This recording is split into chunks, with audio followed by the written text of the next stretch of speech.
Doctor? Every second, every minute, man, I swear that she can get it. Every second, every minute, man, I swear that she can get it. Every second, every minute, man, I swear that she can get it. You a bad bitch, put your hands up high. Every second, every minute, man, I swear that she can get it. Every second, every minute, man, I swear that she can get it. Every second, every minute, man, I swear that she can get it. You a bad bitch, put your hands up high. Hands up high, hands up high. Tell them dim the lights down right now. Put me in the mood. Hands up high, hands up high. Tell them dim the lights down right now. Put me in the mood. Doctor? Every second, every minute, man, I swear that she can get it. Every second, every minute, man, I swear that she can get it. Every second, every minute, man, I swear that she can get it. You a bad bitch, put your hands up high. Every second, every minute, man, I swear that she can get it. Every second, every minute, man, I swear that she can get it. Every second, every minute, man, I swear that she can get it. You a bad bitch, put your hands up high. Hands up high, hands up high, hands up high, hands up high, hands up high, hands up high. You a bad bitch, put your hands up high. Every second, every minute, man, I swear that she can get it. Every second, every minute, man, I swear that she can get it. Every second, every minute, man, I swear that she can get it. You a bad bitch, put your hands up high.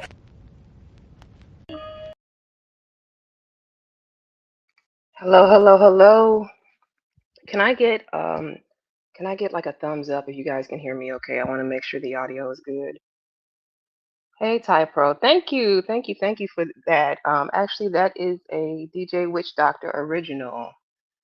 So yes, he is the person who provided the music. And I'm actually going to play that as my background music today. And thank you for the thumbs up. I do see that. Just a second here.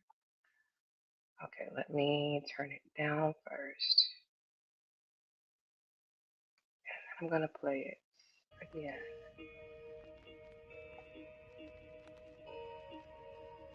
Okay, how is that? Is it too low, too high? Can you hear me over the music okay?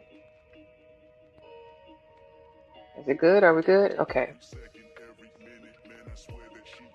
Looks like we're good. Okay, good. Thank you so much. And I want to welcome you all in. Hi, thank you. Thank you for joining me on this Saturday. Hold on, let me open up the window real quick. You know, the birds are like my co-hosts. So, yeah, let's get some air flowing. Um, Again, welcome in on this Saturday. Appreciate you joining me. And it's been a lot. It's been a lot going on these last week or so. So I thought that I would give us a little break from the talks that have been happening around the space. And I want to say hello to, let me see who I have in here. I have going from the top, Irby. Hello, Irby. Welcome in. The Cynical One. Appreciate you coming through. Welcome in as well. Ty Pro, thank you for coming through. Got him to Swifty. Okay, hello, welcome in. LA Project, appreciate you coming through as well. Welcome, welcome, welcome.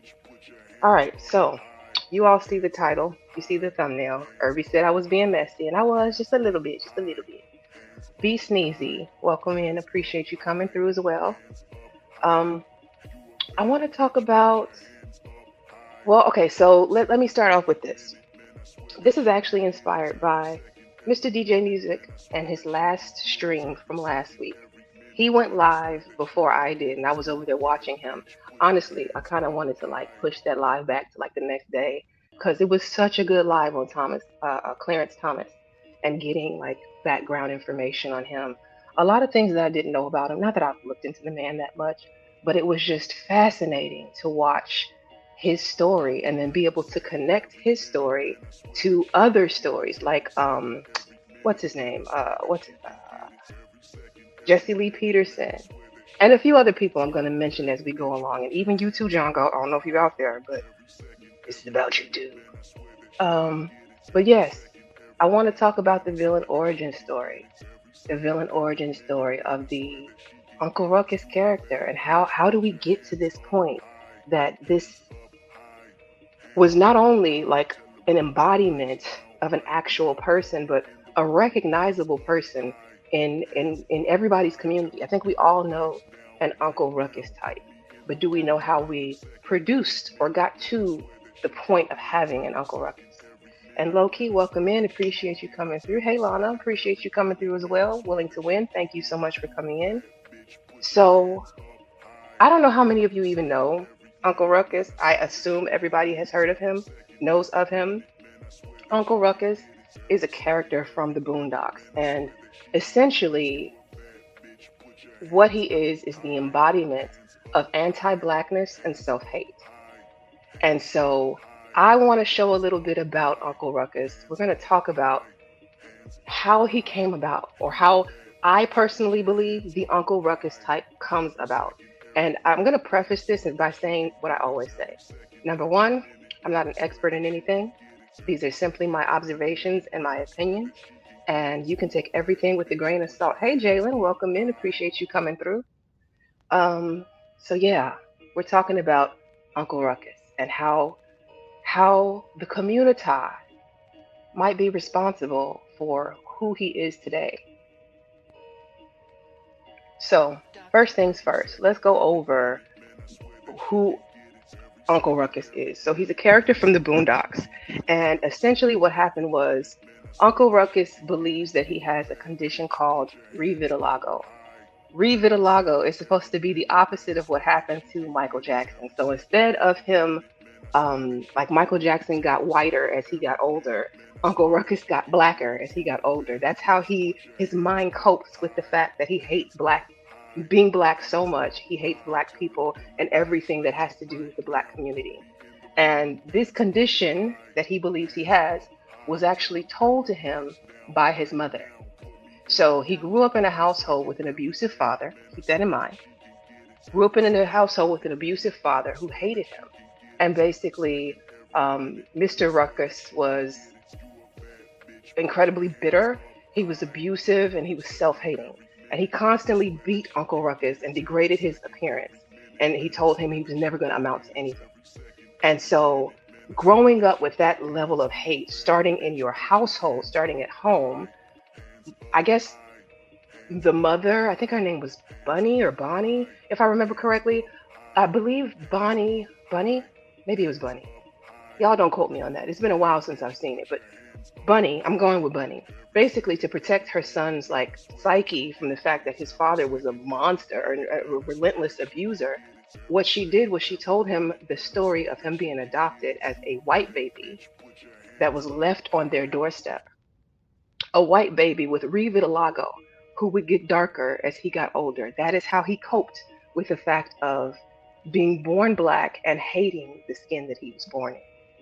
And so he kind of grabbed onto whiteness as like a lifeline and the lie of being white as a lifeline. And so it's kind of hard to imagine someone who hates being black as much as he does praising white when white, as many people would say, is the oppressor of black people or has been known to be the oppressor of black people. So in a way, it's kind of like a system that built itself, if you want to think about it that way. The people who oppressed you, put you in a position to hate yourself, are the same people you currently praise. The irony of that, right?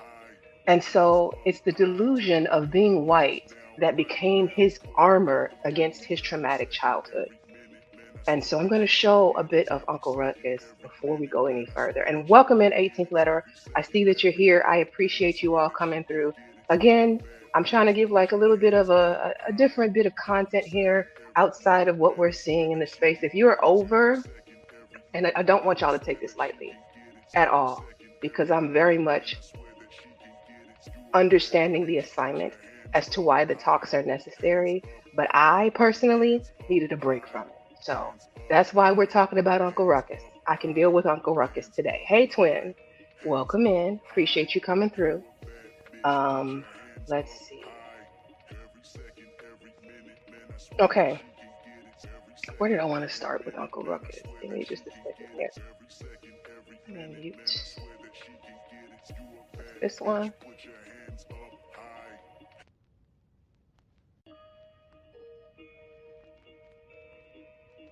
Okay, gotcha. So I am going to start with this one. Let me go ahead and do a share screen. And Randy, welcome in. Appreciate you coming through.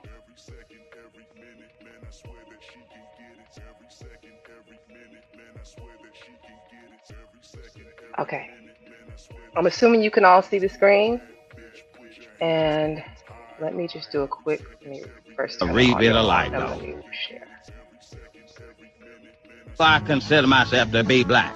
Many people mistake me for being Negro because they don't know that I am currently living with the heartbreak of revitiligo. That's a skin condition that's the opposite of what Michael Jackson's got. Every morning I apply this topical ointment made of bleach and sulfur. I like to think it works. Luckily, I hadn't gotten much darker in the last few years. I am... So you hear this man talking about putting bleach and sulfur on his skin to stop from getting darker every year. He has convinced himself, based off the lie that his mother told him to help him cope with being black, that he has the ability to stop himself from getting blacker. And he's bleaching his skin on a daily basis. Crazy. Okay, let me take this down for a second. Okay, so going back to Uncle Ruckus and like kind of deconstructing the personality that makes this character so interesting, right? It starts, in my opinion, at home. It starts with the rejection of being black and hating your blackness. And I feel like I kind of came to this conclusion watching, like I said, Mr. DJ Music was doing a stream last week about Clarence Thomas.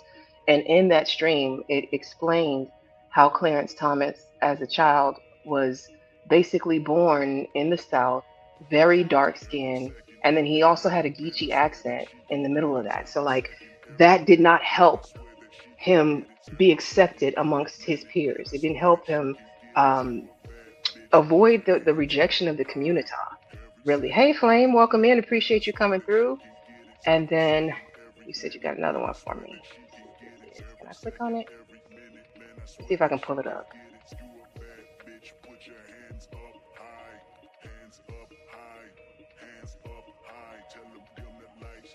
Give me 1 second, you all. I want to check out this link real quick.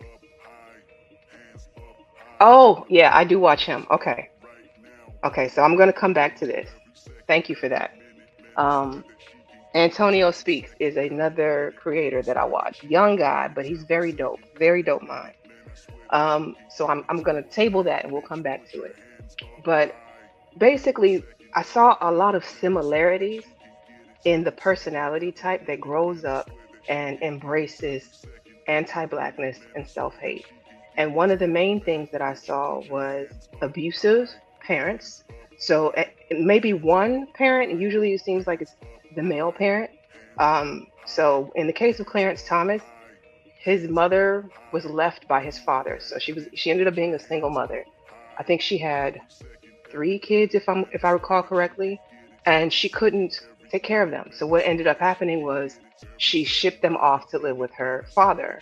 Her father was a very abusive man. I think he was also a preacher, if I'm not mistaken.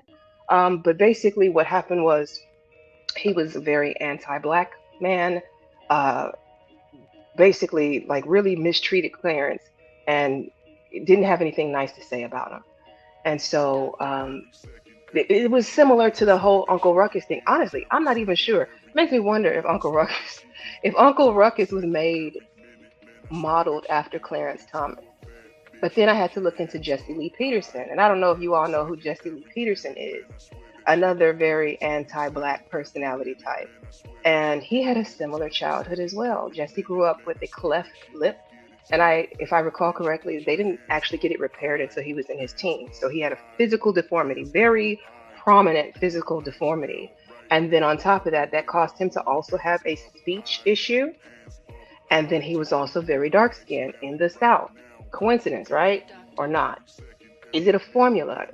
Are these the makings of the formula for anti-blackness? That's what I'm trying to get at here. And hey, I see I have Next Level in here. Appreciate you coming through. I see Drip. Thank you, Drip, for coming through. Appreciate you. And Randy, you said you do know who Jesse Lee Peterson is. Okay, all right. You said he looked like he got a few deformities. I can't. Okay. Yes, and self-hate for sure, for sure. So my question, okay, let me go back.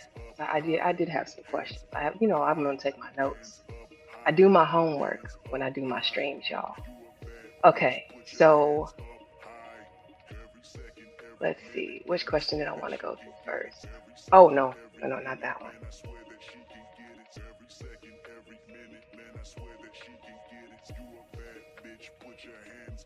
So let me, you know what? I'll save the questions. I'll save the questions because there's more information I want to go through before we even get there. And let's see. It says Jesse grew up on a slave plantation, still had the cotton sack. Yeah. So the irony of growing up in a place like that and then being so anti-black, you would think that it would promote that sort of an environment would force you to, well, I don't know. I would think that it would force me to look at my people with more reverence than hatred, especially seeing the origins of where they lived. You got firsthand viewing of where they lived. So the lack of empathy and compassion, um, it comes from somewhere, right? So the first thing that I want to acknowledge is the yes, welcome in, welcome in, John. Reverence, yes, reverence, some sympathy, empathy, yes. Um, Thank you for coming through. Appreciate you as well. And so basically, the first thing that I noticed is that the first rejection that happens to these personality types is rejection from the community. They're often bullied, they're often mistreated, and it starts at home. It starts at home with the family. So the first people that were supposed to love you, that were supposed to embrace you, that were supposed to guide you and teach you, the first thing that they taught you was hate. The first thing they taught you was to hate yourself and to hate other people that look like you. And so it made me think of Malcolm X and that quote that I think he's most famous for, which is just, who taught you to hate yourself? Who taught you to hate yourself? And sometimes, oftentimes, we say it's white people, but sometimes it's other black people that taught you to hate yourself. Some of the things that we said to each other as kids, think about it, being on playgrounds and how mean we can be to each other, like African booty scratcher and monkey and all of the nasty names people say to each other as kids. And then like when watching that stream that Mr. DJ Music did, they sang a song I had never heard before. And the song was it was ABC song, and it was about being America's blackest child. Apparently, it's well known and popular in the South. I'm from the North. I'm from Chicago. Never heard that song a day in my life, and I'm like, what the hell? So they turned the Jackson 5 song into a racist song against other black people, and I just scratched my head because I was just like, what? What is this? America's blackest child. So imagine growing up in a school system in the South. Now, the South is already very colorist. We know that. The whole paper bag test, if you're on the wrong side of that bag, baby, it's like being on the wrong side of the tracks. Life is going to not be good for you, right? I got it. So, you growing up in the South, you are already a very dark child. And then you have a speech impediment, and then you have abusive parents. And so you can't find comfort, you can't find solace. You have no peace at home, you have no peace at school, you have no peace anywhere amongst the community that was supposed to be the first to embrace you. So that was the first rejection, the initial rejection. And so it's like the safe haven was broken. And for a child in a community like that, like there's no psychological buffer from the outside world. Like I imagine growing up like that had to constantly have you in a state of like, what am I trying to say? Anxiety, or like, well, when I say my nervous system, well, like, does not work well with certain personality types, right? I would imagine your nervous system probably always felt under attack. And then it doesn't help, like I said, to have texturism in there, to have colorism in there, and then you are on the receiving end of accepted bullying, constantly accepted bullying. And then you get the trope of wanting to be accepted and not understanding why. Like you just never are good enough for the black kids. Too black. That's why they make fun of you. And still not being good enough to be accepted by the Communitah. So that's where I wanted to start with the rejection. That's where I personally believe the anti-blackness starts. The community rejected you before you could reject it, right? And so then going even further, right? Okay, before I go, let me slow down. Let me slow down. Let's go back to an Uncle Ruckus clip, okay?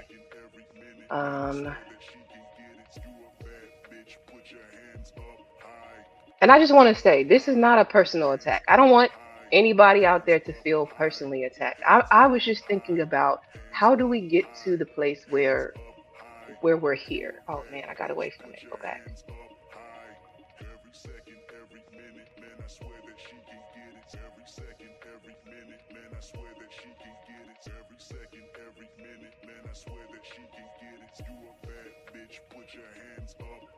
Okay, hold on one second. So going back to the revitalago thing, um, I'm gonna show this. This is the story that um, what's his name? That Uncle Ruckus believes is his origins. He believes that he was a white baby rejected by his family. This? That brown spot on your child's arm. It's a rare and incurable skin disease. His skin will continue to grow blacker and blacker and blacker and even blacker and more blacker and blacker and then even blacker. Talk in plain English, damn it! I can't understand what you're saying! Eventually he will be indistinguishable from a Negro. No! Anything but that! What is it, Doc? There's no easy way to put this. That brown spot on your child's arm. It's a... Okay, I don't need to play it twice, but y'all got the point of it. This is the story that his mother told him as to help him cope with the fact that he was born black. His father hates him for being black, and he didn't want to be black. Like it's the coping mechanism. I thought that was really interesting. That our brains will allow us. They're fascinating. They will allow us to revel in so much delusion just to survive as a trauma response, right? And I'm not saying that this is all of the stories. I don't think all of these people think that they're white, of course. I don't think Clarence no, I think Clarence is very aware, acutely aware of the fact that he is black, because the community told him that before he could ever form his own ideas of who he was already told that himself. You said, okay, you said, hold on, Myron Gaines' mom told him the same story. You say you think that for real? Oh man. Let me see. Black people are lost as a collective. Let me go back. John, he said, who wants to be a part of a bullying community? I understand, John. That's why I'm having this talk right now. I'm dissecting just a little bit. Work with me here, all right? I'm dissecting just a little bit. So is it programming to some extent? Yes. Yes, I think that it is programming. I think I'm going to give you my synopsis up front. I think the community is responsible for creating the Johns, the Uncle Ruckuses, the Clarence Thomases, the Jesse Lee Petersons. I think that they are a symptom of our own making. And it was, as much as people are like, how could you have so much anti-blackness? I believe that we gave them the anti-blackness before they gave it back to us. And you said, no, it's more opposite of growing up in these conditions. He's going to idolize whiteness. Okay. Okay. Listen, most of our people have self-hate. I don't believe I do. I love my people. I might not always like you, but at the core, I do love black people overall. But I was raised differently. You know what I mean? Like, It's hard for me to really explain that. Growing up in Chicago is a little bit different with the way that our teachers were and school was. And I didn't grow up. You know what? That's irrelevant. That's irrelevant. Said I like being black, but I wouldn't want to be any other race. The only thing I don't like about being black is how we treat each other and how we don't stick together as a collective. That's a fair point, Randy. Like I said, there's times when I don't like the things that we do. There's a lot of bad apples in our community, but whose community doesn't have them? That's my whole thing. Is I'm never going to prop anybody up above us. I've lived amongst many different groups of people. I've gone to school with many different groups of people, and I have friends from all different backgrounds. So like when people idolize white people, it's always astonishing to me because I'm like, do you actually know personally white people? I'm not talking about folks that you work with. I'm saying, have you gone inside their home, sat down and broke bread with them, like eaten with them? Have you had communications with them? And I'm not trying to put down anybody white. That's not what I'm doing. What I'm saying is people are people across the board. You're going to have good apples, you're going to have bad apples. I don't understand the idolization of other races, especially when you're on the outside looking in. The grass is always greener from the other side. Walk your ass across the street and go see for yourself. And LA says she was called an Oreo growing up. Believe it or not, LA, I wasn't called an Oreo, but I've had my black card snatched from me a couple times. I snatched it back though. Like, what are you doing? Plus, the only black people that are doing good, being successful while he was little were light-skinned people, but they picked on him. And a lot of those people let childhood roast sessions carry into adulthood. But you know what? The thing about roasting is, I think for some people, like the trope that I'm talking about, the very dark, having some sort of speech issue that you have to overcome, like they're never not the butt of the joke. The difference between regular people roasting, me roasting you, you roasting me, is it's an even exchange.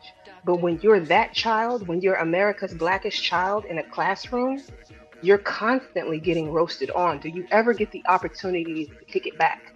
Because they're all firing at you. Like Clarence Thomas was talking about well, was it Clarence or was it Mr. DJ? I think Mr. DJ was the one who was talking about like he grew up kind of in those same sort of circumstances, being the darkest kid and like having kids like shoot. They used the straws to shoot spitballs. I didn't even know people did that in real life. Like not even trying to be funny. I only ever saw spitballs on TV and in white TV shows. Like I'm from Chicago. Like you throw a spitball at somebody, we fight. We're gonna turn the whole desk over. That's not something people would play with. So I was amazed to hear like y'all got that off for real. Okay. Let me see. Okay. Sorry, y'all. I'm trying to get caught up. Self-hate was taught to our people by the media. Yeah, I mean, it came from a lot of sources. But my thing is, just because that information is out there, do you have to consume it? Because I don't care how many times you try and tell me, like, this is why I keep saying, when people start talking about, like, when I hear men get on women, these women are baby mamas, they're weave queens, they're welfare queens, they're this, they're that. You can never make me hate first of all, you don't know me. It doesn't apply to me, and you can never make me hate myself. I would never give anybody that much power. Now, can I be impacted in certain situations? I don't know. I have to be in it. But for the most part, I'm so solid on me, fuck you. That's how I feel. And Don Jeter, welcome in. Appreciate you coming through. Gen Z, thank you so much for coming through.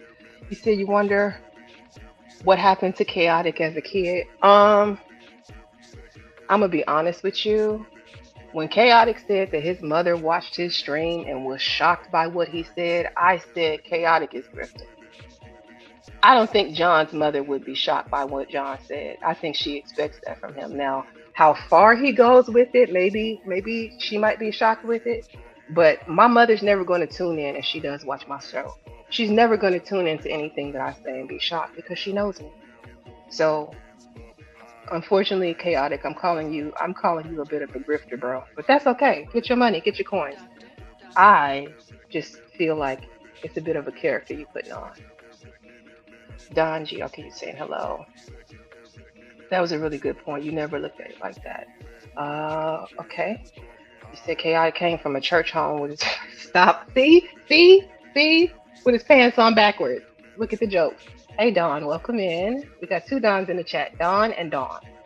Let's see. Just want to make, hey Brownie, thank you for coming through. I'm trying to get caught up and then I'll get back into it. You said the greed comes with bad apples, but it seems like the bad apples are running the community. I don't think so. I think they're the loud minority, meaning that's what's pushed front and center, what you see the most of. But when you say they run the community, I think I'm going to need when I drop the link, I'm going to give you the chance to come up and explain that a little more because I don't want to assume I know what you're saying there. In my community, I still have like the people that I know and am associated with are still not the bad apples, not the bad seeds. Like, and I don't want to like trash the YN culture, right? But when we think bad apples, I think that's where most of us go to, the YNs, right? That's not all that I know. Like most of the people that I know are educated people with careers and high ranking, a good chunk of them. Some of them are business owners. So like it ranges. I'm not going to say that they run the community. No, the people at the top are always going to be the people at the top, right? Yeti Black, welcome in. Appreciate you coming through. Um, let me see. Brown skin is beautiful. 100%. 100% juicy juice. I wouldn't trade it for the world. Um, I grew up in a Black Panther household, so knowledge of what's black and what does it mean to be black was necessary. And I understand that. I understand that. Okay, all right. I think you said a lot of these Uncle Ruckus characters be grifting. Some of them are, but I'm talking about the genuine ones. That's why we're going into the villain origin story. That's why we're going here. I'm not talking about the grifters. I'm talking about the ingrained, that's really who you are type. And okay, all right. So I'm gonna pause on going into the comments, and I want to get back into what I was saying. Let me take this down. And Drip, I saw your comment on the email. I'm gonna email you. I don't want to give my email out over the internet, so I'll email you personally. I got your email. Um, okay. So going back to Clarence Thomas and being America's blackest child, like he already had the makings of being the most picked on, most rejected, easy, low hanging fruit child. For all the kids who had problems at home, for all of the kids who already felt rejected, like the kid who gets bullied that comes to school and bullies other kids, he would have been the target. The Clarence Thomas, the Uncle Ruckus, the Jesse Lee Petersons, right? That's what I'm explaining. So the irony that I found though is that all of those outside of Uncle Ruckus, because he is a fictional character, they they didn't initially hate blackness. They weren't always anti-black. Both of them were in black political parties. Jesse Lee Peterson and I keep wanting to say Uncle Thomas. I don't know why. Clarence Thomas. I think I'm mixing Uncle Ruckus and Clarence Thomas. Y'all bear with me. Clarence Thomas and Jesse Lee Peterson. So at some point, as they were trying to find themselves, being rejected first at home by the community that was supposed to love them, they went out into the world and went to school and found groups. And these groups were showing Black power. These groups were showing unity. These groups were showing camaraderie.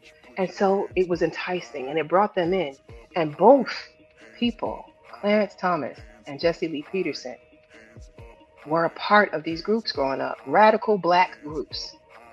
And so I think that that's very funny. Like, if you look at the makings of that, because who would have thought Clarence Thomas currently, with the way that he views the community, would have been a part of a Black Panther group, or Jesse Lee Peterson,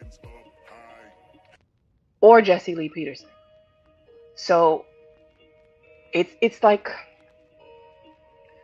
the severe rejection caused them to chase down blackness even harder and the love of blackness even harder. So much so that they ran and joined these political groups to find a place to belong. And so then, somewhere along the lines, both of them realized that even in those groups, they still weren't fully like accepted. And they turned to conservatism. They completely walked away from both. And so, in the case of Clarence Thomas, I think what happened was after he went to Catholic seminary school, so he was trying to become a priest, I believe. After he left the seminary school, so in the midst of that, being in the seminary school, he was surrounded by a bunch of white priests or white students, and they were torturing him with the most racist things that you can think of the entire time that he was there. So much so that it made him quit the school. But in him quitting the school, that pissed off his granddad because his granddad was paying money for him to go to this school. And it just reconfirmed for him that you're a failure, you're a nobody, you're exactly who I said you were going to be. You're just like your daddy. Like your daddy. That's how the granddad was talking to him. That's how I imagine it anyway. And so, yeah, so now he's faced with trying to figure out, what to do with himself next. So he got scholarships into very well-known schools, a few different well-known schools, and he thought in joining these schools that he was going to, I guess, earn his way through racism to some extent. Like, if I'm the best that I can be, if I'm the smartest that I can be, if I give it my all, if I work my fingers to the bone, then not only will Black people have to accept me, but the greater dominant society will as well, because look at me, look how great I am, look how hard I work, look how much effort I put in, and I earned it. But part of the irony of that is the school, one of the schools that he went to, I think it was a school in Indiana. I might be messing that up. One of the schools admitted that they brought him in specifically because he was Black. So affirmative action helped Clarence Thomas get educated. The same affirmative action that he turned around and destroyed afterwards. And why did he destroy it? He destroyed it because he said when he graduated from his Ivy League schools, when he graduated and he was done, and he was getting rejected for every firm that he was applying for. Was it firms? Y'all gotta forgive me. I thought I had this a little bit better. But anyways, he was applying for a lot of jobs, a lot of prominent jobs that he was well qualified for, that anybody else with his credentials would have gotten had they not had his skin color. And so I think part of the reason he was so anti-affirmative action was the fact that he felt like the dominant society, or white people, felt like the only reason he had that degree was because he was Black. But to me, the way that I always looked at affirmative action, it may get you in the door, but it won't help you stay there. You still got to do the work. It's not like they're going to give you a special set of curriculum so that you can do this and get a leg up on everybody. The only thing you got was a seat at the table. You still got to eat the food yourself. You still got to get up from that table. You still got to wash those dishes, and you still got to put them away. So it's just the way that his mind kind of worked around. The problem is they see me as a Negro who got a hand up. So let me erase the hand. Let me erase the hand. That doesn't make you more valid, sir. It doesn't take away the fact that you did get in with a bit of a hand, but you still had to work your way through it. And I think instead of him being mad at the system for the way the system worked, he got mad at Black people. Like, it went back to the anti-Blackness. So I don't know. That's just what I know of Clarence Thomas. And I think when it came to Jesse Lee Peterson, he was a Louis Farrakhan follower for some period. It was aggressively Black identity politics, and like I kind of want to say hatred towards white people, but y'all don't hold me to that, okay? And so now to see him do this complete turn, I think it was in his 30s when he had this sort of spiritual awakening, and it came through a radio preacher, and I think to some extent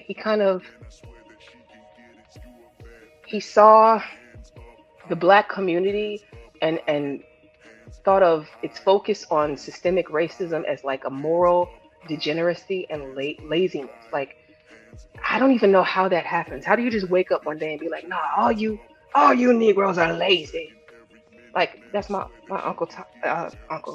Uncle Ruckus voice. That's my Uncle Ruckus voice. But he began pandering at that point to like white conservative spaces, and he found a very lucrative platform rewarding him for saying the quiet parts out loud. So Jesse Lee Peterson became the white mouthpiece for racist people or people who have anti-black sentiments.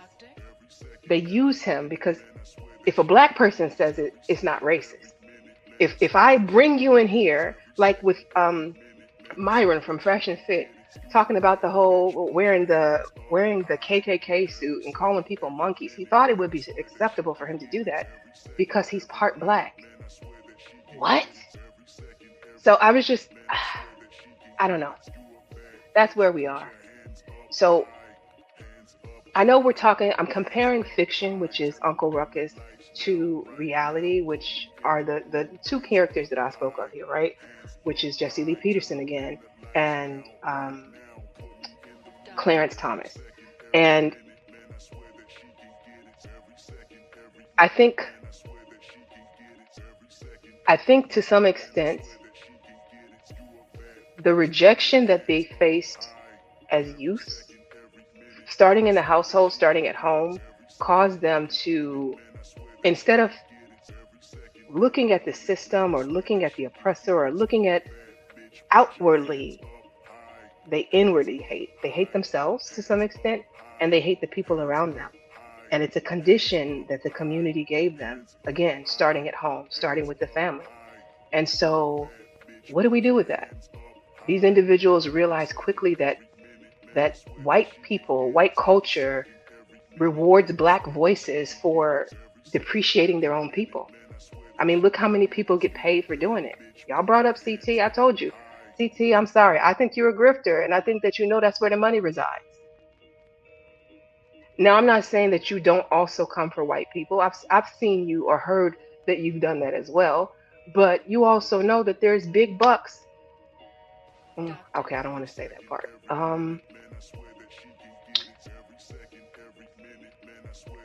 I think it's a transactional trade. If I am the most vocally critical of my own race, then I'll be elevated, I'll be protected, and I'll be viewed as one of the good ones. And I think it's an adult defense mechanism to ensure that you're never at the bottom of the social hierarchy again. I hope that makes sense to you all. Okay, I want to show a bit more Uncle Ruckus stuff. Is this the one? Let me make sure.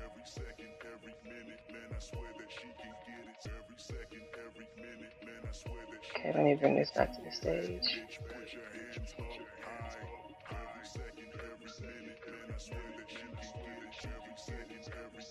Okay. I guess I don't need to make it any bigger. It's not going to stretch it out. Okay, refresh, and then... How could you possibly love white people so much? It's easy. Have you ever looked at them? White man just a joy to be around. They smell like lemon juice and pledge furniture cleaner. And look at them. They gave us discipline, jobs, put structure in our lives, took us out the jungle. And what we do to show our appreciation? We march up and down the street. We vote. Carry on. Ingrates. Well, how about this? Game.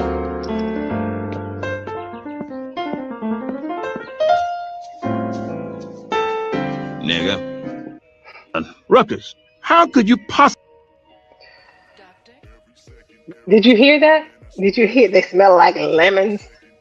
Like the way that the mind twists to deal with being black, or the lack of love for being black is amazing to me. If you guys wouldn't mind, I do want to remind you, please hit the like button. Please, please, please hit the like button. I do want to say I saw some more people come in, and I'm behind on comments, y'all. So I'm gonna try and get caught up. But real quick, I want to say my hellos. SBK, welcome in. Appreciate you coming through. Soul Provider, I see you have come in as well. Thank you for coming in. Deborah Leonelli, welcome in. Appreciate you coming through. DJ Nath, welcome in. Thank you for coming through. I just want to make sure I got everybody. I have Project Leroy. Hello. Hello, Project Leroy. You call him Messy Jesse. Okay. Yes, Messy Jesse. Riaz, welcome in. Welcome in. And I think I got everybody. Okay, good. Let me get through some of these comments. And let me see here. Where did I get lost at? Irby, he said he had an accent that makes it even worse. Yes. And they're all one and the same. Uncle Ruckus has dudes. Okay. They all started pro-black before selling out. And that's the irony. That's what I learned. That's what I learned is that they all started pro-black. That's why it's kind of like America's Blackest Child to Uncle Ruckus pipeline. That's what I see. They go through a similar state of trying to identify themselves or find an identity within blackness and being rejected. And so, like, even with Clarence Thomas, right now he's married to a white woman. He had a black family, black wife, and he said the reason he married that lady was because she was the first woman to be nice to him. Imagine marrying the first woman to be nice to you just because nobody else was ever nice. I can't even really think about what it would be like to live in his shoes, but I mean, I do feel a sense of like sadness for them in some way. And I know they don't ask for it, but it's just, again, I feel like we, the Communitah, we are responsible. We made them.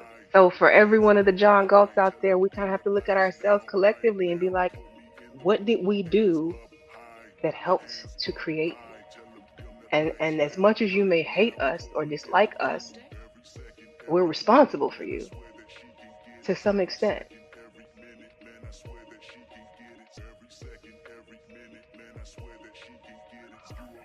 Go back. I don't want to lose this page, and I knew I was going to do it. Give me just a second, y'all.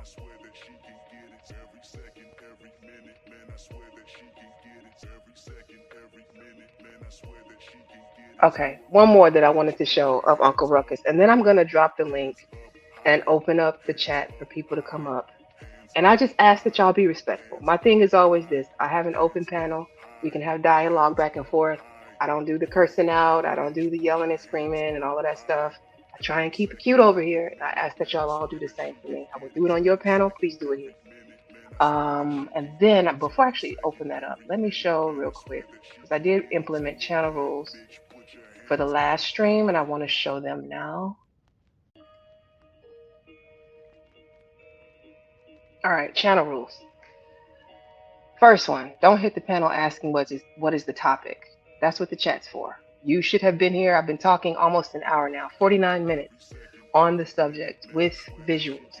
So I should have, I mean, if you're coming in late, I understand and I can give a brief recap, but coming up to be an audience of one, those days are done.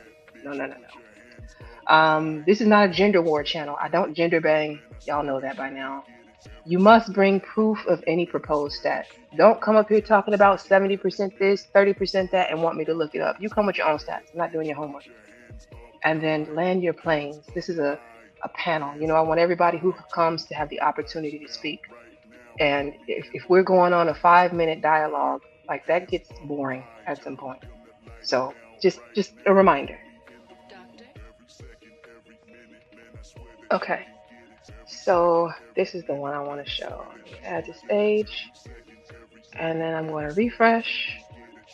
Come to freedom land, you lazy bastards. This here is your orientation. Ruckus, are you trying to tell us that we're supposed to act like slaves and be cool with it?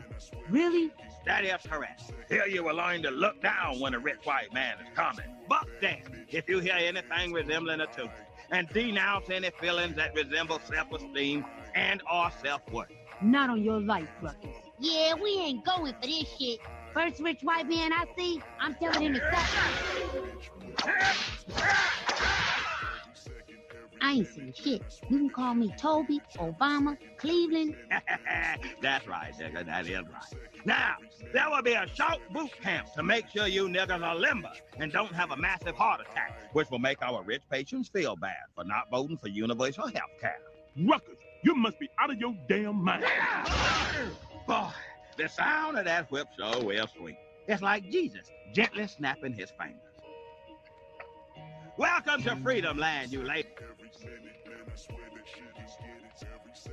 So one of the other things that I wanted to bring up about Uncle Ruckus, which can relate across the board,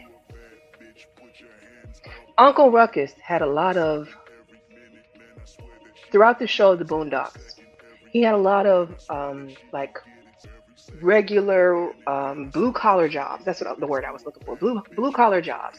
So I think he was like a bus driver. What else? He had like 32 jobs. He was a bus driver. He was a security guard. He was a janitor. He was a construction worker, a parking lot attendant. I think he was even like a fake police officer at one point. And in each one of those jobs, every single job he held, he aggressively enforced rules of white establishment against black people. Like he took pleasure in making sure that he kept those Negroes in their place. And I wanted to show that whole, like, if he got the opportunity to play slave master or the Uncle Tom sort of character. Is it Sambo character? I might be saying that wrong. But if he got the opportunity to play that character, how much he would relish in the ability to oppress and or subjugate other black people. And you said it was Harvard. Or yes, he did go. He did go to Ivy League school. I want to say, I think it was, I could be wrong about that. It's crazy. It's crazy niggas still think they can earn their way through racism. Yes, there's still a lot of people. That's why Clarence Thomas got so pissed. That's why he's dismantling all of the assistance that black people had when it came to like the educational system and when it came to a lot of things that have been reversed has been because he was accused of that being the source or that being what got him through. And now he wants it so that anybody who comes through, no white person can ever say affirmative action got you through again, because there is no affirmative action. But do you recognize how kind of disingenuous that is, for the simple fact that, like, you just tore down the opportunity for so many other people. Like, you got through that door, you literally had somebody open the door for you, and you slammed that door closed, and you locked it. Like, there's 3 different locks down the door that you slam behind. Now, yeah, there's people who will come through, and they'll still get into Yale, and they'll still get into Harvard, and still earn their way. But do you realize how much harder it's going to be now just to even be seen? Again, affirmative action is not a guarantee that you're going to get any better of an opportunity. You just got an opportunity. I hope that makes sense what I'm saying. You gave me a seat at the table. That doesn't mean that I am now, like, I still got to earn my way through everything. They're not going to give me an honorary degree because I'm black. What the hell are y'all talking about? They criticized DEI the way they criticized affirmative action back then. Yep, that's true. All right, I said hellos, my hellos, my hellos. Clarence too, Jesse Lee Peterson too. You said he don't even look healthy. You wouldn't take anything he says serious. But you know, they have the same sort of style. I noticed the very anti-black people with platforms. They bring black people on and then try to bait them into black debates. And it's from a position of knowing your triggers or things that I can say to you that are going to get you out of your body so that I can talk about you chimping out, right? Like Chud the Builder. Same sort of style. Let me bring you in. Let me set it up so that I antagonize you into reacting. And I think that's the one thing that I'll take away from all of these anti-black platforms is we do have to work on our composure and not letting words get to us, not being so easily triggered by words. I do agree. That's the one takeaway that I will say that they do provide is a mirror to see. Look how quickly you respond. Look how quickly you can be triggered, and look how quickly you can be controlled. You said you've heard other black people literally state that they had more issues with black people than other races of people. Well, cynical one, I mean, realistically, we are in proximity with other black people. So if all I deal with on a day-to-day basis is other Negroes, yeah, you're gonna be my first bully, my biggest bully. Then I can say racism has never touched me. White people have never impacted me. The only people who have ever caused me harm are black people, because that's all you're around. It kind of makes sense to some extent. You said Jesse Lee is the beta dude. Beta? I don't know about the beta part. You said Jesse Lee Peterson is a certified Sambozo. All he does is kiss white cheeks for approval. And he does look very ill. He does not look healthy. But I also don't know how old Jesse is. I'm guessing he's got to be close to 70 now. He's got to be close to 70. And you say he doesn't drink water?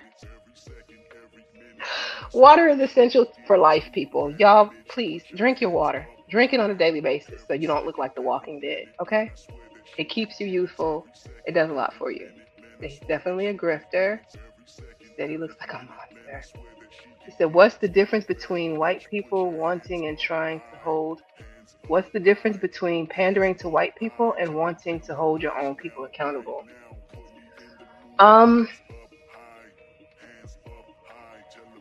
That's a good question. I guess, oh, that's a very good question. What is the difference between pandering to white people and wanting to hold your own people accountable? I think for me, the difference in pandering to white people versus wanting to hold your own accountable is you only see the negatives in your people. You never see the good. So holding your people accountable, I think, is a system of checks and balances, right? When you do something good, I tell you that you did good. When you do something bad, I tell you you did bad. For the people who pander to white people, it's the same like, okay, I'll switch it. It's the same with these dating coaches. When you got a woman focused dating coach and she tells you all men are this and all men are that, and she comes with confirmation bias on, you know what I mean? Like it's the constant bias confirmation that they're reinforcing on a regular basis when there is an other side to it that they're completely ignoring. And the other side is the positive side. The other side is the accomplishments. The other side is the parts that are being completely ignored. And we're being shown kind of as this monolith of negativity. When we have we're not a monolith. Like, come on. Everybody is different. Every single person in this chat is different. None of us have the same background, even if we come from the same area. But being lumped in like blacks, the blacks. I've heard John say the blacks so much. I mean, Lord help us. And what does he call us? Bull mammies? The bull mammies and the blacks. I don't think when you use those words, that's holding your people accountable. I don't know. I think we'll go through that as I open the panel up. Messy Jesse belongs to the Alabasters. Oh my goodness. Okay. Hey, yes, where the money resides, exactly. And hello, Silent. Welcome in. Appreciate you. Appreciate you coming through. I just want to make sure we're caught up. You said Ruckus. Uncle Ruckus was funny. I'm sorry. I know I'm doing this stream, and even when I was going through and I was watching the clips, I was dying laughing. I shouldn't have been because I feel wrong for that, but he was funny. I couldn't help it. Oh, forgive me. I couldn't help it. Uncle Ruckus is funny as hell. Not, what you say? Not the white people I met sound like something else. Yeah, I'm glad you like it over here, Neff. I appreciate it. I like the. I'm glad that you all come through. I'm.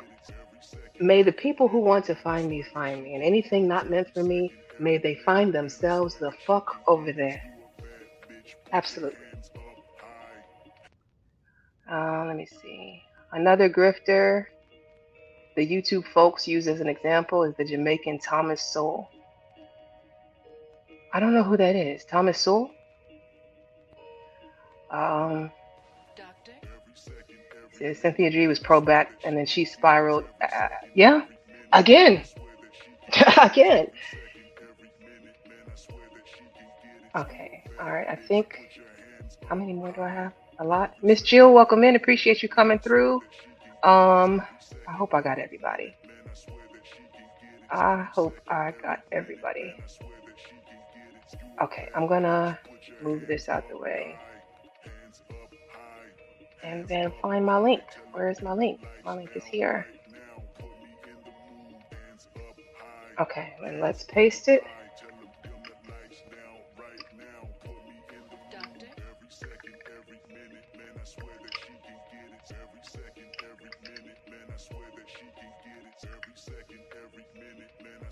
Okay.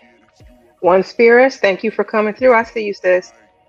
Okay, let me pin it. Got it. Okay. And I see you, Beige Lives Matter. Thank you for coming through as well.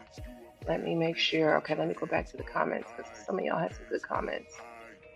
And see. Okay.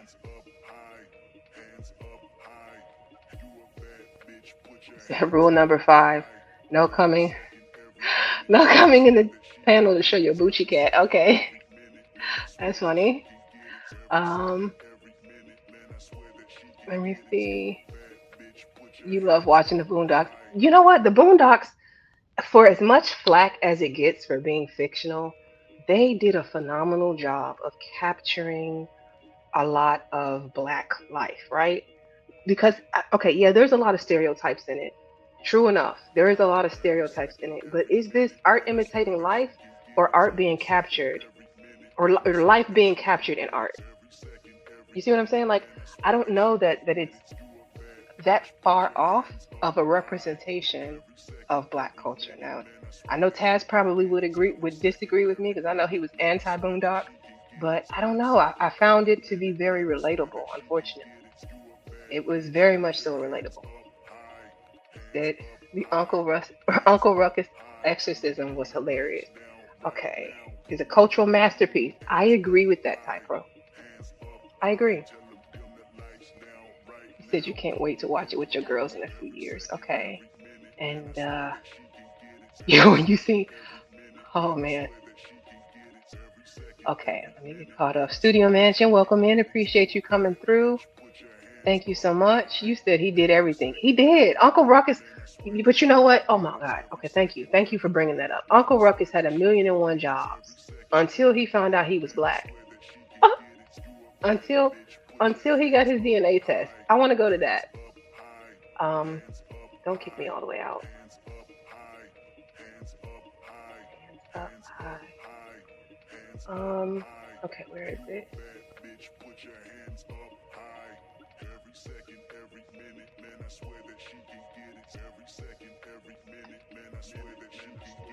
Science is amazing, ain't it? Let me refresh. My heart beating. Oh, the white man science is amazing, ain't it? Oh no, this can't be. It says I'm 102% African with a 2% margin of error. Why, Lord? Why, Lord? Why? Test results. Can you hear my heart beating? He's 102% African with 2% margin of error. Come on now. That's funny. That's funny. I can't help it.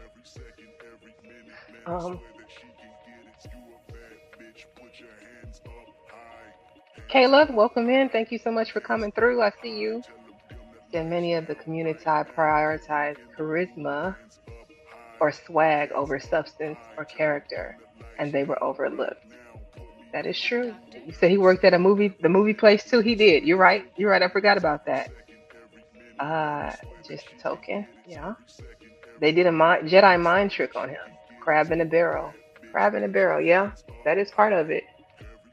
Clarence Thomas does not have the personal power to dismantle those systems. People will continue to get played by the politics they don't understand.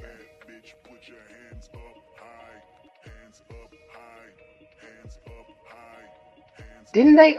Okay, or Studio, do you ever hit the panel? I don't think I've ever seen you hit the panel, but if you do, I want you to come up and kind of flesh this one out for me a bit. Does he have to be complacent? Um, Affirmative action was there to help because the institutions were rigged. White people have affirmative action. It's called nepotism and cryonism. I hope I said that right. Cryonism. And they're not trying to get rid of it. That's true. You're right. Studio, you're right. I was making a point when I said chimping out though. I was using that to go with the whole anti-black racist terms that people come up with. That is not something I use in my regular everyday speech though. Just so we're clear. And then yes, please drink your water. It is essential actually. You said who are some of the conservatives? Conservatives y'all may respect. Conservatives. Wow. Um Conservatives. I don't think that all black people are who are conservative are coons. I think that's a I think that's a unfair assessment of all conservative people because you got to consider not all conservative people are MAGA. Some of those people are conservative because of their religious beliefs and not because of necessarily anti-blackness, pro-whiteness. Although if you dive into religion, you might say that that itself is anti-blackness, pro-whiteness, but I'm not going there. Um, she's getting paid by the anti-black companies through social media. Who is he talking about? Jeter, Cynthia G. Oh, okay, got you.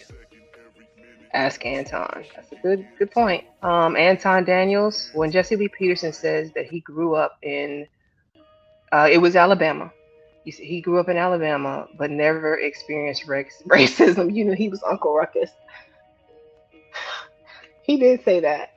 He did say that. But you know what? I think, yeah, he did say that. I don't have to degrade black people when addressing our negative behaviors. Yes.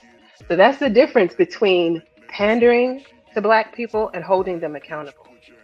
You don't have to degrade. Like even with your family, just think about think about okay, maybe you don't, but I'm just saying if you are the type of person who corrects behavior within your own family, are you the type to degrade your family members or do you tell them in a way that they understand without coddling, but that still has love involved? Does that make sense?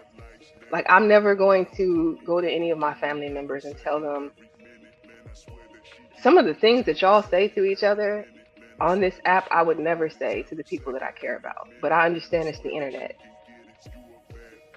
You said you will discuss our behaviors though. And yet when we should.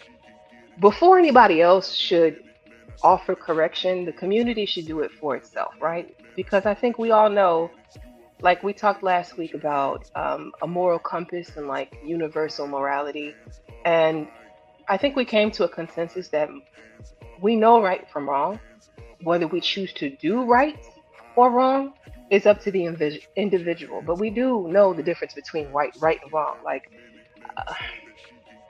you said, no, Thomas Sewell is far from a grifter. I don't know who that man is. I'll have to look into him. I've never heard of him, and I'm gonna have to do it in incognito mode because I got to protect my algorithm. Some of these new people that y'all introduce me to, Lord, and you watch one video and you're flooded. You said CT corrupted John one day. That's why he was drunk. Corrupted John? You think CT has the ability to corrupt John? I don't think so. You said he's one of the few intellectuals black people have.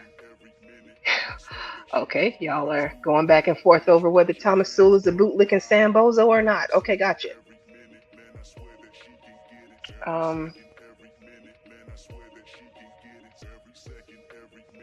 Okay. Thomas Sewell is who conservatives like to use time and time again. I really do not know this man. Okay, it's in the scholars chat. I have to catch up. Scholars chat. Scholar, boxing scholar. Hey, Cassandra, welcome in. Appreciate you coming through. Yes, the Boondocks is one of the greatest shows. I do agree with that. You said Boondocks was too unnecessarily vulgar sometimes. You respect the themes though. Um, I still think it's an accurate representation, even with the vulgarity, because if you really think about it, uh, uh, I don't want to say that because I mean I think there's a lot of people who don't swear, don't curse, don't go into the realms of that. But then there are a lot of people who just don't care, and whatever comes in their head flies out their mouth. Imagine if they were still creating the Boondock today with everything happening. Oh my goodness, that would be a show that I would love if they could reboot. But I feel like you remember we talked before about sequels and prequels and like messing up the original by trying to do too much. You get new writers in, you get new influences in, and then it just doesn't have the same soul it once had. Especially if we don't have all the same actors. Like Regina King, I think she was the one who was doing the voices. If we don't have the same um, the same people to be involved, I think it just it won't work. But I would love it if they could do a reboot and make it current. It was extremely accurate, especially that MLK episode. You said they did? I did not know they tried to revive the Boondocks. Okay. Big Giz, welcome in. Appreciate you coming through. And I want to welcome to the stage 18th letter. 18th, hello. What's going on, Candy? Thank you for having me up on your platform. How you doing today? I'm good. How are you doing? I'm doing all right. I can't call it. So, what do you think? I don't know how much you got to see of the presentation, but what do you think about the fact that I say that the Uncle Ruckus type, there's a villain origin story to Uncle Ruckus and to Jesse Lee and to, um, who else did I mention? Jesse Lee, Clarence Thomas, and even John Galt. There's a Hmm. villain origin story. What do you think about that? I believe that's accurate. I Okay. believe a lot of it is accurate, and I will say, based off of personal experiences, that that is very understandable. I think Okay.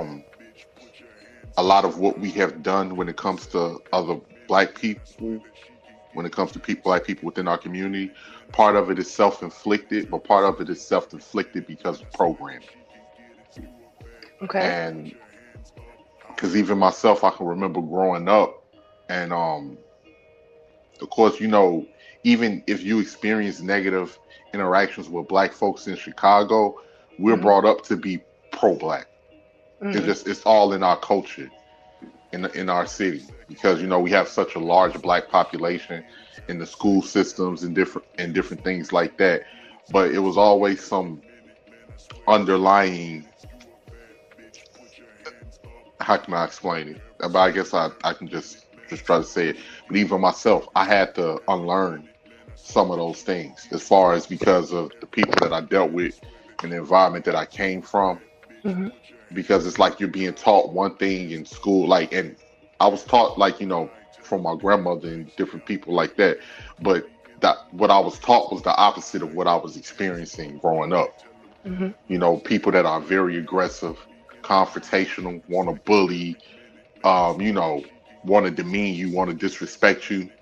So I had to unlearn even my mentality of thinking that, having that underlying self hatred. Not saying that I hated myself, but just the experiences that I had with my own people was causing me to think a certain way about my own people because of the experiences that I was having, whether it be family members, people at school, different things like that. So, how would you describe your relationship with Black people today? Um, I have a great relationship because I understand, different personalities of different people. I just deal with the black people that kind of have my same mindset because Okay. even when we see on these streams a lot of the times, we see a reflective of that mindset that I personally grew up around. Certain people, and it's triggers. It's just like the N word moment in the Boondocks. Remember that part, the N word moment, where when even I remember Ghostface was narrated when he was like, when you bump into an N word and he bump into you and he step on your sneakers, he Yeah, get I to talk remember. and he get to talking wild and his ignorance caused you to act crazy. That was like, you see a reflection of that in a lot of these spaces, and you see a lot of I don't know, man. It's kind of hard to break it down. I'm trying to say it without. I'm trying to look for the right words. You have a lot of black people that don't really care about being black. They just kind of stuck being black. Well, I think all of them, the people that I mentioned in this stream, at some point have claimed that they don't identify with blackness. They are the people who don't want any parts of being black. Like, I'm an American. Why do I have to identify like with that group?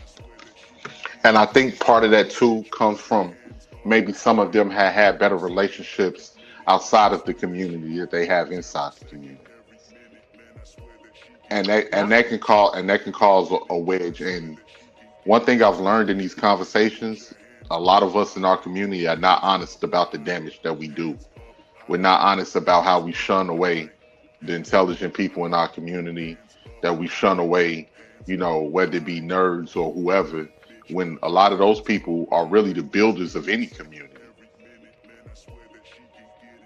People with, I Why do think a you feel lot of, like we shun them? Like, I need to understand that because I feel like in my regular everyday life, those are the well, people I'm. oh, I'm Go sorry, ahead. go ahead. I didn't mean to No, no, it's interrupt. fine. Go ahead. No, I was just going to say, I feel like we downplay a lot of those people within our community. And I saw it, growing up. I feel like depending on where you grow up, a lot of the times people that are intelligent within the black community dumb themselves down out of fear of being ridiculed or bullied and different things like that. Some people don't really show appreciation for those types of people, I even don't within the see family. that though. Like, it's the exact opposite for me, really. Um, and again, I'm not trying to diminish what you're saying, but I feel like I see that more online where the more intelligent people are clowned, but in real life, in the families, the people who are more intelligent tend to be the ones making the most money. And they're the ones holding the family together. They're the people that everybody goes to when shit hits the fan and somebody needs to be bailed out of something. I mean, is that the same in yours? Um, no, not really. Not really. I think later on in life, those people that are the ones that are the smart people, they're the ones that people use because they have different things going on for themselves. But in they come up, a lot of them wasn't supported. But now that they have things going on for themselves, people expect them to do things for the family when they never really supported them. Now, it's some people in my family, different sides of my family. It's some people that do look out and support kids that are doing that. But when I was growing up, it was a little bit different. Okay, hold on one second. I got Big J coming up. Welcome in, Big J. What's going on, Candy Cane? How you doing? All right. I do not disagree with what 18 says, right? Okay. About the brain drain type, right? Uh, there is a brain drain, and it does create the recipe for the anti for the self hating type. Um, because like if you go to certain places, right? Um, we're not always there, but it's always a one or two black people there. Okay. I'm talking about from my experience. We're not always there, right? We always there when this happens. We're not there when something that that does and and and let me say this too, though, right? Because I'm not trying to be explicit, so that's why I'm trying to talk in a certain way. Um, Oh, you can feel free to speak, Big J. oh, I don't want you to censor yourself. If you gotta get it out, right. get it out. Okay. And also, I think the problem is how we engage in certain things and how what we allow is also a problem because we relegate ourselves to and it's really annoying. I've been annoyed by this for years. Like you know me. I've been annoyed Hmm. by always constantly talk about uh mating and dating rather than talking about what was really important. All right, not everybody have the same Tyler Perry uh, uh, archetype. Like it seems like everybody how we talk to each other. It's like it comes from a Tyler Perry movie. So Um, Go ahead. help me connect the dots here, because I'm trying to figure out how. So you're saying, how does that relate to what 18 said about not respecting the intelligent black person? Okay, like the whole paradigm of talking about who's married, why ain't married? How come all these conversations that we hear every day on here? It tells us that we're are sexually. It gives the stereotype of the hypersexuality of black men and black women as well. The hypersexuality part. All these conversations always stems about, oh, who's married, why ain't you married, how many baby mamas you got. I got the baddest baby mama than you got. My woman's better than you. My man is this and my man is good. Your man ain't shit. It seems about off of somebody else's sexual relationship. It's not about, well, I got this, I got land, I got this. No, it's always about stems off of who this person is quote unquote effing on. But don't you think that means that the audience is even more responsible for that than even the Yeah, content creator? yeah, yes, yeah, like they are. Because But because but think about it. You don't have streams about relationships and mating and dating and sex and all of that stuff. And how many people show up to your streams? I don't have relationships, mating, and dating as my topics. I might do it occasionally, but it's never the sole focus. right, right. And the thing is though, it's about to at the same time that content creator uh is also I give him or her that because they are I see them. If we're gonna look at it from the grand scheme of things, they are the leaders of the live stream or of Okay. the space. So they are the quote unquote leaders, right? And such. And speaking about the Boondocks, right? Yeah, like they was trying to revive the Boondocks.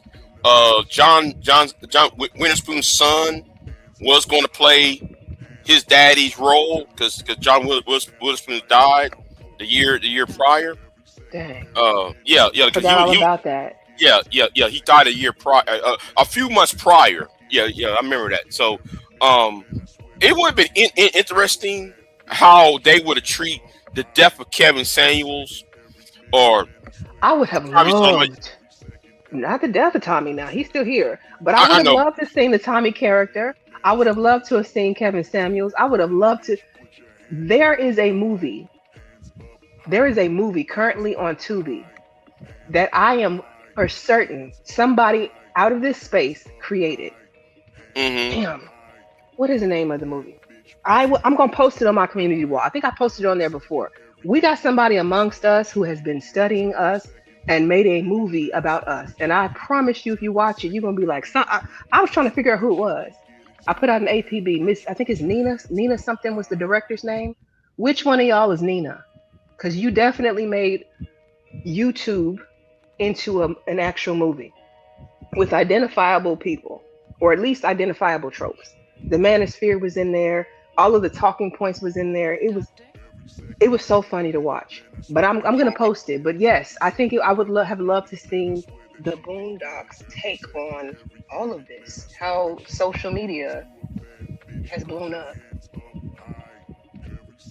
Yeah, and plus though how the Candace Owens and Brandon Tatum, the black MAGA. I would like to see how what their take would have been on if that show would have could continue. Um, it would have been funny though. Hmm. So I don't know, but anyway, I just came to share my thoughts on it, and I got nothing else to add though. Well, let me ask 18th. What do you think about what Big J said? Do you agree that we don't focus enough on the intellectual side? We focus more on mating, dating, and all of that. Is that one of the ways that you would say that the community shuns the intellectual? Absolutely, I agree with that. I agree with that. I mean, we literally hear people, to a lot of people, that stuff is boring. To a lot of people, that stuff is boring. To even about elevating yourself or learning different things to literally become more successful. A lot of the times in our community, that stuff is boring. I'm not talking about everybody in our community. I'm talking about the um. It's a large portion though. It is a large portion though, and yeah, it is. So I hear what Big J says, that the leader is the channel holder, right? But you got to remember, a lot of these channel holders are beholden to their crowd, especially if they're monetized and making money. Like somebody like myself, I can do what I want to with my content because I'm not monetized. So I have free reign to use my voice how I see fit. However, I think a lot of people are paying attention to their numbers, right? They Yeah, understand that if I do this topic, which may be seen as a low hanging fruit, it's going to bring in a crowd versus this topic over here, which I know people might pop in, tune in, and they're going to get bored. I feel like if the crowd truly does not want mating, dating, the blame game, and all of the gender warring stuff, then they have to stop supporting the content. You got to stop showing up. That would force the content creator to go back to the drawing board to come back with something fresh and new. but see, that's what I'm talking about. That hey Candy, can you turn down the music just a tad Sure, bit? 'Cause sure. I'm sorry. Is it?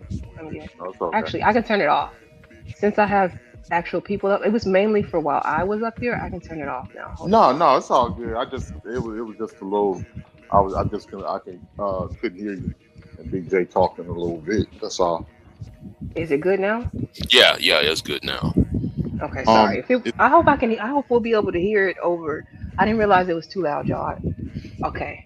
Um. I still hold on. Let me back out. Maybe it's me. Still too. It's still too loud. No, it's good. It's all right with me though. I don't know 18th though, but while he fixing. Okay, he's Okay, yeah, back. How about now?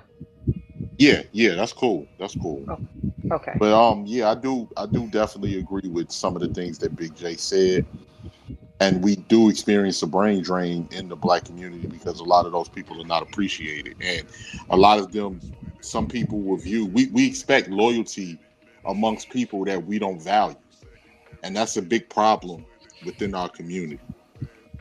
That is definitely a big problem. Um, and I think black people of course we've been programmed to think this way, like when it comes to our people, because of course with our history and different things like that, and we don't control our image in the media, and then the people that we depended on for survival within this country was the same ones that programmed us to hate ourselves. And I think that definitely plays a big part. And then after that, you're dealing with self-inflicted damage based off of poor parenting, based off of lack of education, um, a lot of different things. So, but yeah, I think that I I think part of that is definitely it plays a part into it. Even with, like, for instance, what you were just saying earlier about the content. If a Hmm. majority of people who want to hold on 1 second, Candy. Mm-hmm. Can you go back to that comment 1 second? Here? Yeah. We need to know where his people from. He got our vibes. For you to even say that, based off of some of the things that I'm saying, Don Jeter, you're proving my point. Because it ain't anything that I said that gives off opposition vibes, except the fact that you don't agree with anything that I'm saying. But for you to know, so we can have a clear understanding, my people is from. I was born and raised in Chicago, Illinois, by way of Mississippi and Alabama. My people came from Belzoni, Humphrey County, Mississippi, and Birmingham, Alabama, into the Chicago area. Born and raised on the South Side. So for you to know that. I typed that in the chat. I didn't want to interrupt you while you were mid sentence, but I Nah, did it's let him know okay. you It's were. okay. But it's funny because it's people like that that'll sit there and say, you see, even when you're trying to critique something within our community based off of your love for your own people, and you see the condition that our people are in and how we're so far behind. You have people that'll sit there. It's some black folks that they don't even want you to critique, even if it's for the good of the community, even if it's for what you observing and where you see that we're going. And then we wonder why people leave and just say to hell with it. I'm just gonna be an individual and do my own thing because of stuff like that. And when you look in a lot of these spaces, and even us having these conversations, we can't agree. We can't agree on anything. And it's such a and it be so small and petty type of things that we should easily be able to dismiss, but we can't. What are the things that you feel like we're supposed to agree on collectively? Like, can you give me an example? And hey, Chaco, I see you coming in. I'm just like different things on what's going on with our community, dysfunction within our community. That plays a big part, and how that dysfunction is promoted to make it seem like it's a majority of people within our community. How the image of people that are intelligent within our community is not the face of our community. That plays a big part on how we have to get behind and support each other more and put our money behind each other to extract change. But see, I go back to blaming the masses. Okay, for instance, like Blueface and Krishan. I'm so glad that they're no longer in our timelines. But people tune in. We platform them. We give them the opportunity to make money because we're so willing to tune in to watch these people. And if there was no demand, there would be no need to supply it. That's I mean, do y'all understand where I'm coming from with that? Am I wrong? Like, that's how I see it.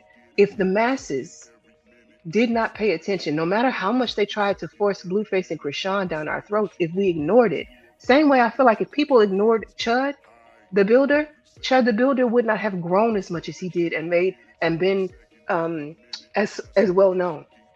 But we help these people get platforms by even just viewing and tuning in and giving them the attention. Right. So if the masses is tuning in to stuff like that, what does that say about us? That's a good question. Next level, welcome in. I appreciate you hitting the panel. What do you think? First off, shout out to you, Candy. Shout out to the panel. Shout out to the chat. But I just want to back up what 18th was saying earlier. 18th, are you from what they would call like the hood? Yeah, I grew up between 111th and 79th Street. Okay, like, now let me ask you this.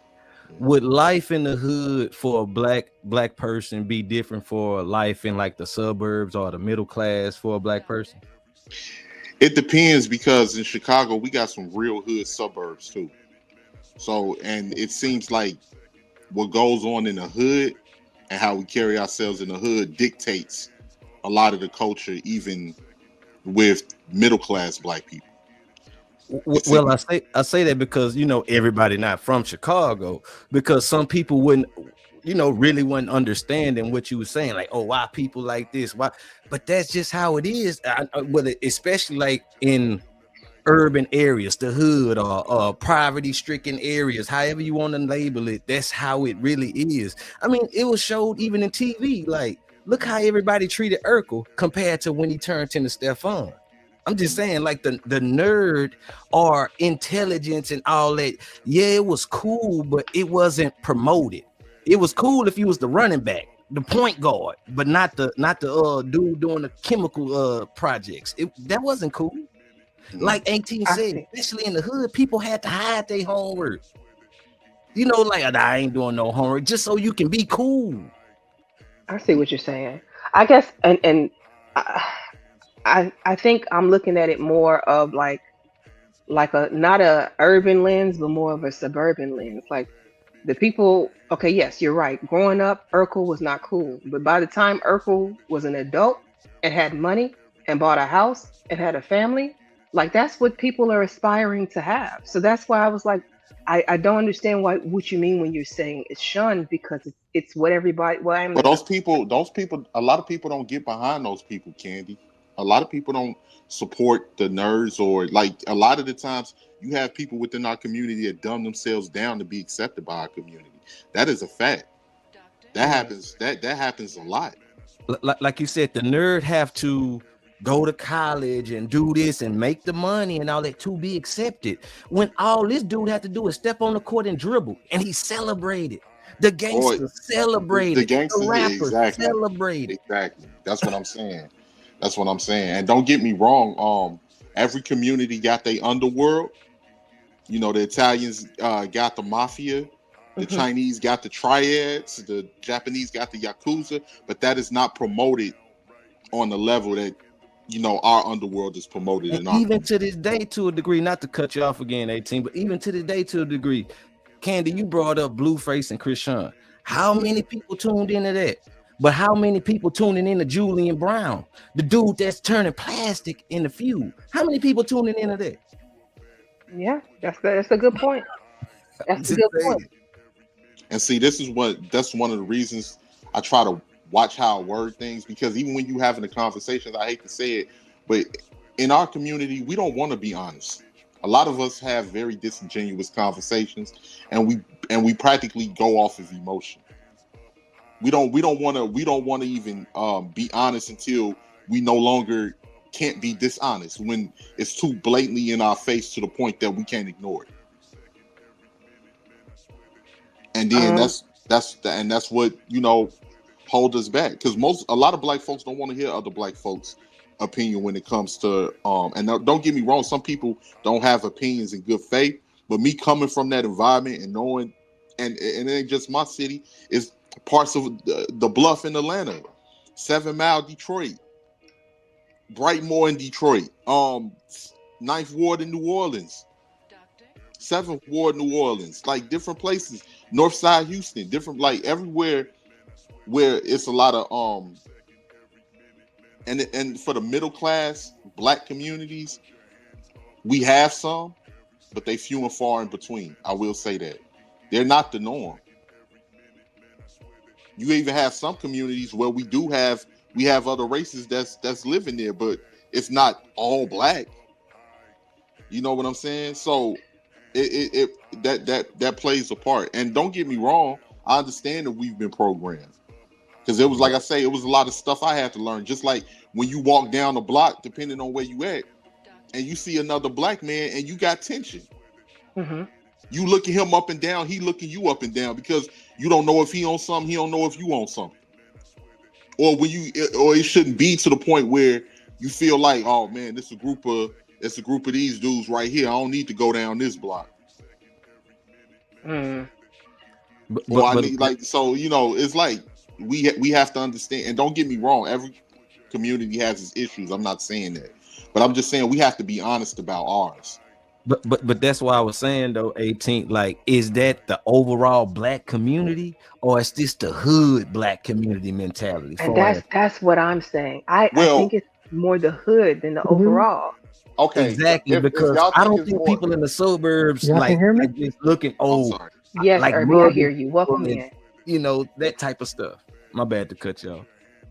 But what goes on, like with the mentality of the things that happens in the hood influences the whole community. It's not the other way around. Why is that though? Why is the hood ghetto the representation of the black community? We see it everywhere. We've been seeing it for forever. It's not just, and it got to the point where the identity of being black, you have people that grew up in the middle class, that grew up in the suburbs, unless they identify with that, they feel that they don't belong. And that's where that's where the shunning and everything else comes from.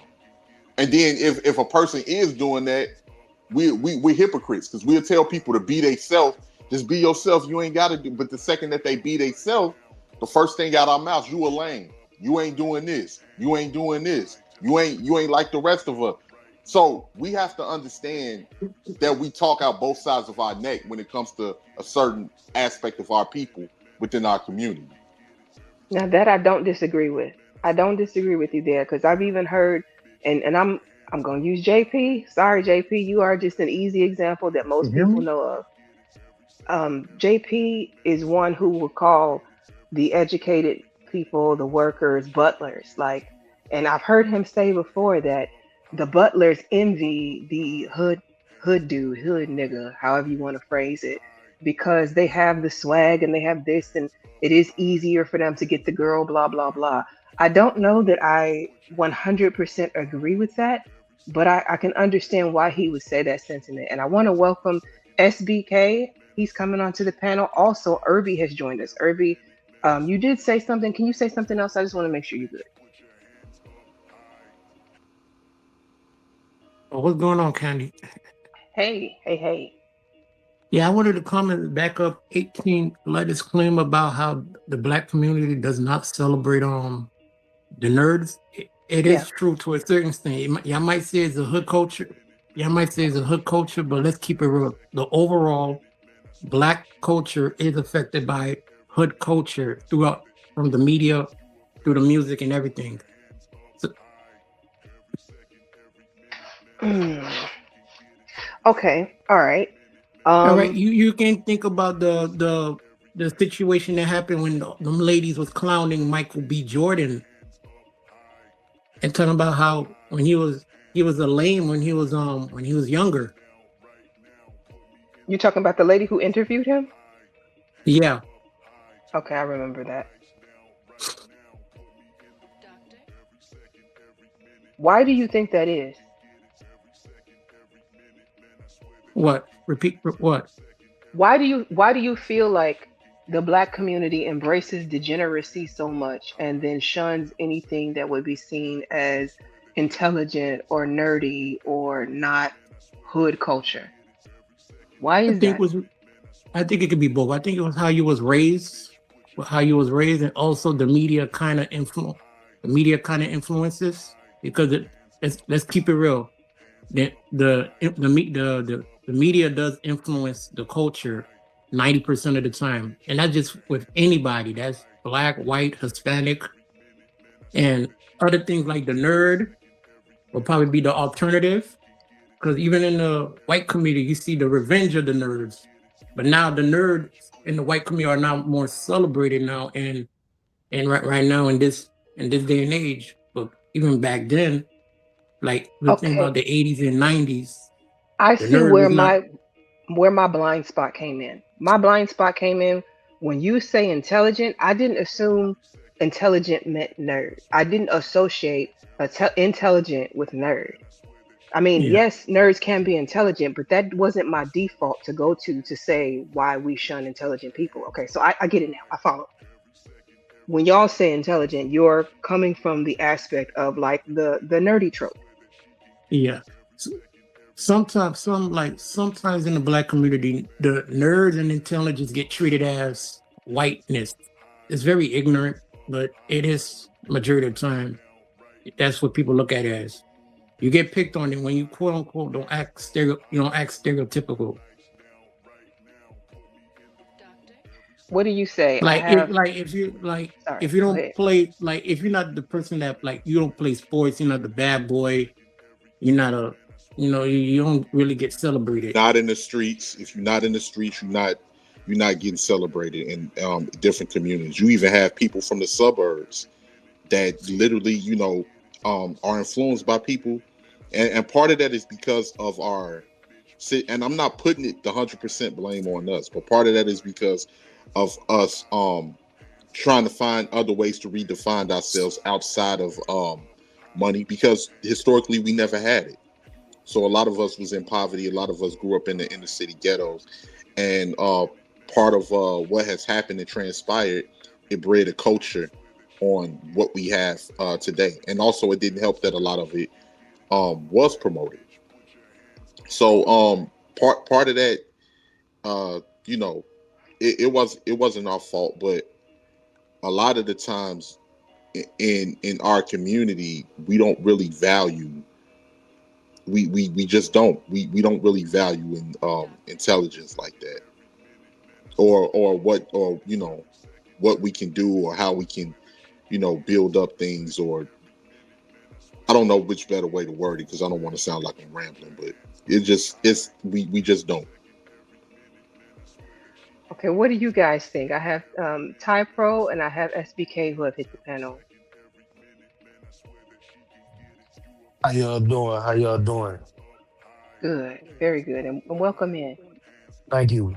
Um, I do want to say, listening to what the brother's been saying, the last brother that just spoke and the one before him, I think that that's kind of a outdated 80s, 90s mindset and narrative that don't exist today at all. Like it's falling off a lot.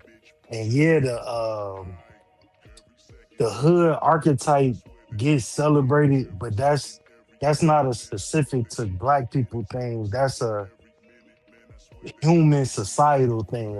You know what I'm saying? Everybody, the Italian mob, like the brother dropped some examples. The Fonz, back in the day, the Fonz stereotype, like that's because that's associated with being a rebel, a bad boy, and cool, not necessarily being a criminal. And the hood stuff is just the fashion and the lifestyle that everybody indulge in. It ain't just people that's in the hood. Like that's a very specific, loud minority. Um, and as far as the bullying for intelligence and the nerds, I don't think that even exists in these kids today. Most of these kids are more nerd than they are street. You know what I'm saying? Like all the young people, they just look like hood stuff because that's become the American and even worldwide look, like streetwear, like that's just what it is right now. But a lot of that stuff that y'all talking about is like 1990s. See, and the thing for me, I guess my disconnect is we had people on the football team who were in our top 10 graduating class. Like my homegirl was a salutatorian and also a cheerleader. Like so the tropes that were on TV didn't really they didn't really transfer where I was. So the urban kids, the street kids, however you want to call it, the hood kids were also still the smart kids. It's not like it was Hmm. a very clear line of delineation between the two. So when they were saying intelligence is not respected, I love intelligent people in general, and they don't have to be quote unquote the nerd. It's not like he got a fucking what is it the thing that the pocket protector like that wasn't my idea of like an intelligent person. So I get what you're saying. Like if I have to look at it today, I would say probably like the anime kids are the ones that would be considered quote unquote the nerds, but even that's becoming popular. I don't think it's so black and white. The anime community, the black anime, black cosplay, and the black tech community is bigger than it's ever been. Like that's what's really heavily, even in the rap music, you see rappers that align with anime and stuff. Of course, you gonna have the people that Yeah. shove down your throat be a certain archetype, but that's a whole nother conversation of who's controlling what we see on the mainstream. But there's so much. Like lifestyle rap is the biggest form of rap, and it's not about drilling and gang banging. It's about clothes and cars. So I Um, hear what y'all saying, but I don't Yeah, think but that they is. still in that's still in the they still in the minority within the community and the they're culture. not a strong representation. I can remember. I'm 38. I was born in '88. When Mhm. you watch anime, when I was coming up, kids got beat up. If you ain't had a name I brand, was if you ain't had name brand clothes, you got talked about. so I, Some like now. I agree with what you're saying today in the newer generation, but that generation just came yesterday. They ain't been so here that long. so I grew up. I was born in 1990. I grew up in Detroit, Michigan, majority black city my whole life. I and all my friends watched Dragon Ball Z, played Yu-Gi-Oh cards, Pokemon cards, and I was not at all what you would consider a nerd.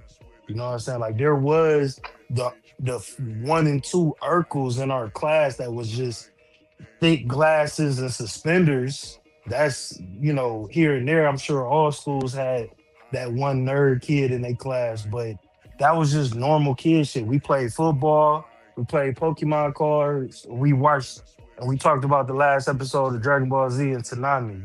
You know what I'm saying? And Mhm. I'm Right. only a couple years younger than you. And yeah, you did get roasted if you came to school with the shacks on, but that's just kids. That's just because black people are the definition of what's cool on this planet. Black Americans is the foundation of what is considered and looked at to be cool and trendsetters. So the expectations, even in our small groups and communities growing up, was always there. That's why Jordans are so popular because we rock them. Everybody will wear Jordans nowadays, but when we was growing up, it was a big deal because it was new. That's just a kid thing. That's just a societal thing. That's just the turmoil of going through puberty. You know what I'm saying? And when y'all think of the representation and to what that one guy said, the one guy that said they in California, they um they just got beef with Hispanics, not black men. Come on, bro, keep it real. Bloods and Crips, different crews in the Bay Area between Oakland, Richmond, and San Francisco that be quote unquote funking with each other. Come on, bro. We gotta keep it real. All But right. Before you go down that path, I want to point out this comment from One Spheres. And I'm going to say I concur. I think that you're right about that. What do y'all think? That's what I wanted to comment on about, but I'll let everybody go first. Hey, everybody. Good evening. And welcome What's in, up? Yeah. Twin. And Tiff has hit the panel. I want to take the comment down for a second just so y'all can see who's on the panel. Right next to me, I have Tiff. Then 18th letter. Underneath me is SBK. We have Irby, Next Level, and Ty Pro on the panel. Hello, okay, hello. I just wanted to say that the way that we it's just like sports, right? If you have a team that don't appreciate you or don't want you on their team, they're gonna trade you. And a lot of the times, I think the way that we treat our own within our community, because we a lot of the times we don't treat each other with respect. We don't. We don't try to accept the differences within each other, and try to be understanding. And even when it comes to business, we look down on each other trying to do business. And a lot of the times we wonder why we can't get anywhere. Now I understand, of course, it's part of that is programming and everything like that, but I think it's only so far that can go, because in a lot of cases we know better now. It's just a lot of us, we like a lot of BS, and a lot of us, we're not thinking as far as progressing as a group of people. We Let me don't. we let me we have some individuals that think like that, but those individuals is only as strong as their team. And a lot of so the let times, me if you're moving as an individual, you don't have a team or a network to let me to okay, let me go ahead, let bro. me comment on what you're saying because we got very clear examples of the opposite of that. And again, I think that's an old, outdated narrative. That's still like the 1990s. So if you look at the streamer community, black people are dominating the streamer community, and it's filled with black people and their friends coming together and creating streaming platforms, taking over Twitch, taking over Kick. you got other races doing the same thing, but that was a model that was pretty much created and crafted by black people. You got one person like a Castanet who gets popular. He got six of his friends, and then now he got a subset of 10 people that's younger than him coming up, taking over. You see a rise in But Ty, nepotism. but You see, Ty, mhm. with what you're saying with that, that's the equivalent of when we was growing up saying how we got athletes in the NBA. That's entertainment, brother. But And that's I'm just using that as an example because if you was to look in life, you would see more. You would see out of 10 examples of anything you could pick, you're going to see 8 black people that's putting their friends on more so than not. Even in sports, people are coming up together and joining the league. You see so much nepotism in the NBA today. I don't really watch sports, but I like to keep up with that. Most of the people in the NBA today are second and third generation NBA players, the black athletes. You know what I'm saying? Like it's but a that's lot of anything so where. even in day to day. Again, I live in Detroit. Most of the people that I know that's my age that own businesses are doing it together. Like it's kind of I just don't see that. I hear you because that narrative once did exist. A lot of this stuff that y'all saying did exist, but it is not only becoming an extinct narrative, it was a narrative that came out of a lot of violence and when our community was being targeted. We're talking about the 60s, the 70s, the 50s, then we got the 80s and the 90s. But after that small, that's like a small if somebody was to look at the Black American experience, that narrative you're talking about is a very small wink of time where we was that divisive with each other. And it was due to a lot of outside influences creating that. And now the effects of that is wearing off. And you seeing how we naturally do rock with each other in every aspect. You know, so I can only use entertainment for this example so that it don't be anecdotal, but everywhere and even though that streaming is entertainment, those are just regular people with a camera.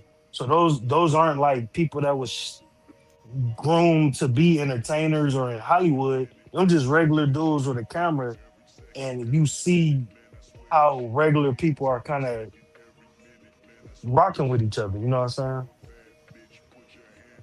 Okay.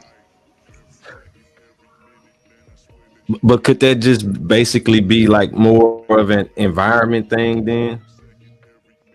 Because I think most people see from like their lenses, their experiences, and their environment. You know, some people environments is different than others. So, you know, so what 18 saying may be true to 18, but it may not be true to your lens, you know, because you maybe have a different environment, different experiences. That's just what I was just trying to break down the difference. But to the point to what she was saying, yes, it can go both ways. Black people from the suburbs probably do look at people from the hood as Pookies and Ray Rays, but people from the hood look at people from the suburbs as squares and lames too, though. I think After that, beyond an experience thing, I think it's more of a time period thing. We see so many black, like, you know what I'm saying, black cities that's coming together, like an Atlanta or Houston, or a lot of different places in Texas. Like a lot of people are pulling resources and creating these little hubs around America. That's what I see. You know what I'm saying?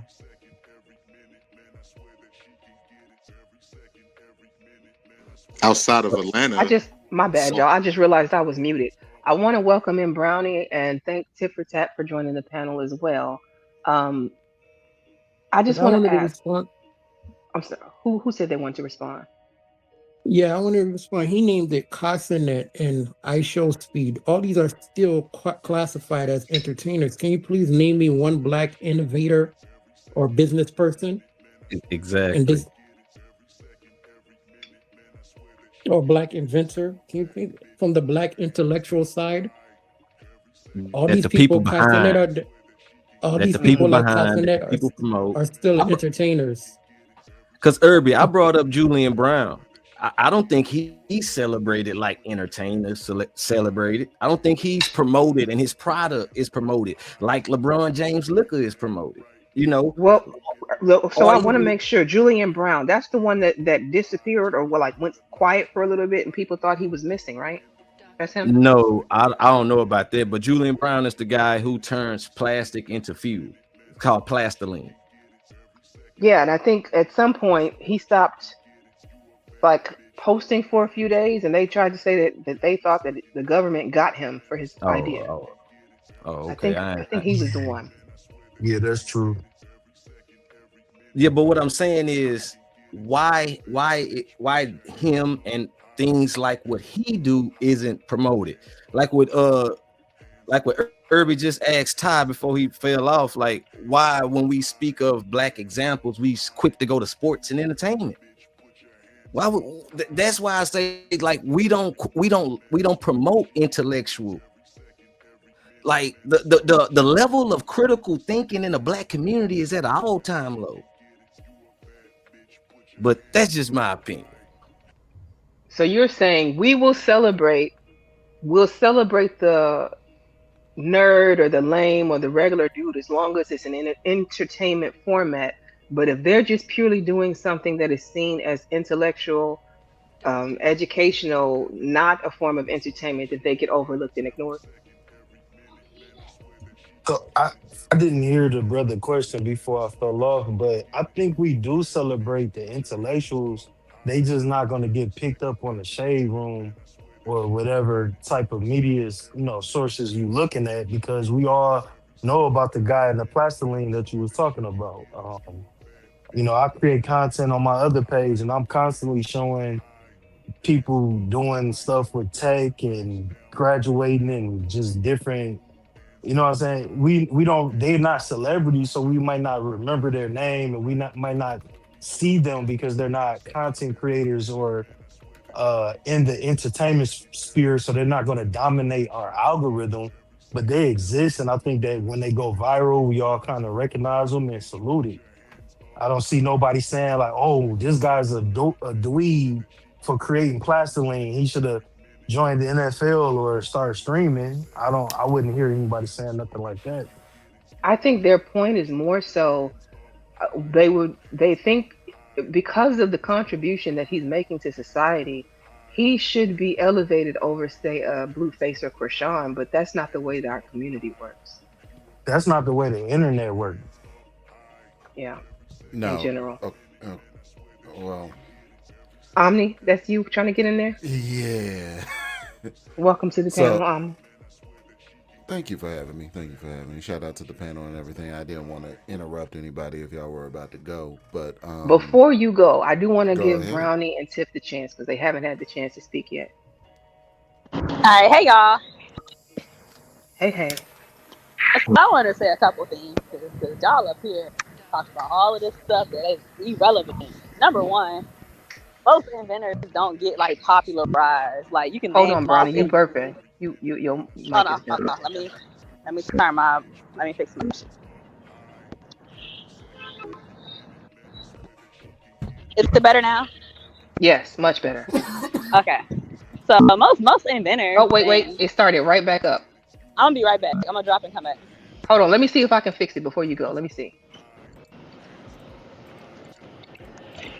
Say something else. Something else. Keep talking.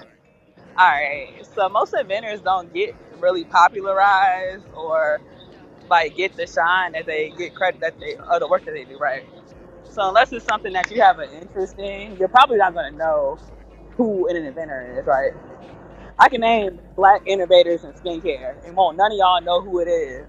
But would those women be considered nerds? By y'all definition, yeah. But a nerd is more about your personality. So nerds have a certain personality trope that go with them beyond them just being interested in science or math or innovating something. Mm-hmm. Meaning you can have any of those interests at all and be qualified as a nerd because you got an awkward, antisocial personality. I think that does go with it. What do y'all think? I don't think antisocial necessarily goes with intelligence.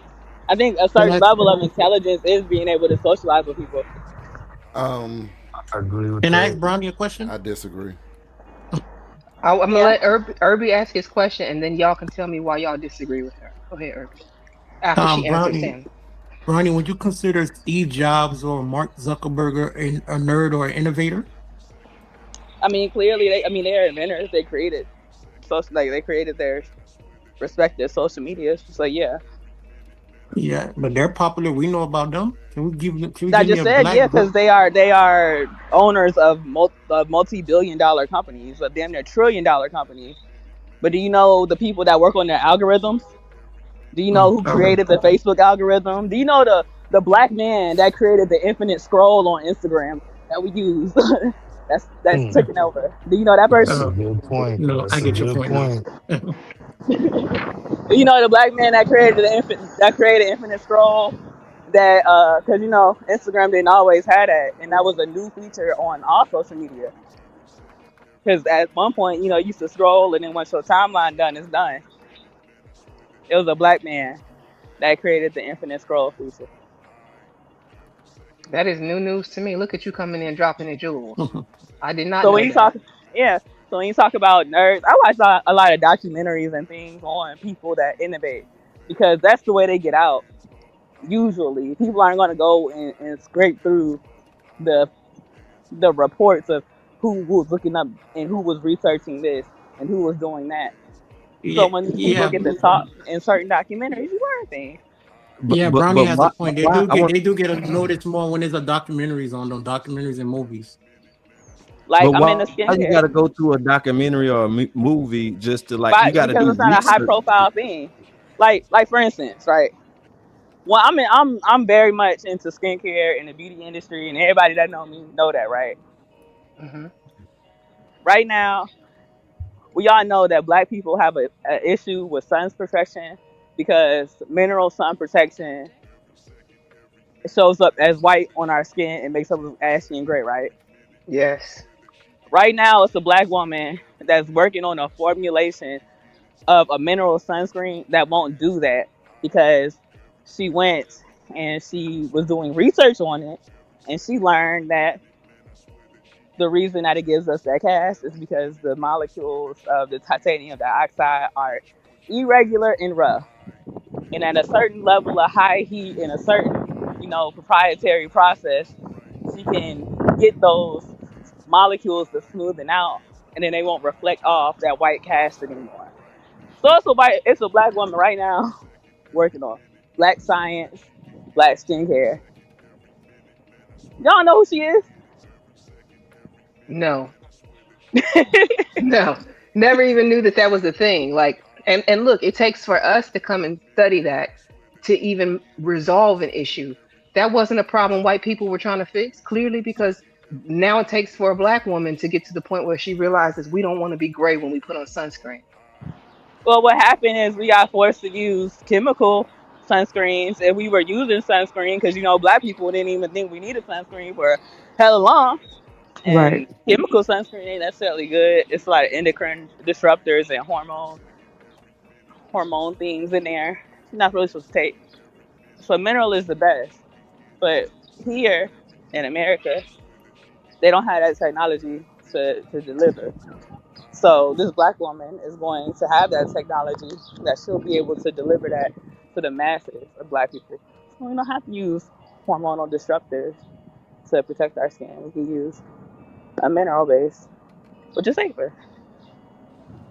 I think you made a good point that most people like that aren't celebrated or put to the forefront of no community. That's just not how media work. Unless you're ultra wealthy. If you're the face of the company, like they said, A Steve Jobs. Steve Jobs, what's his Yeah. name from Amazon. If you're the Uh, face of the company, or like an Elon Musk, where the money, you're getting the Bezos. credit. Yeah, Bezos. That's who I was thinking of. but that's stuff that we use every day. We all use Facebook or Instagram. We all see Teslas every But they're day. We all multi-trillion got an dollar iPhone. companies. Yeah, yeah. It's So you inventions. gonna know who that is. It's creations and creators and inventors that aren't trillion dollar people. or that don't have a stock market behind them and don't have all of those things. So they have to just do their work, and they do their work and they sell their product. And you might not know the name of it. You might not even know the face of it. You just know you just know what it is and what it do. Like you know what an infamous scroll is, but you know a black man made it. And then we'll talk about inventions and things that black people have innovated. We innovate plenty of things, but it just doesn't get the light because the overall product gets that light. But I gotta go. Hello, beautiful people. I made it to my second job. Y'all All have a right. good one. Thank you for joining us. Appreciate you. I'll be listening in. Okay. Now, what do y'all think about that? How about those apples? Yeah, shout out to Brownie for that history lesson because I definitely did not know that. I think it's very that's very important to know, and I think and I agree with that. But I would ask a question to everyone: when you think of the black community, do you think of more negative or do you think of positive on what's promoted, and how do you see us as a community of people? I think it's a mixed bag for me, though. Like, More I'm negative. gonna say, I see more negative in my opinion. I see way more negative, way Mm. way Okay. more Well, I'm negative. not surprised. But Well, how maybe did it? you get My bad. Go because ahead. Go maybe that's what because your algorithm gives you what you want in so many ways. It's gonna feed you what you're giving attention to. So maybe you're giving more I was attention to the seeing way more negative. negative before algorithm even existed. So are you what's the talking about negative? in everyday life, not just on the internet? Yeah, just in everyday life on what's promoted within our society to what what my brother said above me, man, when he said like right now, even in our community, black people critical thinking is like last on the list within our community. We think with emotion, we don't think with logic, we don't think with that's why we keep finding ourselves in these really bad situations where things just become progressively worse because we don't even want to address certain things where we can be honest about those things within our community without people getting emotionally angry and then it taking a turn for the worse. Is that a majority of people though? Of black people? Yeah, it's a lot. Well, I don't know about majority. I would say that's what's promoted. That's what's promoted. As far as that's what's shown as even like because if you ask people like for as black leaders, it would come from the entertainment and sports sector. Like at a point of time, like black excellence was at an all-time high. Where when people ain't have no choice but to be excellent in whatever they did like for his leadership and everything. And I think we just further got away from that as time went on. Now, to Ty's point, is things going better? Yes, things going better, but I mean, we can't just sweep under the rug like because some people still have that mindset. All right, let me ask you this. Who are maybe two or three examples of black leaders and leaders that's not black right now? Black leaders and leaders that's not black in their communities in Well, America. they can be subjective for because whatever the person see as leadership, you know what I'm saying? So some people be going straight the financial route. Some people might go in a like religious, spiritual route. It just depends, you know what I'm saying? So Right. leadership can vary, you know. It just I think they can be for each individual. But that's a good point. Now, when you think of black leaders, who would you think of?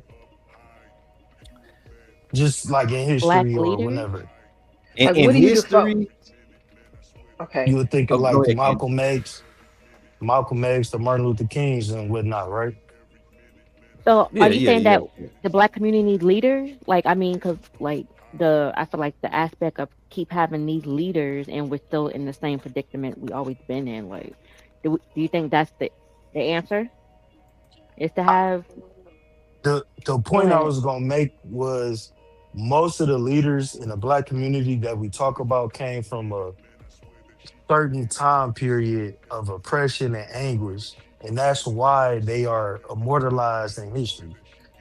So we don't have the same type of issues, one that we are fighting that we did when those black leaders existed, and we have a different way of fighting and a different way of being leaders, and it's just a different time. So you're not gonna have a Malcolm X, you're not gonna have a Fred Hampton right now, because of the things that they were leading. Those issues don't necessarily exist in the same way they do today. So it it's just a different time period to, you know what I'm saying, to say we don't have black leaders in the community. You don't have leaders in any community like that we would typically think I of would when we think think of of that. New Era Detroit is like black leadership, you know. Shout out to my dog Ned. That's the first person that came to my mind when you was talking Yeah, about it. yeah. Okay, you know, but what I'm saying is, far as community leadership, like, but that's what I'm saying. If you're looking at community, but like some people might look at financial, they might go to Byron Allen route, or you know, like religious or even conscious, whatever, however you want to look at it. So it depends on what people see as leadership, or even if, to Tiff's point, if they need leadership or if we need leadership as a community. And do Can I you say? think we have I black think, leaders and I black mean, if I may representation intervene real in quick, the when finance people say market like, and my bad, cultural market today? Because I see him. Shout out to the money smart guy, the black dude who talk about money online. And I wanna welcome in. We got Mumaculous and we have Naf on the panel, and also Omni. What were you trying to ask, Muma? You muted if you're when talking. people talk about us, can you hear me? Yeah, I can hear you now. My background too loud, but when we talk about like not having certain leaders and stuff like that, I think a lot of the problem is because of poor people. You cut out. All we heard was a lot of the problem is, and then poor people. Can you repeat that? What about now? It's good Can you now. hear me? Yeah, I can hear I you. said when we talk about Oh, you start talking and it goes out again. It goes out.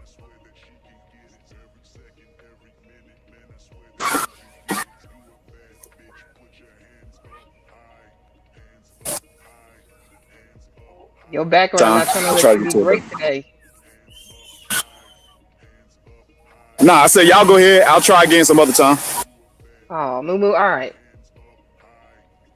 Okay. Anybody else want to jump in? Yeah, I just want to say one thing really quickly before I let everybody else go. I think, of course, I know our community has been sabotaged. If you look at the historic events of what has transpired, I understand that. But I partially think too, when it comes to us as a community, and when we really get into the real issues on what we need to do to advance, on why that goes over a lot of people's heads, because I'm gonna keep it all the way real. I think it's a lot of black people that don't really want to do the work.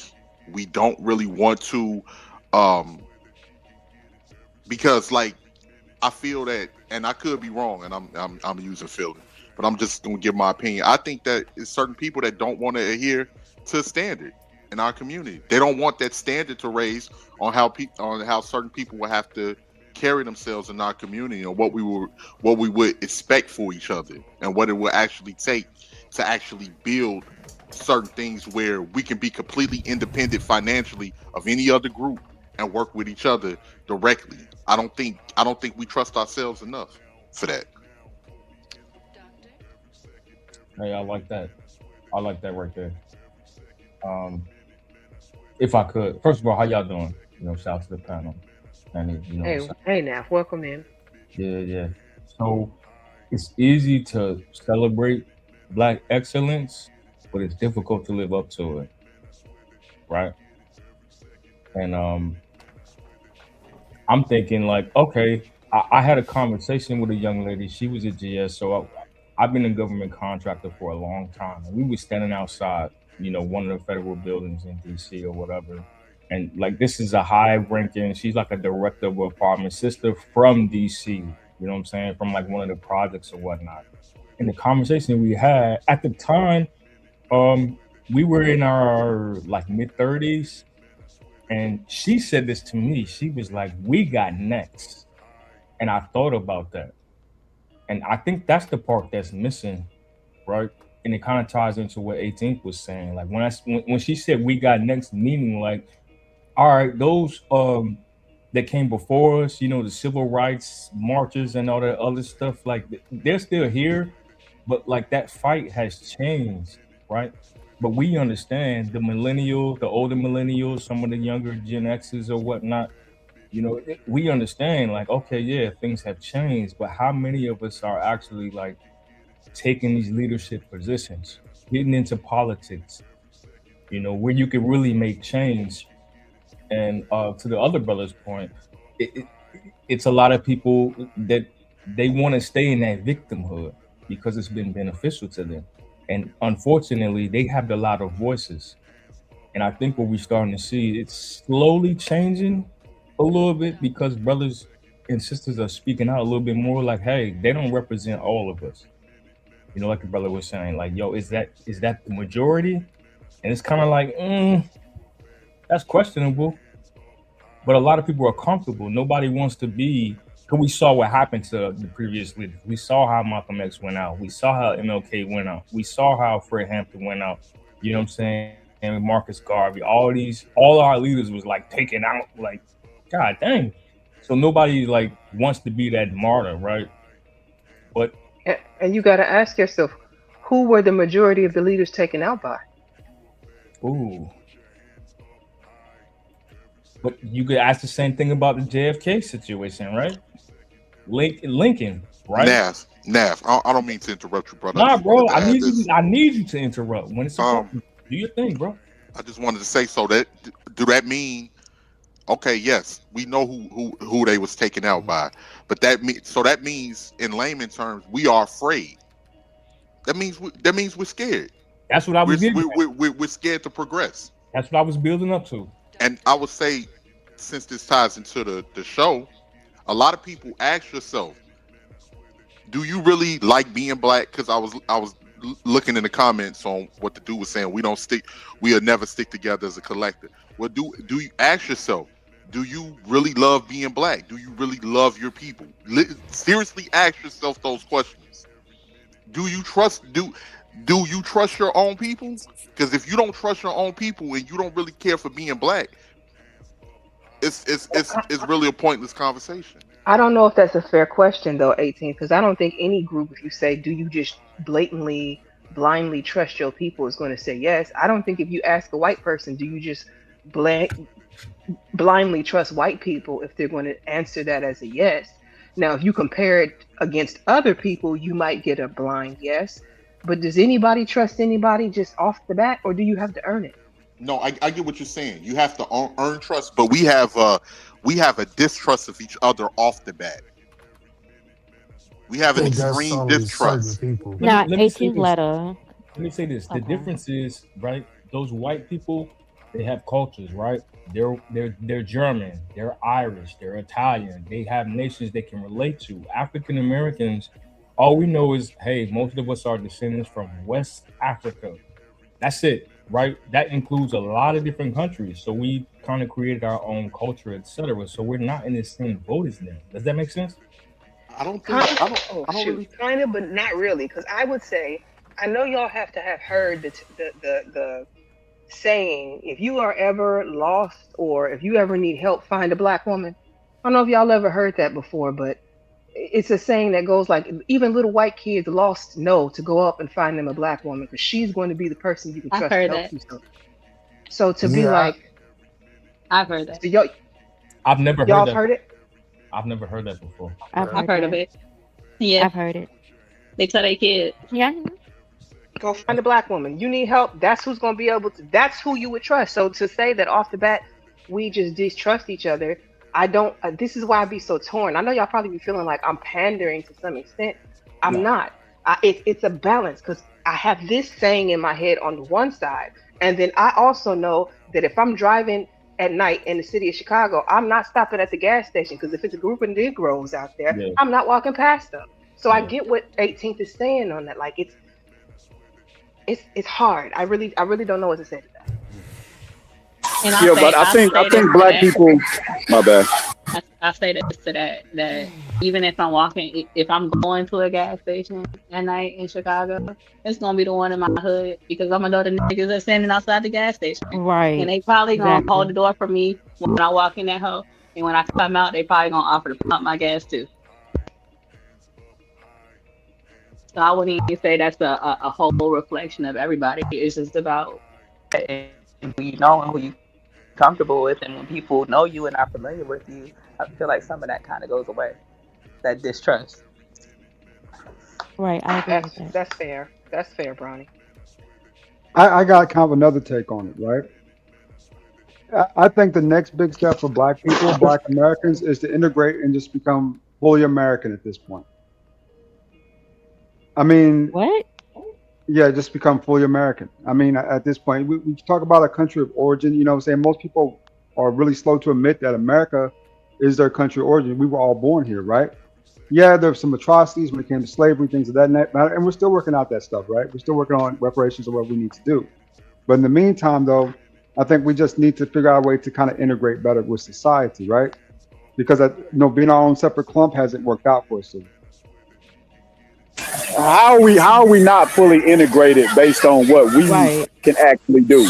Like what are black people doing to stop ourselves from being fully integrated? That's never been black people stopping ourselves from doing that. You've always had redlining, you've always had insurance companies, you've always had them showing when black people go look for a house, they don't show black people all the houses and all the neighborhoods. So black people have not been stopping themselves from being fully integrated. That's not true. So it's a lot of background noise there. But it's about identity at this point. yeah, Identity. it's the I think most behavior. black people, I think that's the whole purpose of the FBA movement that y'all be trying to hate on, is because they acknowledge that they are American and they accept American culture. I You don't know, even know that I would call myself FBA. I've never looked enough into it, but I don't consider myself African American. When people ask me what I am, I'm Black American. I'm American. I okay. don't. Yeah, I would consider myself integrated. This is my country as much as it is anybody else's. I'm not. There's no back to Right. Africa for me because I'm not Agreed. from So Africa. to be Like how we're fair, Agreed. not integrated when it's on our birth certificate. If you was born here, you're integrated from birth, right? Yeah, we've but been it's here too accepting long. the American part, right? So I think the 2 points that were made, right? The FDA thing was like, all right, we were born here. You know what I'm saying? We want to acknowledge like we were, and the reason for the separation, when you say Black American, it's immigrants that come here. Like I got Jamaican and Haitian and all types of cats from the Caribbean that were not born here, but they're black, right? But then once they get their citizenship, all of a sudden they identify as Black Americans when it's convenient, which is why the FDA movement kind of like became popular because they was like, nah, y'all are not us. You know what I'm saying? Y'all, we don't come from the same struggle. We don't have the same story. Y'all didn't build nothing here. Y'all can't trace nothing back. And all that ties into the reparations conversation, which I'm not even trying to have. But that's where that came from. But I agree with the whole like, yo, you're American first because we were born here. This is our country as much as anybody else that immigrated over here. Right, but And those distinguishments need to be made. I agree with that to 1,000%, Absolutely. especially for birth we certificates not saying where you're actually from, right? Versus that you're just full American. You know what I'm saying? So that's a conversation within itself. But identity-wise, right? I mean, culturally, the way we kind of behave, the way we kind of act, some things we kind of do, need to blend in just a little bit better, right? So we can kind of push some of our agendas forward. But our Because culture is American culture. Black culture is American culture. Everything that No, we it's, but it's do a like subculture of American influences culture. the it's a broader spectrum subculture, of yeah. American culture, from But what's being dressing to pushed as music. Black culture is ratchet culture. Like, yeah, this is Y'all No, what got not hold on. all You of gotta black let her culture is finish her not all thought. You of can't black talk over culture is her. ratchet culture. my bad. Huh? all Go of ahead, black Brandon. culture is not ratchet culture, and it's not I Exactly. agree, but why do we accept any level of ratchetness as black culture? Is what I'm talking about. And can I That's have what one Not y'all more black said. caveat? culture. I said black Can we? culture Can we? was American culture, But and y'all but said it but was Can ratchet. I ABS, have what one is more Hold American caveat? on, hold culture on, though? hold on, hold on, because Brownie is at work, and I know she got to talk Oh my mo. bad, my Y'all bad. got to let her finish her thought. Hey, I'm in the back room. I'm supposed to be training. But black culture is American culture from everything from the style. Then that's not negative or ratchet. It's only negative and ratchet when it's placed on us. You know, when you see Exactly. a white girl with bamboo hoop earrings, that is trendy. When you see a white girl with straight backs in, it's boxer braids, or it's Girl, some other Brock shit. braids made me That's Oh, crash not oh no, out. no, I no. ain't When gonna you hold see you. a black woman with an afro, it's A now fucking they call cloud that shit a bob. cloud. What the fuck they call that shit? A cloud bob? A that's It's called. like cloud What the hell is bob. a cloud bob? A cloud bob. Like what the hell Yeah, is a They I cloud trying to say bob? seen that's that. an afro on white women. Yeah, Afro. Yeah, I Yes. seen that. Yeah. That's not what it's we Tracy so want. Ellis black about. Ross was rocking a cloud bob on what was it, Vogue or something? I can't Yeah, remember. Mm-hmm. yeah, that was a Vogue joint. Okay. And they But called it can a I cloud ask you bob. what is American culture to him? Like what is American culture? 80 is. American culture is Jazz. a sandwich of lots of different cultures blended into one melting pot, right? Which is American.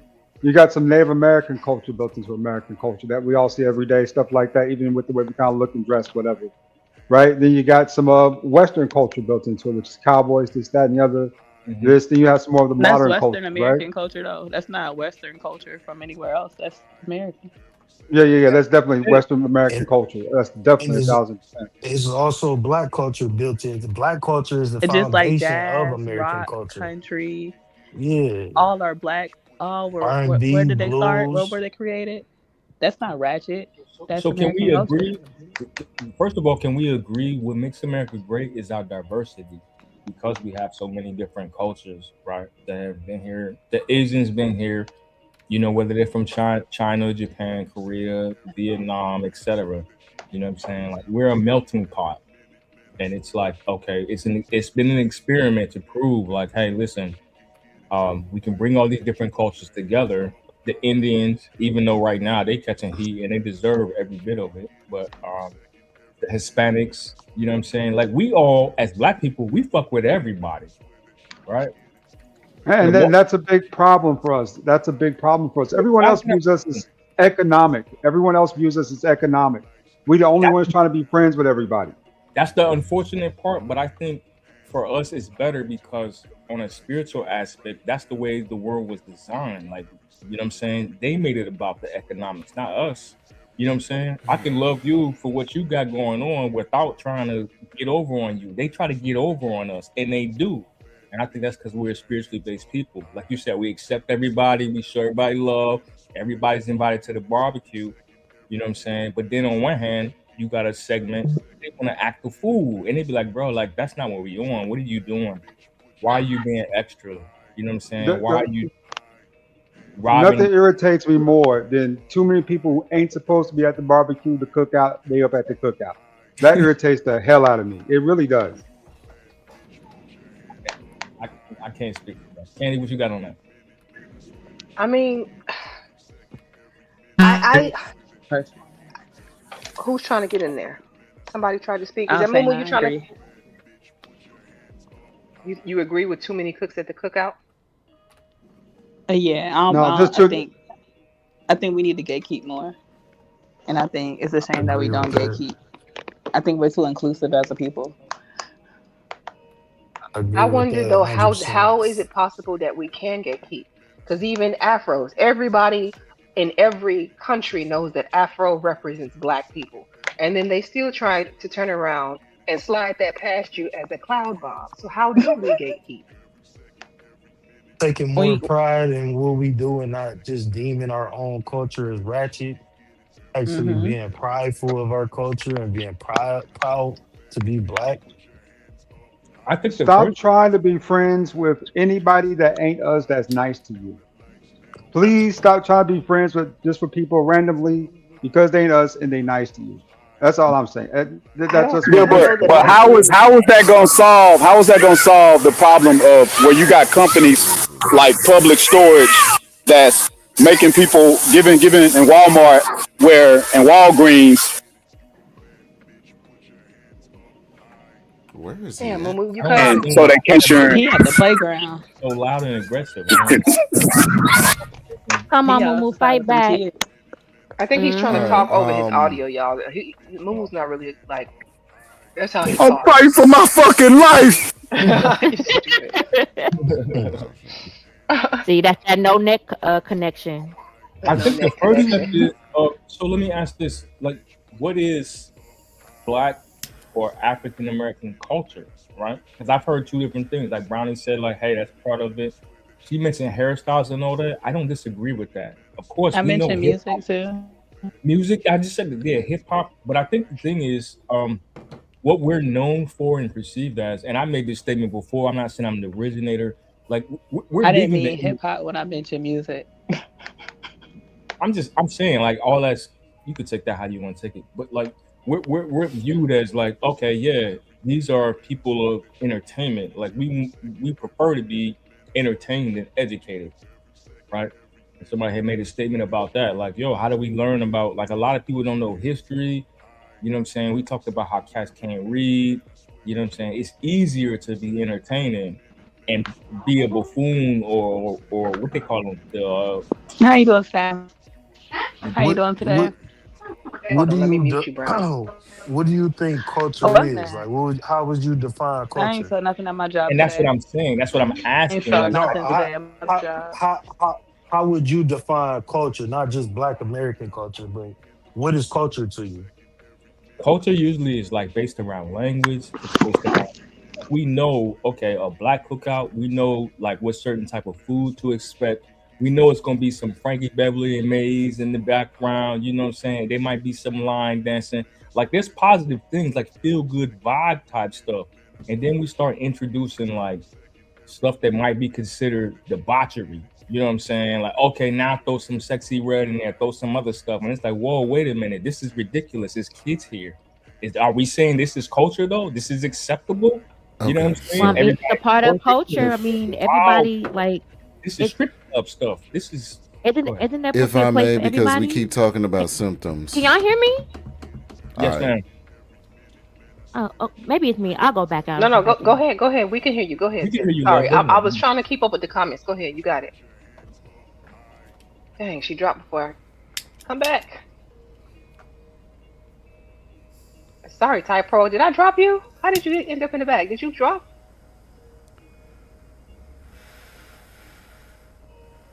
If I may, we was musing about ratchet culture within the culture of black people. Is that accurate? I guess that's where we got to.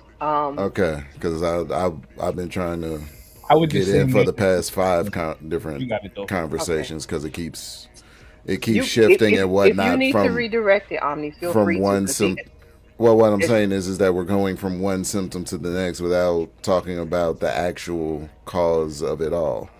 It's from the cookout conversation that y'all were just having, everybody being invited to the cookout.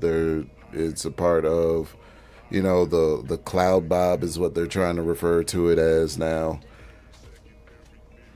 Standards. hmm Black culture will not strengthen. I'm not saying that we don't have a culture. I'm just saying it's kind of weakened over time because the culture lacks standards. I keep asking this: what do black people do day in, day out? Rain, sleet, snow, shine, right? Irregardless of what's going on in the world, this is how we're moving, and we're not going to deviate for anything on that. Until that gets implemented, we're going to keep running into those symptoms. It's a lack of standards. That's why everybody gets invited to the cookout. All some white guy has to do is tell you a funny joke or say something that somewhat kind of sort of relates to you on a Tuesday, and it's like, man, he cool as hell. He invited to the cookout. You know what I mean? Some standards that black people have to start implementing. But I hear you what you're saying as far as standards on who we allow in from the outside. But what about standards from within? That Because too. everybody, It all goes together. I'm not talking about standards on the external standards. I'm talking about standards. Period. so Like what? what? Like I said, what do black people do? Really think about this question. What do black people do or produce day in, day out, without fail?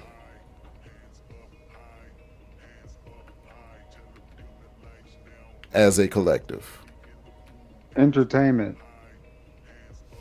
Yeah, entertainment for sure. Yeah, yeah. That's What do that was we do? And We're so why are you consumers. We're so consumers on a daily basis for so sure. why are we confused as to why entertainment seems to be so much at the forefront of our minds? mm,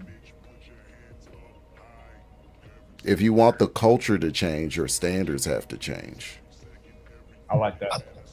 I think the reason why we so heavily in entertainment is because that was one of the outlets we historically had that, when we couldn't get into any other fields historically, entertainment was a staple that we can always dominate. And then it eventually became sports as well.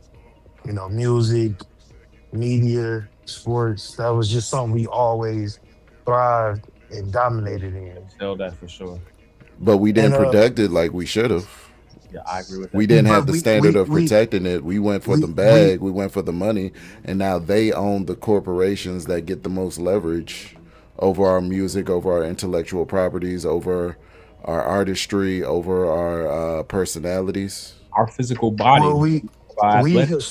we historically couldn't really control what we were producing as we was producing it. And then when we did get the Michael Jacksons, the Princes, the Jay-Z's, you get the notice to demonize these people. It's a tactic that we just an external tactic that we couldn't control because Yeah, the people that starts to climb the ladder to control things, we look at funny. We look at Jay-Z funny for whatever reason. We look at the people that become powerful as, oh, they sold their soul to get there.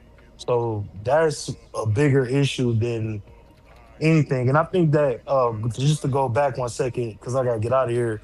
As far as culture, I think you would define culture as like music, fashion, language, spiritual belief. We black people excel in every aspect of culture. We just deem so much our own culture as ratchet when it's just a lot of it is ratchet and a lot of it isn't. But black people have so much culture that it has bled to become American culture. And you don't see white American culture in Japan. You see black American culture in Japan, Russia, Germany, Europe, right. Africa, everywhere. You will any country you put your any continent you land on, you will see some sort of black American culture. And that speaks to how strong our culture is. So when black people speak against black American culture and say it's weak, you just have a low racial self-esteem about what our culture really is. Whether you deem it being ratchet or not, that's just one small aspect of the overall. Everybody want to dress like they black. Mm. What I forgot what comedian said it. Everybody want to be yeah, everybody want to be a nigga till it's time to be a nigga. Like the culture. Absolutely, they love the rhythm Yeah. but hate the blues. Yeah, I have some disagreement But with in that. that, I have some disagreement with that. You're right about go one ahead. thing. At one point, black culture was the most influential culture in the world, hands down, It without is ask, right? today. it It is still today, is. right now. Right Right now, now, But right it's become now, more it's influential. been leveraged and diluted to the point where your culture has been shared out so much that you're right. You see it everywhere. But how does that help you with your influence right now that everyone has your gift? You know what I'm saying? So So it, it creates more of a it creates more of a even playing field when it comes to certain things when it's socially, but economically though, and the things that matter, it kind of does. We've lost a lot of leverage over the years due to that. yeah. well, Japanese people don't look at everybody eating sushi as their culture being diluted. Koreans, A lot of them Vietnamese do. people, Wait a Chinese minute. people, Eating Mexican sushi people. or making sushi? Because I I'm think there's just two No, no, saying different no. there's things. Eat there's a both sushi actually. spot. There's a sushi spot everywhere. I'm gonna There's a Chinese apologize. spot Hold that thought 1 second. Somebody is trying to hit the panel, and I have 10 people up here already. It's full. I can't let I'm about another to I'm person about go. to I'm about to I'm about to drop I'll down right drop. I'll now, drop. Candy. Thank you for having me I up, gotta Cat get out of Kane. here. I Uh, appreciate you, ADS. Thank you for joining the panel. I'm sorry, y'all. I wasn't trying to tell anybody to drop. I just wanted to let the person in the back know, give me a bit because somebody likely will.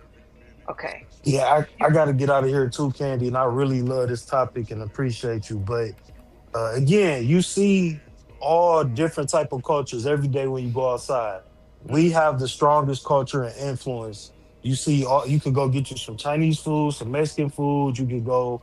There's probably a Mexican town or an Asian town, a Chinatown in your area. You're gonna see your culture being. It's been a big thing on Instagram with Koreans talking about how white people are shopping at the Korean market now more. That's what culture is. Culture is to be shared, especially in America. It doesn't dilute our culture. I think that black people have strived every aspect that we were able to, and now we striving and streaming and then take. I think it's just the way, glass half empty, glass half full. But shout out to everybody on the panel. I appreciate y'all Thank you so much for coming through. for sure. Great take, bro. For real. If I may add to that really quickly, I Hmm. just wanted to say, first and foremost, like I love Black American culture, but today, what's a representation of Black American culture is not our best. It is not. Now, if you want to say back in the '80s, the '70s, and the '90s, especially when you look at the like Frankie Beverly and Mays, and the Parliament, all the way to the '80s, New Edition, and After Seven, and people in the '90s and stuff like that. I think that was at our best. Even in the early 2000s, it was a lot better than what we're seeing It that's is. projected now. And I will say, one thing I hate that we do as a people is we throw away different elements of our culture. After we feel that it's played out, we throw it in the garbage. And other people take it, they reinvent it, and then they use it and profit off of it the most. Just like what you see K-pop. K-pop is nothing but R&B with Yeah, a that's with a true. with an Asian face on it. We completely disregard a lot of the things that we created that makes us unique. We disregard that, and we'll say it's old or it's played out, and we don't even hold the people that bring the culture to the forefront. We don't put them on the top of a pedestal. We sell them that. Well, that was back in the day. You ain't nothing now. So I think that's a problem.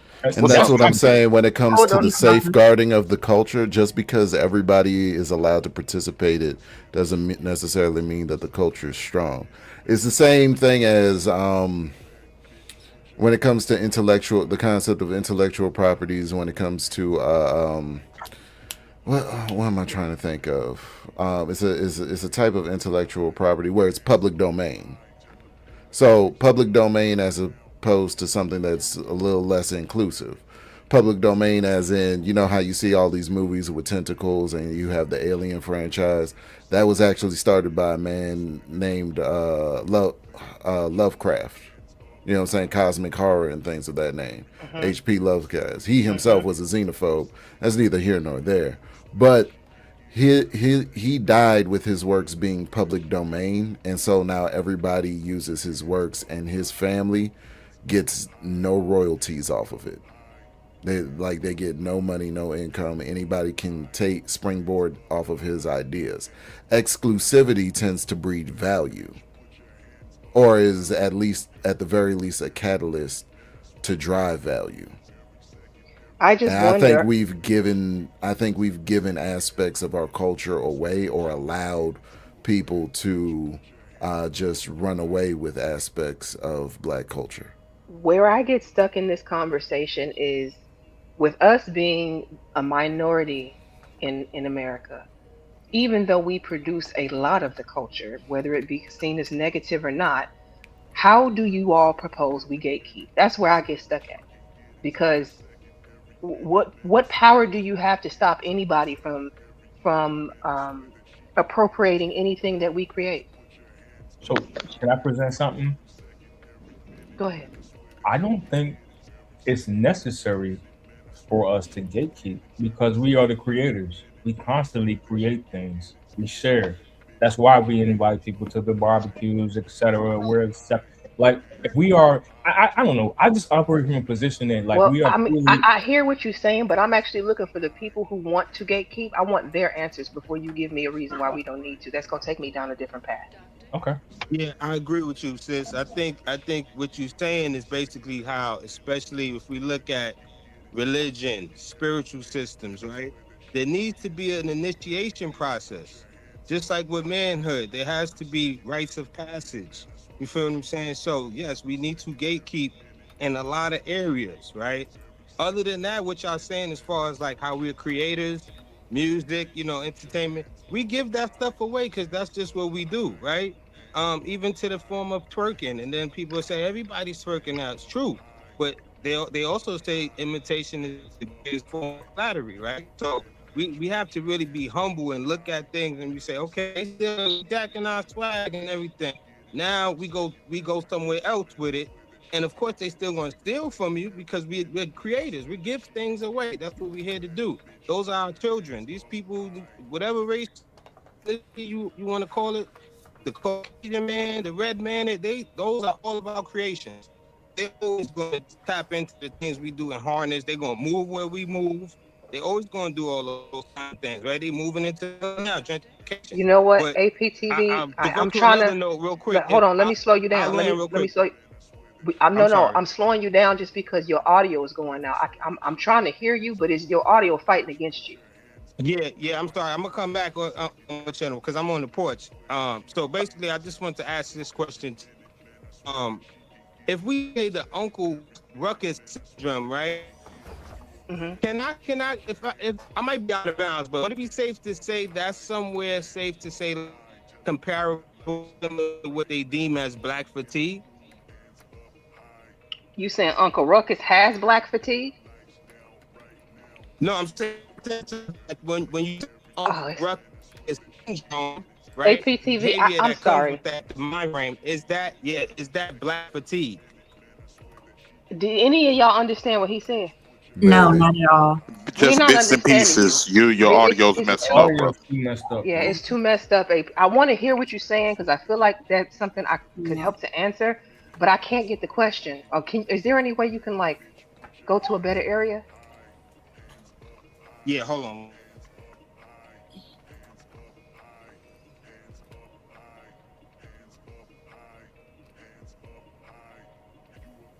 Is anybody else to disagree? Oh, I wanted Omni. You said you were the one who proposed we gatekeep. I want to know, how do we gatekeep? How do we, the minority, with the because I'll give you some examples. The TikTok dances, when TikTok was blowing up and real popular, it would be Hmm. black creators who were out there making these TikTok dances. Somebody who was white and more popular would take that dance, redo the dance, and now they're being known for the dance, not even crediting the original creators. To the point Right. that TikTok came together, and I'll tell you a way they did kind of gatekeep. They came together, and the black creators decided that for a week they were not going to post any new dances, and they wanted to see if the white creators could keep up, and they couldn't. Nothing came out for that week, and then the black creators went back to doing what they do to prove a point that we're giving a platform to people who were stealing rather than creating. That's the only way that I have seen, and I don't even know that I'd say it was gatekeeping so much so as like a mini boycott, but even still, it hasn't stopped it from happening. Right.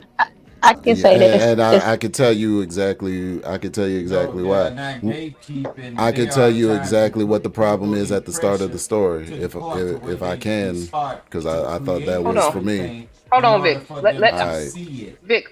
I'm telling you, You coming Gee. in? Hold on, Oh, Vic. You talking this over is Omni? all He was personnel, already talking. man. this is crazy. So You see the name that's on the the screen? problem that started I'm sorry, the King pro. Rooster. You're right. My bad, King Rooster. I Jesus. apologize, but let him go ahead and speak. You can't talk over him. Go ahead, Omni. Okay, so let's go line by line on your story again. So, oh, there was a group of black dancers, Yes, TikTok. and TikTok is owned by black people. No, TikTok. Well, no, we know TikTok is not owned by Right. black people. That's the start of the problem. We're expecting we're expecting preference or not. I'm not even gonna say preferential treatment, but we are expecting protection out of platforms that we do not own. So you're saying we should create our own platforms? Exactly. So how Which would that goes to have their the own? Go ahead. which goes into what I was going to talk about earlier initially when I came up here. And it also goes in line with protection of the culture. Like we have a habit of like hopping on the next wave and being the trend when it's really the boring stuff that needs to get done first before we even think about, you know, saying majorly benefiting on someone else's platform. So the boring stuff, like all the nerd stuff, like, you know, that someone earlier mentioned the brother with the plastiline to create plastic diesel. Jab, he's not even interested in preserving it for the black community or anything. He wants it to be like he's not patenting it. He has his own strategy with it, so he's not really. I don't think he's a good example. But nerds, people that are obsessive about a particular area like that is what I think we need to focus on and highlight and pour resources into. People that are obsessive about and are likely already doing the work of creating a black-owned TikTok or something like that. But So here's the that thing. when we have our own platforms, they may steal the content, but on our platform where we have the file, the metadata says that this dance started over here, we have better leverage to defend it. But I don't see. Okay, I'm trying. I'm trying to follow you. I hear what you're saying, but I still see the flaws in that because even there was a black created version of Pinterest. Black people didn't even show up to support it. That was when we were trying That's to the like problem. boycott. That's the problem I'm Problem. highlighting. That's the But problem. even when they do though, like, oh, so okay, who has the black basketball league? Is it the Big Ten? Is that what I'm The thinking big of? three. Candy. Ice Cube. Ice Cube Ice with the Cube. big three. Candy. When you get through, can I tell you something? Tell you Yes. something about black Can I folks and color folks. When you hold get on one through, second, I'm gonna Rooster? Let tell me you just say this straight, real like, quick. because I'm not a content creator. No, hold on. Your words don't trump what I say, bro. Even though I know you or know your kinfolk, bro. 18, your shit don't trump mine because I live this shit every day. So I'm asking Wait, her. hold I'm up. asking her. Okay, But you all right, Rooster, go interjected. ahead. Hold Don't on. fight. You Please don't fight. interjected. I'm asking her. After Go everybody ahead. get Oh, their go little ahead, Rooster. bullshit, regentrified mindsets going on, can I tell you the actual problem with Negroid, a Negro of a And I know black. y'all are. Hold on one second, Rooster. 1 second for me. I know y'all are groaning and griping, but for the topic of Uncle Ruckus, don't you think Rooster would be a good person to come and speak right now?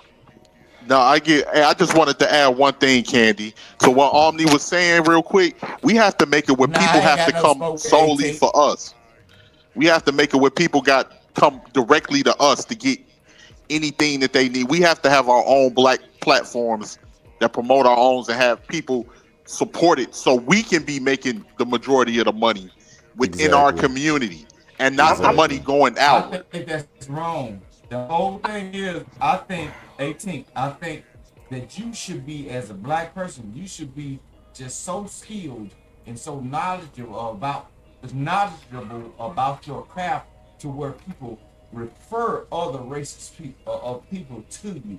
Don't your That's shit a ain't the strategy end all too. be all because some people are doing the same shit you doing, but your skill or your craft or whatever you supposed to be doing is supposed to be immaculate to the point to somebody saying whether it's a white person, a goddamn Punjabi or whatever, say, hey, if you come through my neighborhood and your tire going flat, he's the person that needs to do it. So it's all about your track record, bro. All this old racism shit that y'all talking about, dog. The track record, bro. I don't be want to hear all this old extra shit that regentrified niggas and been snatched up out of the South and shit. You went to the west, you went to the north through the great migrations and shit, and you ain't even come back and teach. You ain't even come back and teach grandma how to read. So I don't be wanting to hear none of that shit. What are you doing that's so acceptable upon the community of other people that deems them fit to say, I need to go to him instead of my own people? Y'all folks be crazy, bro. Y'all don't even know how business works. No, I agree with that. I agree with that. That's what I was saying. Look, bro, I understand that, but look, I understand that.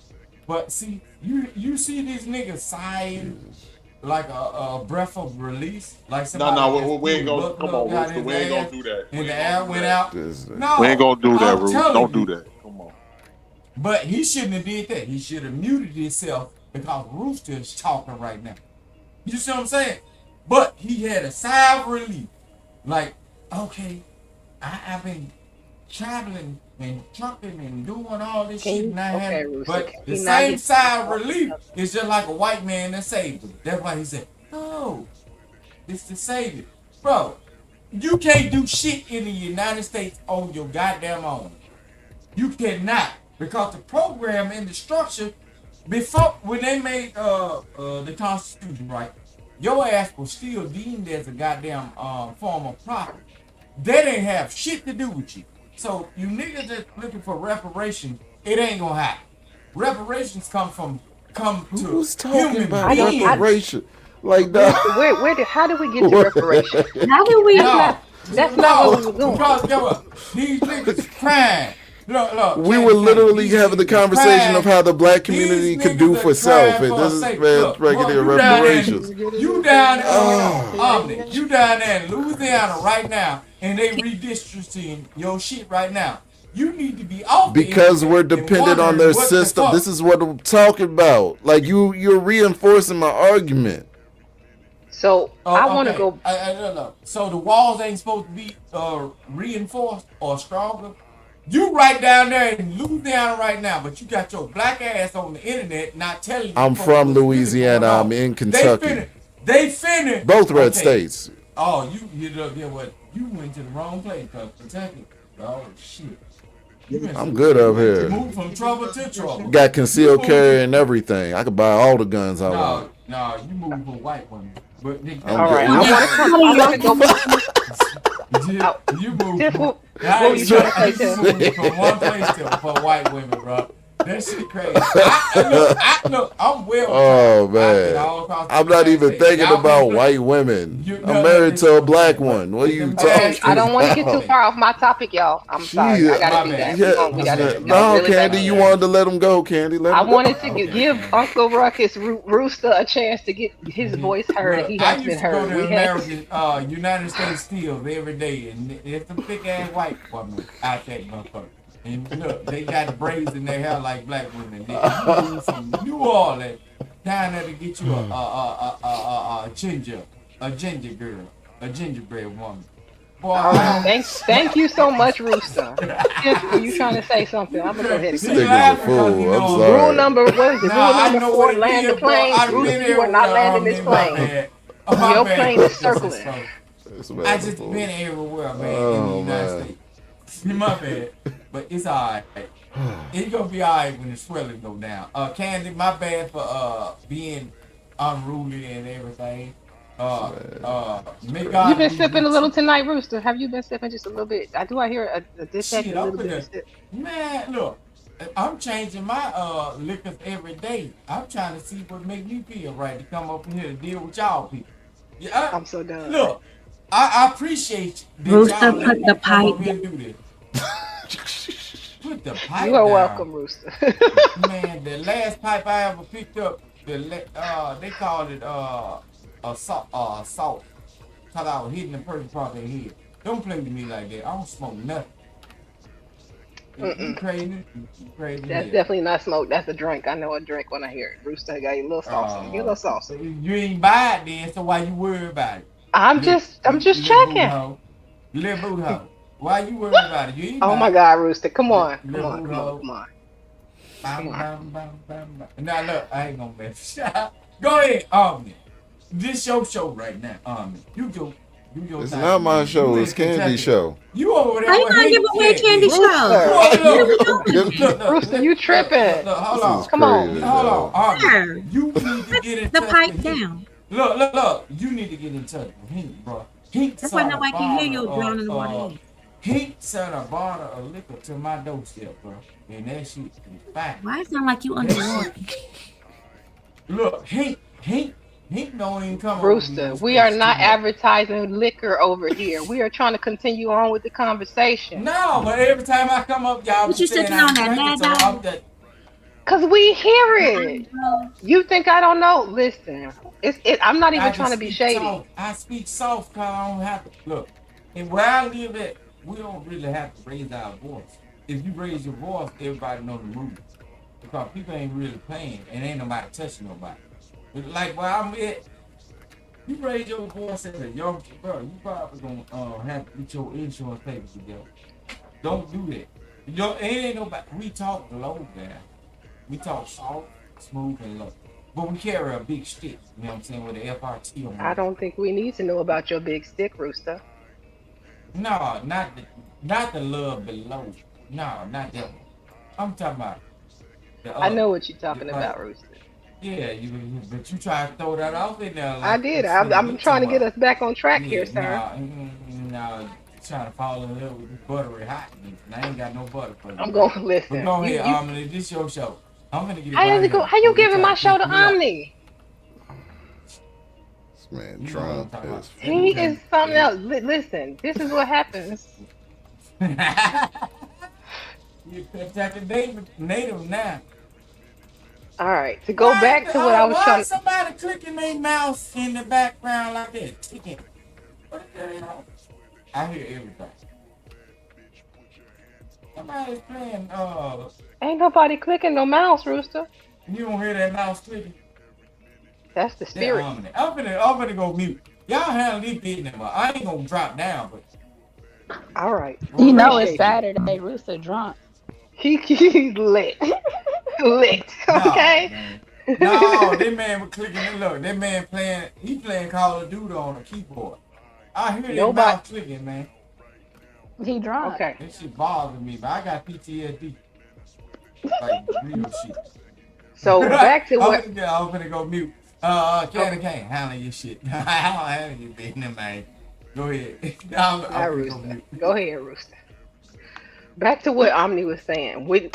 Okay, so I heard you. I heard what you said about us creating our own platforms and then we have control over the platforms. What I think where we overlook what typically happens is anytime we create our own and it gets popularized and it does well, they're just going to create their own version, which will have a more backing. It's going to have a bigger financial backing. It's going to outpace ours, overtake ours, and outgrow it. It's the same thing that happens with black TV shows and black sitcoms. While we may put it out, it's great, girlfriends, or living single. Mm-hmm. We put it out, it's well produced, well done.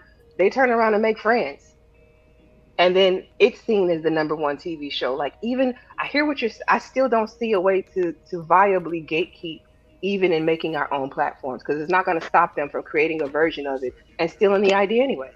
Can I Well, speak see, in? at the same time, go ahead, I'm Brandon. sorry. Can I speak in when it comes to gatekeeping? And I think a lot of it has to come with us as the people, as our people supporting when we see things like that happening, actually stepping up and going above and beyond to support those people that are being stolen from. Like right now in the makeup world, it's this big controversy right now over blush. Okay. So this black creator, Makeup by Esther, Hmm. she created this transitional blush. She worked on like what's the girl Landria from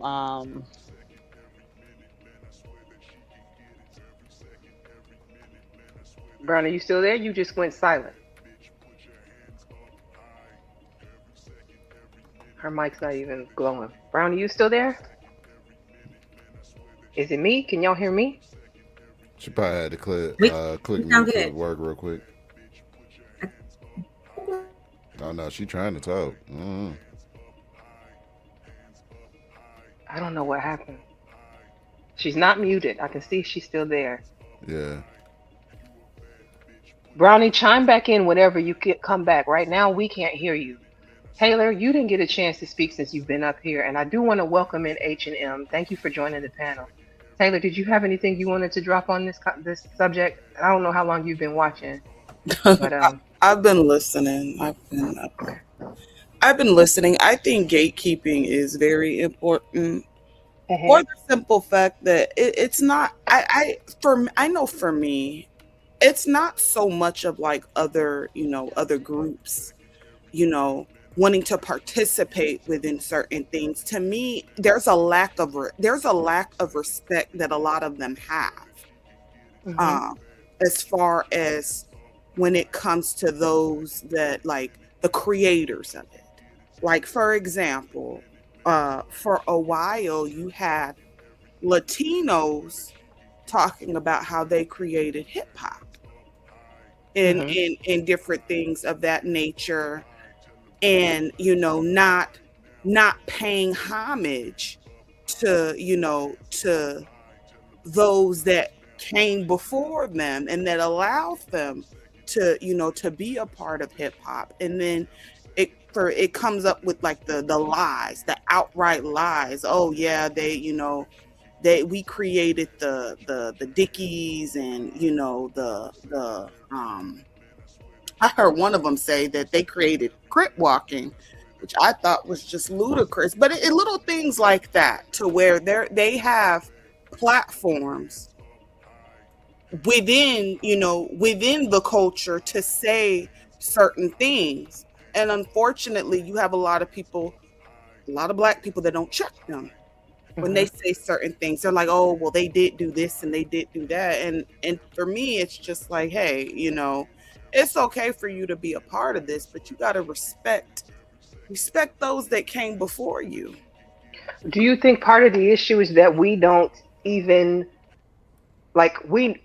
we don't even pass that history down, or we don't make it known so that it makes it easier for it to be like co-opted and stolen? Because absolutely, I feel like if we took pride in giving homage to the creators of it, then it would make more sense that other people wouldn't have the ability to come in and be like, no, that was our people who not stole it, excuse me, they wouldn't say stole, who created that. No, I agree with that. Like, even like us as Black people, we can't go into like Banda culture or whatever and be and kind of do our own thing. No, the Mexicans isn't gonna allow that to happen. Can you tell me, okay, so if I flip it, then if you think about other areas, like for instance, some of the Caribbean culture, we'll go there. When it comes to some of their things, do you feel like they do a better job of gatekeeping the appropriation of it? When it comes to who? I'm sorry? Like Caribbean culture. So like I remember when I went to Jamaica. And let me tell you what I did that was a faux pas. And I didn't even think about it. But at the time I was wearing faux locks, right? And so it was just the style that I was wearing during that period. And I took my behind over to Jamaica with faux locks in. And the look on the Jamaican ladies' faces at me with my faux locks, I was like, damn, my bad, y'all. I wasn't trying to appropriate. I just really liked the look. And so I'm trying to think of ways that other cultures do a better job of gatekeeping their particular culture, or do they not? Can you think of a way that other people do? So are you saying all we need is a good look? No, well, no. I'm saying I felt like I would never do that again. Next time I come, it's gonna be with a completely different hairstyle. I just it was enough to make me understand the point. I'm not saying everybody operates that way. Did the story at least make sense to where I'm trying to relate it? Do you understand where I'm coming from with it? Everybody's silent. I'm sorry, I'm thinking. Now faux lock, that's like imitation lock, right? Right. So they were trying to give you they were crocheted in Faux locks. They were So, mad that they weren't actual real locks. right. Ah. Yes, that's what I'm trying to say. They looked at me like this and it was the look on their faces like, what the fuck are you doing? They don't even look like I can't even really explain it. They didn't say it, but I know the look because as a black person, when you see somebody trying to imitate you but doing it wrong, and it's like white people locks. When white people Wait, put so locks on. so they started the faux locks, or like No, I'm saying because I showed up with a fugazi version of what you would have in your head. You looking at me like, what are you doing? That's how I took it. I personally wouldn't, because I feel like everybody's different, but some people don't have the patience for the journey of growing locks. They would have just had to look at me crazy because you know what I'm saying. Like, I don't know if that would be the same as appropriation. But see how that's from your lens. Now I want to talk to somebody who was actually of a Caribbean background and ask them what they think of it. Because we're gonna say it's not appropriation because we're just doing our own thing. But I'm sure the people who appropriate feel the same way when they're appropriating our shit. That's a good point. I see what you're saying. That's an excellent point. I don't have a rebuttal to that, to be honest. Like I'm waiting on somebody to give me one. I don't I don't know. I just think I don't know, cause like I remember I ran into this Caribbean girl years ago, and she was like, cause she had like beautiful, thick, curly, really kinky hair, and I'm just looking at it and all. She's like, "Oh my God, you got that Rasta hair. All the men will love you over there." I'm like, "Rasta hair?" And she was like, "Your hair," and I'm like, "Oh, my locks, right?" So, so are Black Americans appropriating Rastafarian Caribbean with our hair, or is that just a universal thing?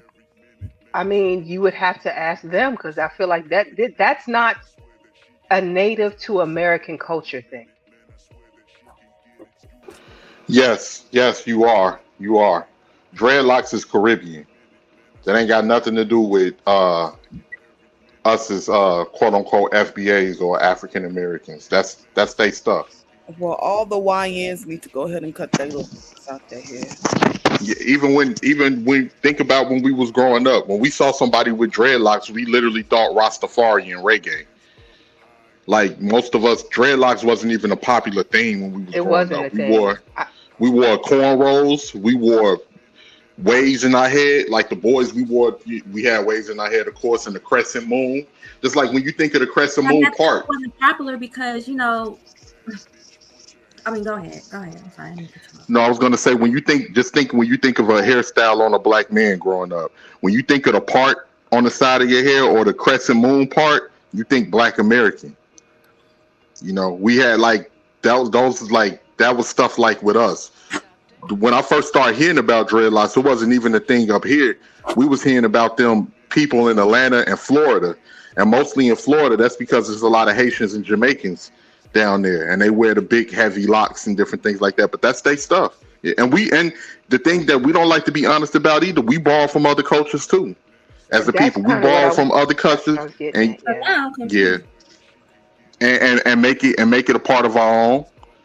So yeah, we do. But like when they wear dashikis and stuff and kufis, when I see people wear that, I'm like, you ain't never been to no damn Africa, right? But part of that was to embrace appropriating that whole time with that. Then if that's the case, no, because part of that was to embrace being black, because they put us down for being African American for so long. But that's not our heritage. That's not our culture. Right. Well, it's from our ancestry from West Africa, from slaves that was brought here. That was brought here, Taylor. You right, Taylor. You not West African. I ain't no Indian. I ain't no native. So we different on that. We can agree to disagree on that one. Okay. But for the most part, 18. Let me tell you this though. Even though, see, you know where my people come from, right? 18. But Victor, can you come closer? You sound far away from the phone. I'm sorry. Rooster. I'm sorry. Can Come y'all closer hear to the me? phone. Yes. I just want to know. No, but what I'm saying is, And I have look, Keon here can you too. hear me? 18, even though 18 know where my folk come from, right? And then if 18 ever been around my folks, like in the old days, like the early 1990s and whatever, look, bro, even though we knew that there was a difference between people. We knew that because our people used to tell us about the island cousins and everything. Look, 18, bro, my older brother, and his birthday just passed on 28th, bro. He's half Jamaican. He's a descendant from a guy that was with my mama, and he was an ex-military foreigner. He was a Marine. You see what I'm saying? My older brother is half Jamaican. We know the difference. And then some of my people are like Islander people. And then, bro, you can go through my family, our people told us the difference between who is who and what is what. Bro, it was even situations where, like, my grandma, I sat at the table with her all the time, and I used to be light skinned. It's no joke. You used to be light skinned, I was able to sit in. I used to be light skinned. I'm telling you, look, my wife will tell you, bro. If you see my baby pictures, I'm nowhere. I'm trying to understand. Color. So, is Locke supposed to be gatekeep now? I'm stuck on that. Hold on, can I answer that? No. Black people don't supposed to gatekeep nothing. Look, you don't gatekeep nothing because black people and other races of people cannot do anything on their own.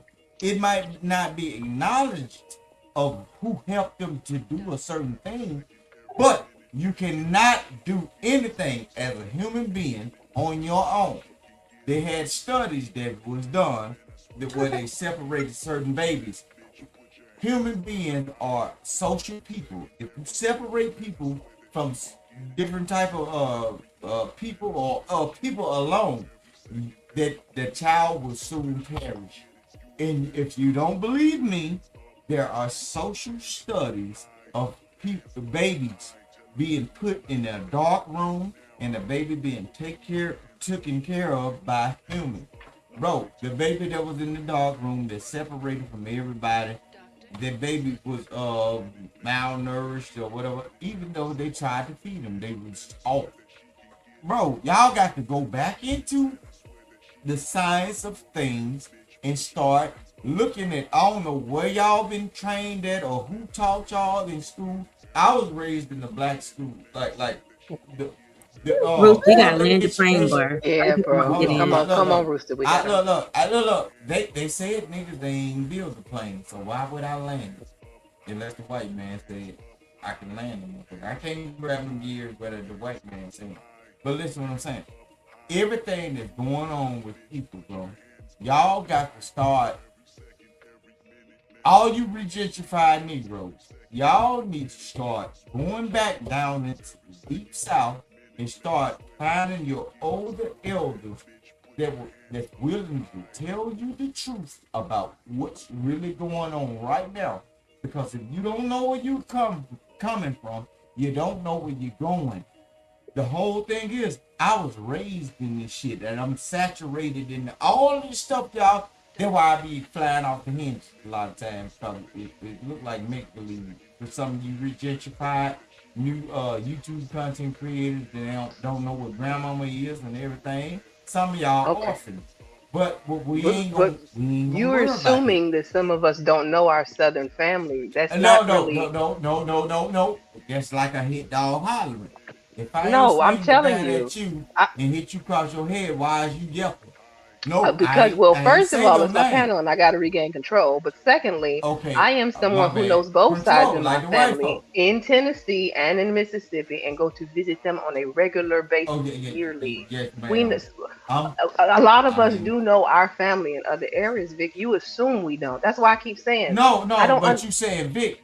But so Ezekiel, I'm sorry. So okay, is Ezekiel Okay, you remember the incident what happened with Ezekiel? I ain't gonna tell you what he did, but the incident that happened with Ezekiel, are you relative or do you know somebody that know him that could have pulled him out of the situation before he did what he did, riding around the city and hurt somebody? Because in our community, in our tribe, we usually know Vic, I'm somebody sorry, that can stop Rooster. something. Rooster, I gotta give Tequila a chance Okay. to respond to the Oh lock yeah, thing yeah, yeah, yeah, yeah, before yeah, she yeah, yeah. completely I'm forgets. getting a little too deep. My bad, mama. Mama, honey, Tequila, go sugar. ahead. My bad. But I'm Hey just saying. everybody. Hi, I just Tequila. wanted to come up. I wanted to come up. I wanted to say black people aren't appropriating locks. Black Americans aren't appropriating locks because honestly, the Rastafarian movement I think came about in like the 1930s, but locks were always a thing in Africa. We All, did not from know about East Rastafari. and West Look what Africa we and doing. North Africa, like ancient We did Egypt, not know about Egyptians, East Rastafari. Africans, and West Africans locked their hair. Mhm. So No, I we don't did think not know that's about Rastafari. Rooster, you can't talk over her. She's just not getting a chance to My open her bad. I mouth don't and speak. think Let her that's finish her thought. necessarily us appropriating Rastafarians because black people were always locked in their hair, if you know what I mean. I hear what you're saying. I mean, I don't know. All I could do was assume, Can but like it was the look on the faces was like, and can then No, I I? mean we were. they kissed their teeth at me. They straight No, up the kissed their crowd teeth of at me. I was like, oh, look up the Can I crowd of just say one thorns, man. thing? If When y'all you look ever up the first crowd heard of of thorns, when you anybody ever that was first heard of locked hair. dreadlocks, and you may be correct, Tequila, I'm not denying that. But in recent history, if anybody ever first heard of dreadlocks, where do we hear about dreadlocks from? No, Where do It's we from the see dreadlocks. dreadlocks Rastafarian on people's head? movement. Because That's all I'm think saying. about it. Think No, about That it. All I'm gonna PCT say is, shows. Rastafarian hold hold on, on, stuff wait. Can I y'all started. just can't finish all my talk at my each state? other. Go ahead, All I'm Tequila. gonna say is from.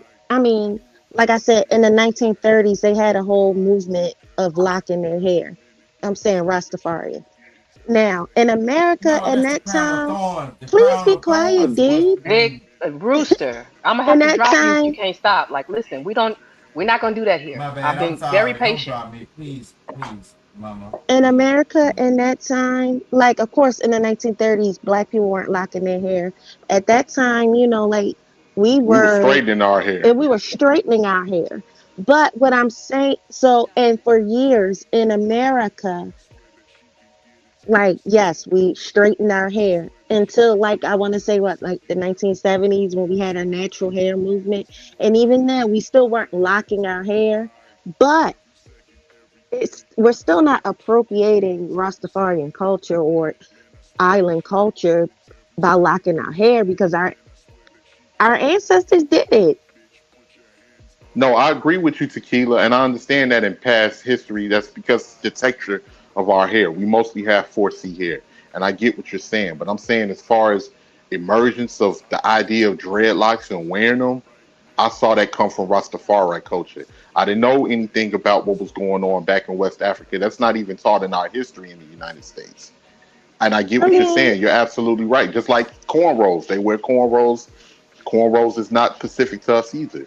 But I'm just saying, when it came to, I didn't see so No. many Black Americans wearing dreadlocks until the mid, probably like 2007 at the most. First, I saw it in Florida and Atlanta. Those was the two places where I saw dreadlocks the most. And then it I started making their remember way up people north. locking their hair in the 90s. I had Oh yeah, several you know what? people You're right. You're right. I You're right. It depends. having It I locks. depends. have Yeah. seen people. Can I make a simple Hold on. point? Let Right. me tell y'all So, that I have seen people Bruce, lock you gotta their hair relax. all my life, but it was a specific person of our group that locked their hair because they had a certain knowledge of a certain thing that was going on amongst black people. We always saw the like, oh, 18. I want to talk to 18 because 18 can kind of understand Y'all what I'm can't have a saying. No, one-on-one yeah, person bro. panel Like, No, though. no, You no, got to no. let It remember. me make ain't it. gonna never be nothing bad between me and 18 because 18 I'm knows not some of saying the people anything I grew bad, but up I'm Let me around. saying say, Rooster, hear me. This There's is a a whole panel. If yeah. y'all want to have a Yeah, yeah, one-on-one yeah, yeah, yeah, yeah. conversation, you got to get on the phone. But okay, anybody can jump in, but 18 can probably I'm trying to jump in, understand, bro. and he didn't rebuttal. So the thing is, 18, it was a lot of people that had dreads and everything, but the dreads in the Rastafari culture, we did not look at it as if that was that. The Rastafari culture came from one of our people that was probably indigenous from that culture from the island, right? And we have those folks mixed and entangled in our family, right? So, but the whole thing is, the dread thing is, when it comes down to the dreads, bro, I think somebody all across, some family members all across the United States, they got close to these younger guys and younger boys. That was the crown of thorns, the draping or the fixture of the hair on the crucifixion and everything, the dreadful. Look, the shagginess, the rough fit or whatever. When you do it, bro, the crown of thorns wasn't nothing but a man being crucified on the cross, bro. I'm trying. Had dreads. So, bro, look, You got it. You got it now. People taught me that. Yeah, because you keep My going. people taught me that. It wasn't nothing like Cox. If you look up the You gonna have to No, I got you, Rooster. We gotta let Nav talk. I got you. I got what you're saying. We gotta let Nav talk. So I mentioned earlier, right? A lot of African Americans, we only know that we derive from somewhere in West Africa, right? Whatever country, you know what I'm saying? The point I was making, and also I wanted to equate this to, like, if you think about the Ethiopians and the Eritreans, they're the same people, but they identify as two different nations. But are they not the same people? Right? I don't know enough about the two of them to If you say call an yeah. Ethiopian an Eritrean, they'll they get gonna cuss offended. you out. They'll get offended. Absolutely, they get offended. But they at one point were one country before they split. You ain't sleep on But that what I'm couch. saying If is you they if you are don't sleep on that couch diminutive. or eat their food, you are two different people. Rooster, You what the just fuck, distant bro? cousins. Like everybody Rooster, else. you gotta pass the mic, bro. Pass the mic. Pass the mic. Let other people get a chance to get in there. Come on. So the point that I'm making is, at one point, yeah, they were the same nation and they fought for it, but they are still, I don't care what they say, they are the same people. You cannot tell an Ethiopian from an Eritrean unless they tell you, oh, I'm from this nation. And that's fair. That's fine. Right? It's the same thing with Russia and Ukraine, right? They are the same people, but they have differences, two different nations, right? So the reason I'm bringing that up, African But they Americans, don't go through the we same share the trials and same, tribulations, bro. so You just they're give not me the a, same, bro. bro. All right, so the same thing with African Americans and people of the Caribbean, right? If we all were, because we know, like, a lot of people don't know that, like, slavery started a lot in South America and the Some Caribbean. people don't eat Then it got papaya. to We have the never Americas. eaten papaya. Rooster, let the man Rooster, talk. you gotta let the man Yes, speak. You man. doing a lot I'm right just, now. I'm just. My bad. And then My it bad, got to man. the I'm Americas, sorry. right? So all I'm You know, saying is that's why I'm challenged, man. I'm challenged. it's not necessary I'm to challenged. challenge. Like I'm just public. making a point, And bro. I don't like. I'm challenged. So then when it Yeah, got to, I came out of the he's little book. distracted. I'm Like, challenged. oh, come on, man. So then when it got to the Americas, that's why, like, a lot of people from the Caribbean, we can relate to them, right? Because this is just, maybe it's just my thought, but we are of the same people, but they happen to be dropped off in the Caribbean, right? Can I respond to that real quick, Nav? Add to it, please, brother. You always know I I love you. just wanted to say, most Americans still to this day confuse race, ethnicity, and nationality. Absolutely, 100%. A lot of us are the same race of people. The same we race, have cultural differences. Cool. We have cultural differences. The only difference, like the difference between me and a Haitian, is that a Haitian person was enslaved by the French. That means that this nigga name is Jean Pierre and my name is a British name. And we have different cultural things about us based off of the fact that I took on the certain ways from my enslavers and he took on certain ways from his. So their base, the base of their culture is French. The base of our culture is English. Period. When people like when I say, and I'm not knocking because Tay, what Tay? I love you to death, Tay. But we just disagree on this. That's all. But ladies, That's thick thighs, them thick thighs that y'all like, that y'all love about yourselves, them big butts, them hips, all of that is from your African genetics. African genetics, Brothers, the way the way that you look jacked up and shit, is all from your African, the way you like it. No Diddy, but the way that you like how your chest pump up when you do bench press, your shoulders, and all of that is from your African genetics. Now, if you want to say culturally we're different, we're not the same as them culturally, yes, we can attest to that. That's all. But racially, our genetics, we share the same genetics. They gonna disagree with you. I'm telling you. Hold on. Taylor was going. I want her to finish. Y'all gonna stop cutting each other off. Go ahead, Taylor. My bad. I was gonna say Africans, like if you tell an African that that we are the same genetically, they will curse you the fuck out. They will be appalled. Because they'll be like, no, you have the colonizer's blood up in you. So I understand as far as I understand as far as the like genetically wise, okay.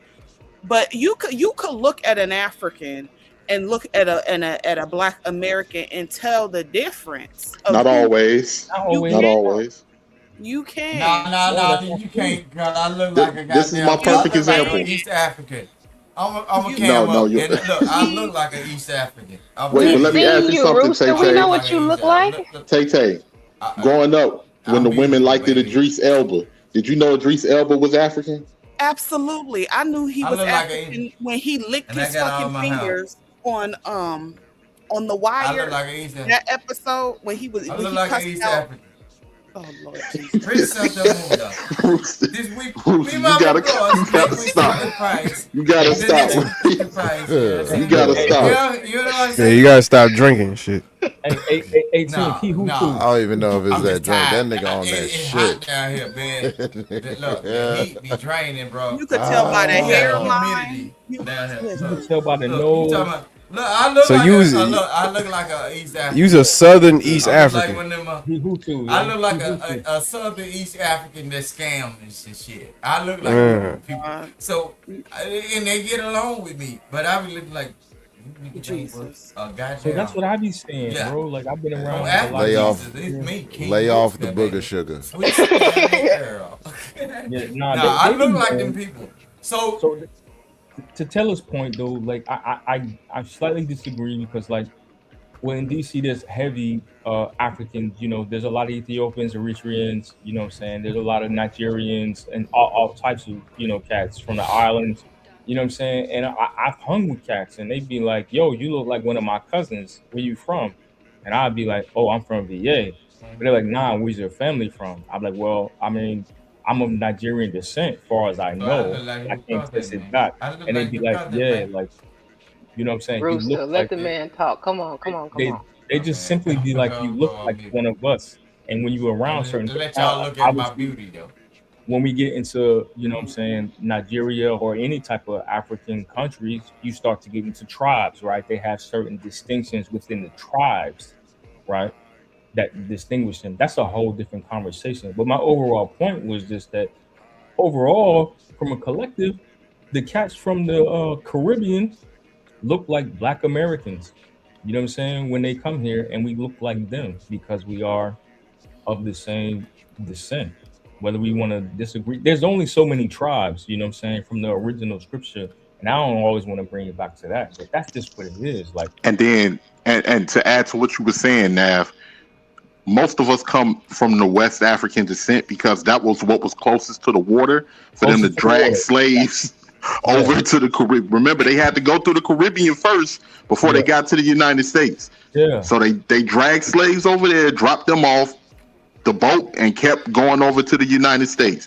Now, the culturally, we're different.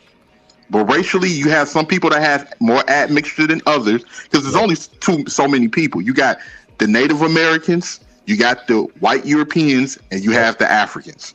So some people have more admixture than others. Yeah. But for the most part, If you 80% African in your DNA makeup, you will run across other Africans that look like you. It's not AT, that I want to ask impossible. one question.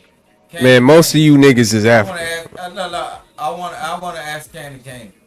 So for all of these people, they thought I was ugly. I'm not. Are you just up here trying to show off? You up here being picky right now, Rooster? Hell no. We've Oh my seen you lord. before, We Rooster. done seen you, man. I know you saw me, but look, they think I'm ugly. Man, you Lord not Jesus. me. Let me give him his spotlight, And I y'all. can Rooster calm wants down. to be I picked. can calm Let him get his. Oh God, a little pick me. Rooster. A whole wife and family and shit. He up here trying to get chose, man. Mm-hmm. Bro. Why he got his marriage ring on his pinky finger? What you doing over there, bro? Look, you see my Yeah, little trying boy. to get sexy in the middle of a panel, man. That's crazy, I man. gotta Pause. get a new That's, couch though. My little bad boy been walking across the cat and shit. I'm gonna get this up. I'm gonna throw him on in. Have mercy. I'm so done with you today, Hey, Rooster. that's your friend, yo. That's your man. Listen. But go ahead. But it is what it is. You know what I'm saying? Beautiful. So I ain't got to cam up no more this year. 2000 Oh, into trust me,2020. it's been captured. You good? Hey, so Candy, can I ask? Did anybody answer that Beautiful, baby. question that I asked earlier when we talk about what's the line between pandering towards white people and holding our people accountable? Did anybody address that? Did we talk about that? We did not get to it. I think we did a little bit, but ask it again, please. Okay, so I want to ask 18th. 18th always on the square with it. Is there a line between pandering towards white people, right? We talk about Uncle Ruckus to bring it back full circle to the conversation, the original conversation, and holding our people accountable. Because when we say, hey, this is foolishness, this is ratchet behavior, we as black people see ourselves as being held in a standard of excellence. And shout out to Omni when he's talking about excellence. He's still here? Omni's still He's here? still here. Yeah, I'm right here. Okay. And we talked about that. I thought that was a Look, perfect point. Rooster, the come whole on, thing man. is, look, I ain't asking you to Rooster, go no, through I'm Ain't the gonna talk only to thing. Look, Rooster. this Come on, man he was in sounds like he's really intellectual and everything. The thing is, when you look up Webster He was asking or 18. Rooster. Come bro, on, he was in y'all the need to middle of a stop question. calling y'allself black, bro. That's some Jesse What Jackson ass shit. Y'all, that's some bullshit, bro. Hell, Why are you all calling who sent you yourself? here to be a distraction Okay, today, Rooster? Who did? okay. Who The did? whole Who thing was is, paying So you to come I'm up here and be an Candy agent on Cane, this Candy panel? Cane. Oh my God. Let me tell you, it's a thing called your This name shit is funny, your man. virtue, right? Candy So Cane. It's oh a my God, thing I'm that's not called entertaining your this. name is your virtue, right? If you all are constantly calling yourself black, but y'all call yourself Rooster, you a intellectual black and man. y'all study, hold on, you got me This is fucked Let up. Uncle him I'm get Ruckus black. his on I'm display. question copper tone. out. I'm Let copper him. tone. I don't do that black shit. That So black what we shit. supposed to I'm check trying off to of the little explain what the word. box? I He am was trying to trying to ask a explain what the question. Right, but word Rooster, but means, bro. you're Bro, distracting. that It word, was, that word black. Lord. What you doing is, if you cast that up onto yourself, you are saying that I am black. The word black, even Martin Luther King in one of his speeches said that why would you do this or call yourself black when ain't nothing in the white folks dictionary or the thesaurus or anything is saying that black is beautiful, is vibrant or anything. Black, the word simply No, that's black not what means MLK said. He downtrodden, said, I'm black and I'm devastating beautiful. or some bullshit. You Why totally is y'all misconstrued that calling yourself entire black? speech. Man, I'm a copper tone. Look, I'm a copper tone person. Oh I my don't God. get with that black shit. I don't do that Well, black shit. I well, thought Look, you You was I you like light African. you are skinned doing a women. great job of displaying the yeah, Uncle Ruckus. I just want you to know that. No, Jesus. no, no. But look, But he's for the distracting As though. Calvary. soon Okay, We as have soon a as ma'am, we great. start ma'am. moving in the All Look, right right, you're not direction. ma'am, black, Okay, Rooster, ma'am. Look, Rooster. hold on, Me no black. ma'am, Me and no all black. of you, We want ma'ams. to get back to the Please, question, so you're I'm gonna not go ahead and black. have you be No, but respectful. y'all don't want to understand. Y'all We don't I want to don't look up understand have to you're not Webster. black. understand. Y'all don't want. There Oh you go. Lord. He's muted. Thank Go you, ahead. I thank don't you, think there's Thank but any you. understanding in you, Rooster. I'm gonna so be so honest. There's nothing to so You Thank understand. you can't so come and much. take over the panel, Rooster. Like I haven't in all the 100 and some episodes I done had. I ain't let nobody do it. I ain't about to start thank now. you, love. For real. So I was asking a genuine question, right? Like, so I identify as black, but also as American. You know what I'm saying? Because Candy. I what the don't fuck? want to How tell you you get this. on I ain't mute? gonna say nothing no more. Rooster, I want to tell you this, and I ain't gonna say Man, no more. Rooster, you gotta you chill. clowning Pretty hard. please. You gotta Can kick I him say off. this? Candy, just Candy drop cane. him in the I'm back gonna so have he to cool drop you, off. Rooster. Candy cane. Listen, No. Drop Can I I say this I to love you? you The dearly. reason You why, and look, me, us never Candy cane. apart Can until I right say now. Oh Thank Lord. you. You know what that? You know what that remind me of? Like when if you would take your kid and tell him, all right, it's time to get down and go get in the bed, and he keep coming out there, he be like, didn't I tell you to go lay down? Man. What are you doing? I want to let him I stay up, just but want. he won't. Like Yeah, he won't I behave, could. bro. He's not trying to listen. And it's You like need to and pat it's him. like that 6 or 7 times. Can't you be like come out that room one more time? Come Jesus out that room Christ, you one gonna more make me pull out the belt? I'm gonna get a switch or an extension cord by now. You're not even getting the belt. Guarantee. I So I was, guarantee he I was was, told inside or outside more than once as a kid. I was simply asking 18 Omni and shout to Keon. You know what I'm saying? I respect it too. I was just asking though, like the line between pandering and holding our people accountable, because all of us at one point in time we've said things that the collective of the community may disagree with, and they look at it like, "Oh, you trying to pander towards white people?" And it's like, "Nah, I want more." Because like I was saying, if I see us as, yo, we are excellent people, we know what we're capable of, we know that the world follows things that we do, certain trends, etc. Um, we all agree that some of the stuff that they mimic may not be the best of us, but we started businesses, you know what I'm saying? We ran industries, you know what I'm saying? All types of other uh, uh, really like prominent things, quote unquote, in the greater white society in America, right? Black people have been successful over here despite our beginnings. So I asked the question, okay, what's the line between pandering to white people, is what a lot of people like to say, and holding somebody accountable? Like, how do we address that? Okay, so I'll answer that really quickly. The difference between the line between pandering and holding your people accountable, usually when you're holding your people accountable, you can tell that it's coming from a place of love. If you listen to the content, you can practice that discernment, and it's coming from a place where you want to see your people win. Like versus pandering, because in my opinion, Candace Owens she was a grifter for the white conservative party. She was saying a lot of things that are damaging to the black community for a check. That's coming out of that's coming from the conservatives. And I haven't forgotten that. A lot of people have given her a pass ever since what's his name, Spiro or something like that. I can't Yeah, yeah. Shapiro or something like that. Ever since he had attacked her, and then she lost her little she lost a little meal ticket over there, and then she starts slowly creeping back over into the black community. That's the difference between a panderer and somebody that's actually over here that that sees the problems and trying to warn black people. Just like when I sit here and I said black people we don't critically think in our community, and we don't pay attention to what's going on outside of our community because, Oh, yes. Yeah. like it or not, what goes on outside of our community affect our community as well. Thank you I for hear saying. black people get up here and we go with these same narratives and tropes.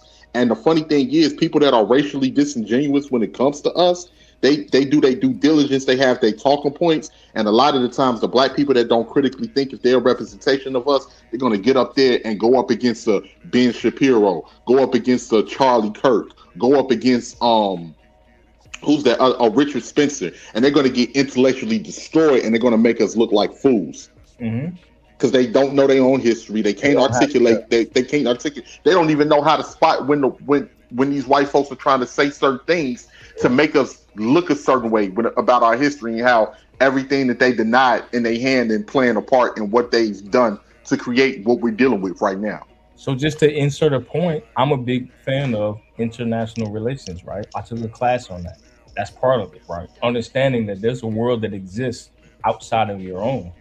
You know what I'm saying? And it's important because we as Black Americans, or however you want to say it, Negroes, whatever, like the world is bigger than just us.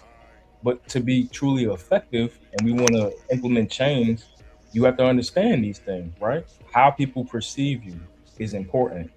You know what I'm saying? And a lot of Especially when we get all our resources from them. and a lot of people are quick to be like, well, they're gonna judge us this way anyway, so who cares? To me, that's the wrong attitude to have. You know what I'm saying? It should be like, well, wait a minute. So the right attitude is to prove yourself to the white man. That's the No, right no, no. attitude. That's not what I'm saying No, at all. that's That's not not what what. I'm saying at all.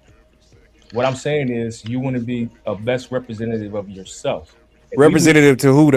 Who we if represented ourselves to? it's not just white. It's For of your own personal image, your own. You're like, why wouldn't you want to be the to best? have pride, to have pride in yourself. Yeah, I that's like it. But why do you have a lack of pride in you on yourself? the right path, yeah. You have a lack of pride in yourself. Black people as a collective, we have a lack of pride because Do No, we was we are told not a that collective.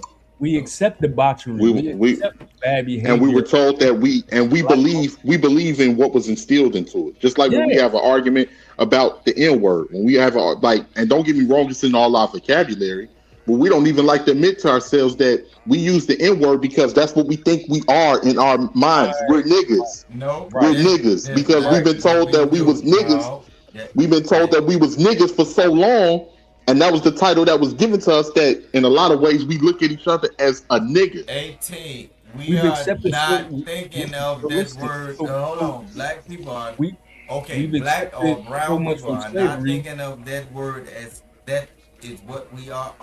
We are. But We've we took that accomplished and word and we accepted so much changed it after into slavery. something that's enduring. Like, hey, No, nigga, say No, we nigga, don't. No, or no, we whatever. don't. No, No, we don't, bro. Rooster. So We because we don't always how use. many white What? folks y'all hold on? 18. I don't be want to go through this with you. But how but many see, white folks y'all done punched in their face for saying it? but You why do we don't always do it. resort to that? Why do we always Let go me back? Ain't ask the no black panel because folks did.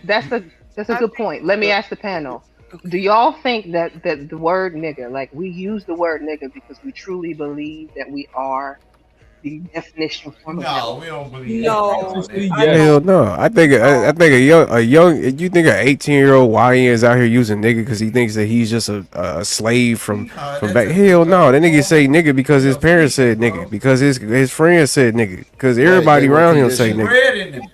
I It's It's think the it's ingrained in part them. conditioning. of Yeah, I agree with Rooster with that. It's the ingrained in them. He Okay, doesn't hold on. understand. Taylor was trying No, to we get in don't there. even Your take mic is a no. little low, Taylor. Well, you said you agree with Rooster on that? no, I don't think that we say nigga to But you because we from believe that Arizona, we so are you've niggas. been. I just believe We that don't believe that. we turned the word into a as a cultural term, Endearment. as homies, like Mexicans call each other ese or homes, right? So Mhm. we say nigga. So I don't, it's just a cultural But term now. But No, it's that's but fact. not. look, look. Me I'm gonna personally, tell I you don't like this. believe in the But black look, community.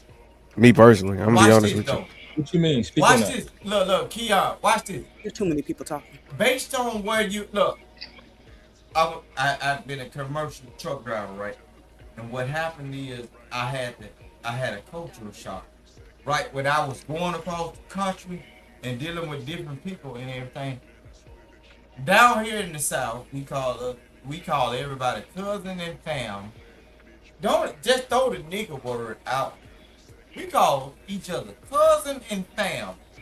Even though if we don't have no blood ties, we call each other cousin and fam. But when I went outside of uh west of the Mississippi River and went out there past Los Angeles and everything, when I said fam to a person, you see what I look like, right? And I had a certain fitted hat on me. When I got when I de-escalated the situation and I actually got a chance to talk to those guys when I said a certain word, know what they told me? They said, man, I thought that you was somebody's son out here to get us. Because I said, hey fam, I'm standing over them on the top of a balcony out there in California. I say, hey fam. Them folks said, damn. And I still, it was scary because I still remember them two brothers that were standing down there thinking I was finna do something to them because my dress attire and the way I talk. I don't just talk to y'all on the internet like this. Look, the way I was talking, I say, "Hey, fam, Okay, what I want a to go ahead beer and at? Where can I buy land the beer plane, at?" Rooster, You know what I'm because saying? But I'm I'm just not saying seeing though. how the But story that hey relates. You fam, just but that you hey saying fam, based on somebody not knowing where it's coming from, it could be a situation. You know what I'm saying?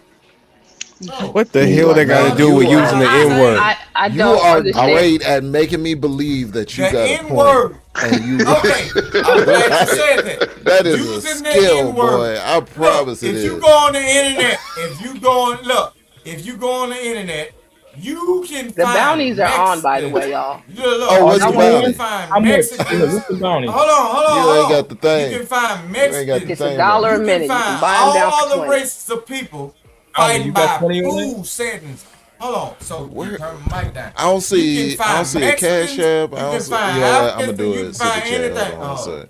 What we I'm gonna Bro, doing? go to Cash the app? y'all chat. bullshit. Bet what? Y'all can find Oh, I ain't got anybody super chat on the that's channel. I saying can't. the N word I can't that super is chat. no black people involved. You got white folks whooping folks' ass and saying There you go. nigga, nigga, nigga, nigga. No black people involved. No police pulling up or nothing. You got white folks that saying nigga every fucking day, bro. Swear to God, I So can't what type y'all fast talking enough. about? Nah, but all I said, no, what's happening is you thinking that you can contain me by your typing fast or whatever. But I'm just telling you the real. But all at the same time, don't think you out of reach or what I can pinpoint or point somebody out and say this nigga ain't on shit. He just a content creator, but he's trying to paint a person as this. Don't fuck with it.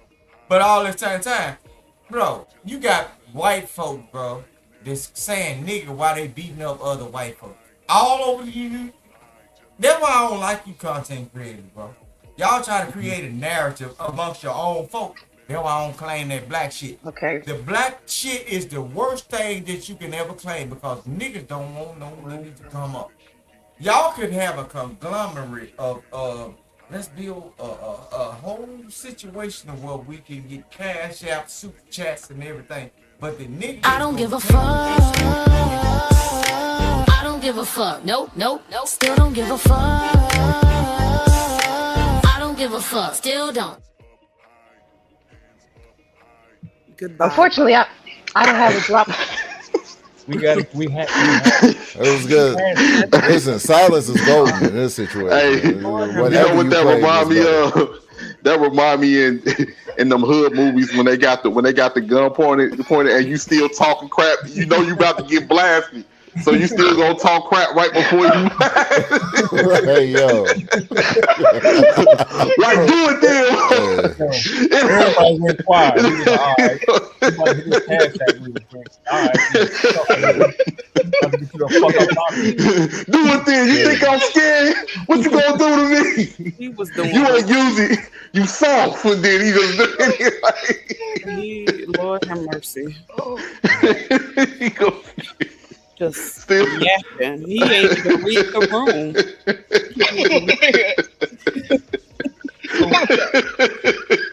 I'm trying to compose myself, I promise. He couldn't even read the room. Like he just kept going and going. the But other point that I wanted to get to, like, why do we always resort to it? Because that wasn't my point. I don't believe, to Keon's point, that we doing what we doing to cater towards white people. I'm curious why you think that. Like, if you want to be a better version of yourself, or if you want to see your community represented in a better way, why does that mean that we're doing that to cater towards white people? Can I speak to that? Yes, ma'am. Yes. To add a comment, I think the reason why is because when I hear certain black people, talk about certain things, they're doing it in front of white people, and that's where it could come off.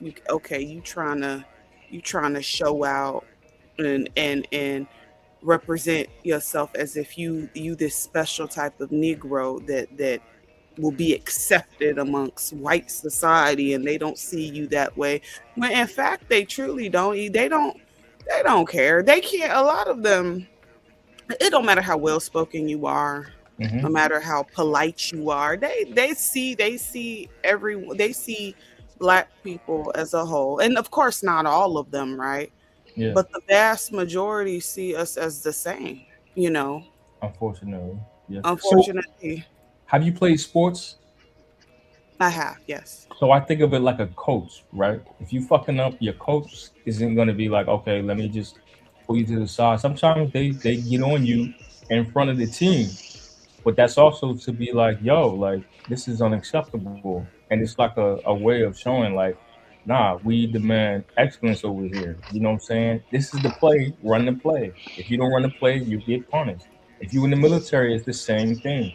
You know what I'm saying? So I look at it like within our community, people that speak out, that's usually the position that they take, right? It's either from a coaching perspective or, and again, this is just my interpretation, how I see it. When somebody calls somebody out and they say, nah, you fucking up, you making us all look back. This ain't the play. You know what I'm saying? This is not acceptable. We don't agree with this as a collective. You know what I'm saying? You're out of order. I don't think anything is wrong with that. And sometimes when we talk about bring shame back, right? People that aren't afraid of being embarrassed, that's because they have no shame. But other cultures and communities, they have shame. You know what I'm saying? I said this the other day. White trash is white trash. We all know what white trash is. That's a And fact. white people don't support white trash. You're white trash. We know that. So Yes, they do. what? Are you serious? Have you ever been to a hockey game, That's different. What are you talking? What? Come on. sir? It's a hockey game. Have you ever? Okay, but the thing is that I don't know. No, make the connection because I want to hear it. Please. Dude, white people. People assume that just that white people are just these individuals that don't, that someone to model after, and the fact that they do support each other within their own fuckery. If you ever been to a hockey game, They be acting a fool. I know. you see people that are in professions, are doctors, um um bank investors, different things like that, acting a plump fucking fool, Mhm. throwing beer, Yeah. fighting. They at baseball games and different They things like don't that. So promote it though. Like it happens. Yes, they don't promote and celebrate it for that particular time. It's like, go ahead, Can I Jay. get in on this real quick? Go ahead. I just wanted to Yeah, say, yeah, yeah, you, yeah. you Yes, got it you got is. it, Big Yes, J. it Hold on is. one second. It is celebrated, Hold on 1 second, Big J. and it seems to. Big J, give I 18th a think the Jay chance. got a delay, but go ahead. No, I just wanted to say it's about putting That's our it. best image forward. That's it. That's pretty much what is the best. What do you want to be the best representation of you? Do you want all of the people that's twerking on restaurant tables, people that's out there fighting and and jumping people that's robbing people for out their car and all of that? Do you want I that to be got the? video. I could show you videos No, of I white I people agree with you. jumping I each agree with other you. and different. Here's I my I agree problem. with you, Tay But Tay. no, here's my issue with Okay, this okay. all, because Hold I on, feel like, hold on. go Let ahead, me Big J. let me do this. Hold on, Big J. Let Taylor finish real quick though. Well, I wait, just he interviewed. was supposed to go next. Yeah, go ahead, Big J. I'm Go ahead, sorry. Taylor. Go ahead, Big J. I'll let you go because you itching. Yeah, because I just interviewed a congressional candidate, and all she does is twerk, and that's a white woman. I did hear that. So this You made a short, right? You made a short of idea. it? Yeah, okay, you saw that, right? You saw the interview I did, right? Yeah. Right, right. The long form of video is up on my channel, and it actually showed her twerking on the kitchen table. The thing is, right? Y'all got to stop. See, I think y'all got to stop trying to put white dysfunction and try to bury it, and then try to use black dysfunction as that's supposed to representation of all black people. It seems like, and Taylor, I'm gonna be safe here. I'm a hazard a guess. Taylor, I think you live among white folks, right? Yes. Went to school with them. Okay, me and her live among white folks. Yeah. Right. Right. Me and Taylor are have the same experience, right? We see this all the time. Mm-hmm. Wait a minute, I'm hearing feedback. Yeah, I'm hearing feedback too. Yeah, but the thing is, though, Taylor, we see this all of the time. Yeah, I'm hearing that feedback. That's why I'm stopping. It's going now. Okay, we see this all. Yeah, we see this all the time, right? But the problem, every time I go on black social media, it's like y'all putting up twerking up there, and all I see is white women doing this. And can I speak on this for the most part, it doesn't fit my reality. Yes, yeah, go ahead. I would just like to speak on the dancing and twerking thing, because never in my life, what pisses me off more than anything, and this is why it irritates me when I see other black people like say certain things as far as, oh, they're look at these niggas out here dancing and having a good time. Why are they doing this? They making us look bad. They at a fucking event where they're playing music. What are they like? What are people not supposed to have? So somebody's happiness and them having fun is such irritation to you, to where you gonna make a fucking problem out of it. That's my problem. Because nobody says anything when Maria or Brittany is out here actually making profit, making money off of teaching people pole dancing classes, teaching them how to twerk and do all other things. But it's a problem when black people do it. So that's Taylor, my problem. Taylor, it's time and place though, right? Is a restaurant a time and place, right? We talk about on tables at black-owned establishments, by the way. You know what I'm saying? Where it's like, yo, people I'm not talking about dancing on tables. I'm speaking in general. There were these niggas on here made content off of I'm not sure if it was in Louisiana or somewhere in the South, where these young black girls were dancing. They weren't even twerking, they were dancing because they were excited about graduating fucking high school. You know, they make content out of that. Yeah, but again, time and place. Is that a place? Like to dance? I still remember my graduation, right? And my last name is lower in the alphabet, right? Because it's by alphabetical order. You know what I'm saying? So I was like second to last in the class of 400 or something like that. So I understand, like, when people want to cheer and do their thing. I'm not saying there's nothing wrong with celebrating, but it's about like disruption and decorum, and it's like, yo, nobody had a problem with it. The principals, the teachers danced with them too. But people on here still took issues with that. So my thing is, y'all just don't like black people. Y'all don't like black joy. Y'all don't want to see black people happy. That's why I asked the question. Having fun. White y'all don't want to do anything. And holding people accountable. Why do we have that has nothing to do with holding people accountable. Hold on. How you going to hold somebody accountable when people are not going to watch y'all's channels? This idea of shame, blame, and explain, SBE. Y'all really think that's going to hold some woman that you don't know or somebody you don't know accountable? How's that going to hold somebody accountable? Wait, hold on. Let me just say this, because it's not about can't nobody say I don't love, because I defend black people tooth and nail, but it is a difference between not loving black people and just calling out the bogus behavior in our community. That's it. Because y'all want to be accepted by the. No, it's not appropriate. No, Taylor. No, that is not the case at all. It's about what it is though. Because when y'all get to talking about white people don't do this, Mexican people don't do that, Asian people don't do that. You're trying to model when y'all sit there, hold on. When y'all sit there and exclusively said it's a black thing, yes, that is Nobody hate said black people. that. Nobody said that. No, hold on.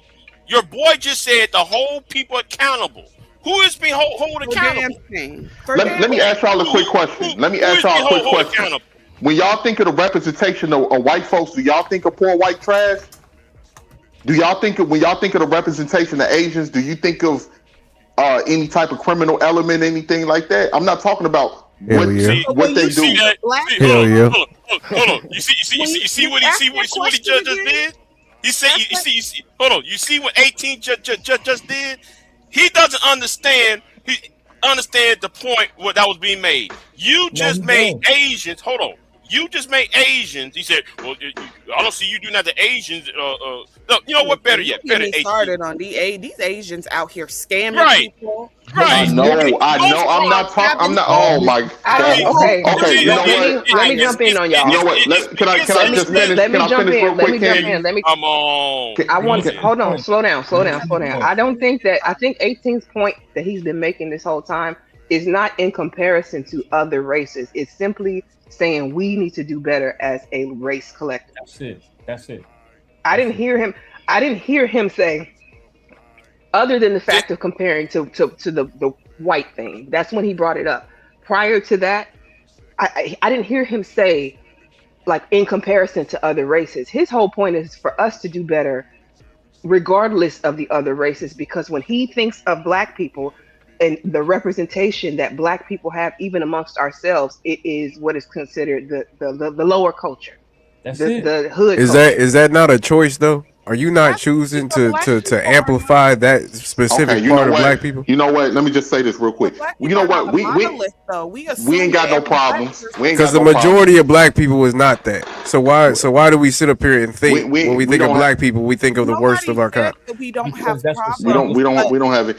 So when we have all of these streams about relationships and all of this stuff, no, we ain't got no problems. Everybody just keep. We don't have to hold ourselves to a high standard. Everybody just keep doing what you're doing and complain when we in last place in the next 20, 40 years from now, and we ain't got shit to pass on to our kids. Last place compared to who though? And black wealth is at the bottom of the fucking totem pole. Compared to who though? But nobody said that black people don't have issues. Do you directly go to black people for a job, Keon?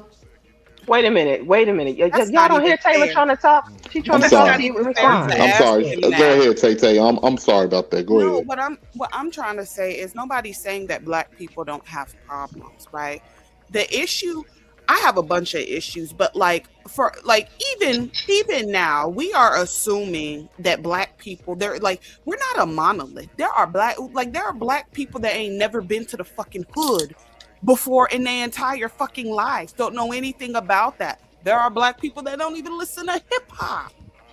So we're assuming that the quote unquote lower level of society or whatever is just black. It's black people and black culture. I vehemently disagree with that shit. It's the representation, love. It's the representation. And Tay, those people that ain't never been to the hood still emulating fucking hood culture. No, that's not true. What they trying? There's a whole community. No, really? Okay. There is a whole subculture. There's a whole subculture of community of black people that like anime. That I knew she was gonna say that because I know them past too. That are that like what's that shit called? I can't think of it off the top of my head. Oh my god! But there's little subcultures within the community that are totally unrelated to they like anime, they like hip-hop culture. Yeah. So I don't think that's fair. I think it's bad. And then a lot y'all assume that these other groups of people, when it comes, even when you said with the crime, like does Asians do this? Does white people do that? No, I said that's not their representation. I didn't say that they don't do it. The Chinese got the triads. The Japanese got the Yakuza. But that's not their criminal underworld. I get you, Taylor. Their criminal underworld is not the first thing that you think of when you think of Asian people. The first thing that you think of is how intelligent they are and the fact that they can do math. Oh, okay. What is Peaky Blinders about? I don't know what that is. Are you kidding me? Peaky Blinders right. hold on. Peaky Blinders is a TV show on Netflix about were they in London? Yeah, that was in London. It was the criminal. It was about criminality. Who was it? Was it an Asian family or what's It's that? white people. Oh, I might White look that people up. in Oh, well, I London. watched Gangs of No London. narrative dialogues. Come back up. Come back up.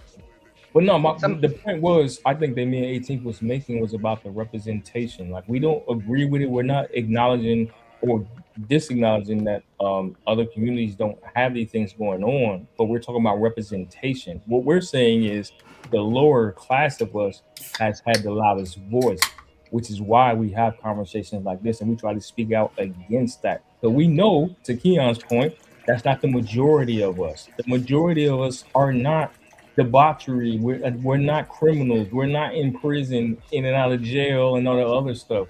But that's been the loudest voice. So that's been the picture that's been allowed to be painted, and people have been allowed to got down because they baby, come on, Rooster. Let me just ask y'all a question. Let's say y'all shorty is sitting in front of the television, right? Would y'all want y'all kid to come up to y'all and say, or hey mom, or hey auntie, I want to be like King Von? Absolutely not. Absolutely. I want to, or you see, or your little niece, I want to be like Megan. Absolutely not. Like that's what I'm just saying. Representation of things to be more balanced. So what do you deem as proper representation? For instance, like I would love to see a Black Grey's Anatomy, a show like that where all of the cast is all Black and they're working in a hospital and they're doctors and they're lawyers and they got their own personal issues, but for the most part, that is the main. That's their main representation of an image of trying to. Let me cut in on you. I hear what you're saying, but I feel like the problem comes in when we start talking standards and representation and getting to decide how we are viewed. Then the next thing is who makes that determination? Because who is to say that you say we, but then there's a whole class of Black people even above us, even above them. And so you got the wealthy, you got the Robert Smiths of the world or whatever. Do they get to set the standard? Yeah, okay. Do they get to set the standard? Because then how do you know they're going to allow us to wear locks? Maybe they don't want locks as the representation because they feel like it's too ghetto. So I guess my question to you is, who gets to determine what the standard is? Because if we're going with the majority, then we're already all over the place as it is. So who makes that determination? I feel like there's a bit of elitism that's coming in here. It is. Okay, if that's the case, if that's the case, if we don't trust, if we don't want, because we've seen what happened when white people make the standard of what Black representation is. Are we trying to be like we got a whole we got a whole track record of what happens when they make the standard. But we're trying to be like them. Yeah, because a lot of Black people have self-hate issues. I'm just saying to hold ourselves up to a higher regard. That's it. That's all I'm saying. But if everything is cool, okay. I'm not or maybe what we should do, or maybe what we should do is stop thinking that Black people is a monolith and stop thinking that Black people is this Communitah situation. So we won't have these type of problems. Keon. No, you go off of what the white man standard is. The white man is the reason why you think that you're a Black community in the first place. No, that's what. No. Am I wrong? Am I wrong? They categorize. They're the reason why you're categorized as Black. They're the reason why you're categorized as African American. What is a Chinatown in the United States? Chinatown is their own people. Black is what they created for you. So the fact that we're sitting up here making a Communitah off of what the white man has created for us in the first place is absolutely asinine in my own opinion. Hell no, we shouldn't work on their standards. We should work on our own standards, that every person is an individual and we're not a freaking monolith. At the end of the day, every Black person is not the same. As soon as a Black person come up and talking about they watch anime, now all of a sudden you niggas look at him differently. Now he ain't really the Black community. What are we talking about? So what's the standard? Thank you. Thank you. That's what I was trying to say. Yeah, right. Monolith. We're not like I said. There's Black I people agree that weren't raised in I the listen hood. to rock music. I listen to house. You know what I'm saying? Taylor, I think the point is there is no standard. That's what it is. That's But the thing is, earlier But what community has a standard? If you're trying to say black people need one, what community do you look out there and can see has a standard? Because I look across all the other communities and I don't see a standard. I see biases that people have. Nobody does. I see. There's I no see there is racism. They have a there's standard.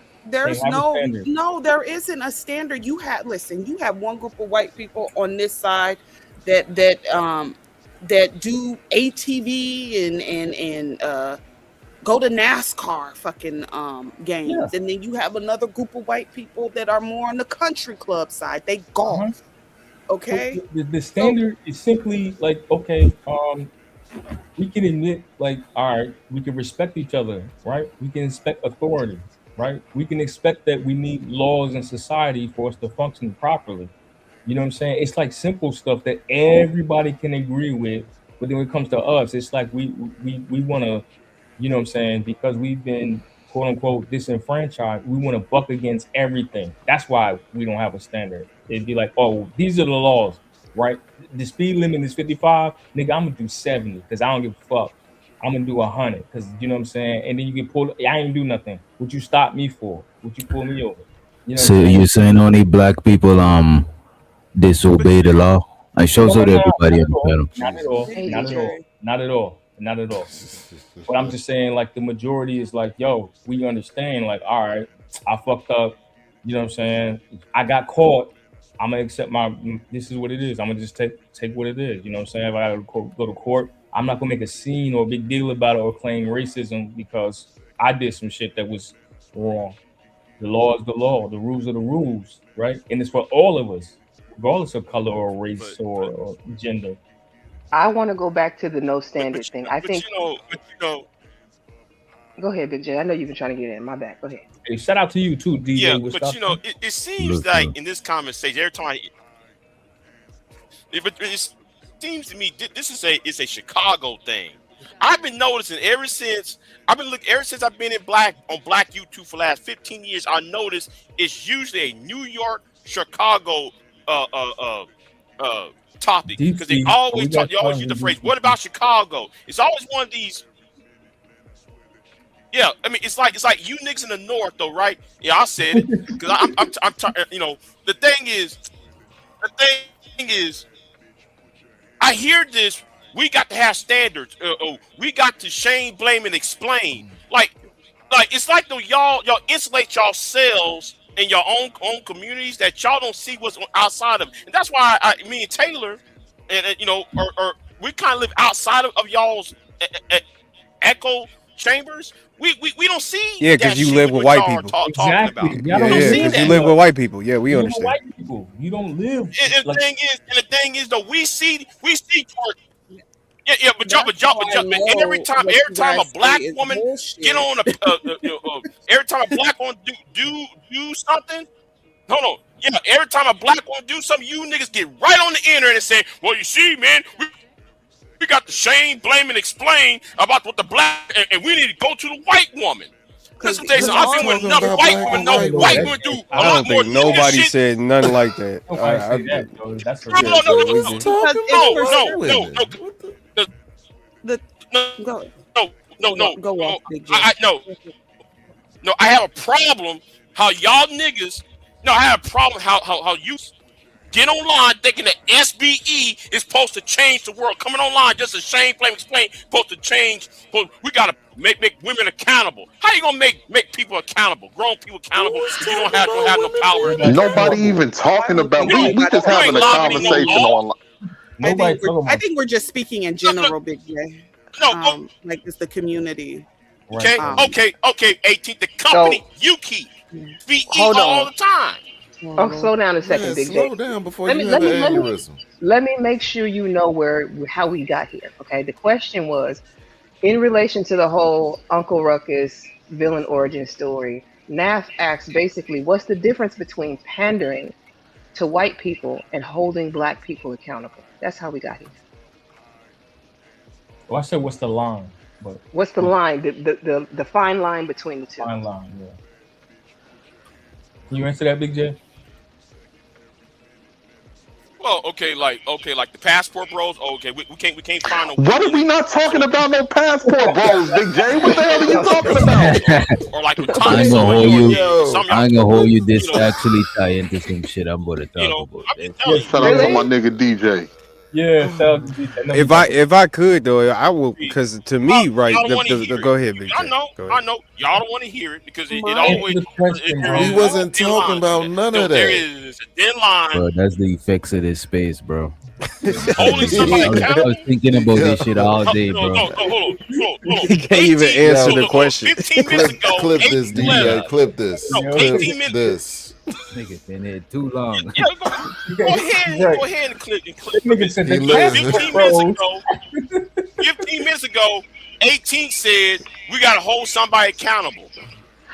I You said, said this about 15 oh minutes my ago. God. Oh my God. So Oh my Brother, God. the I'm question done. was, what is the difference?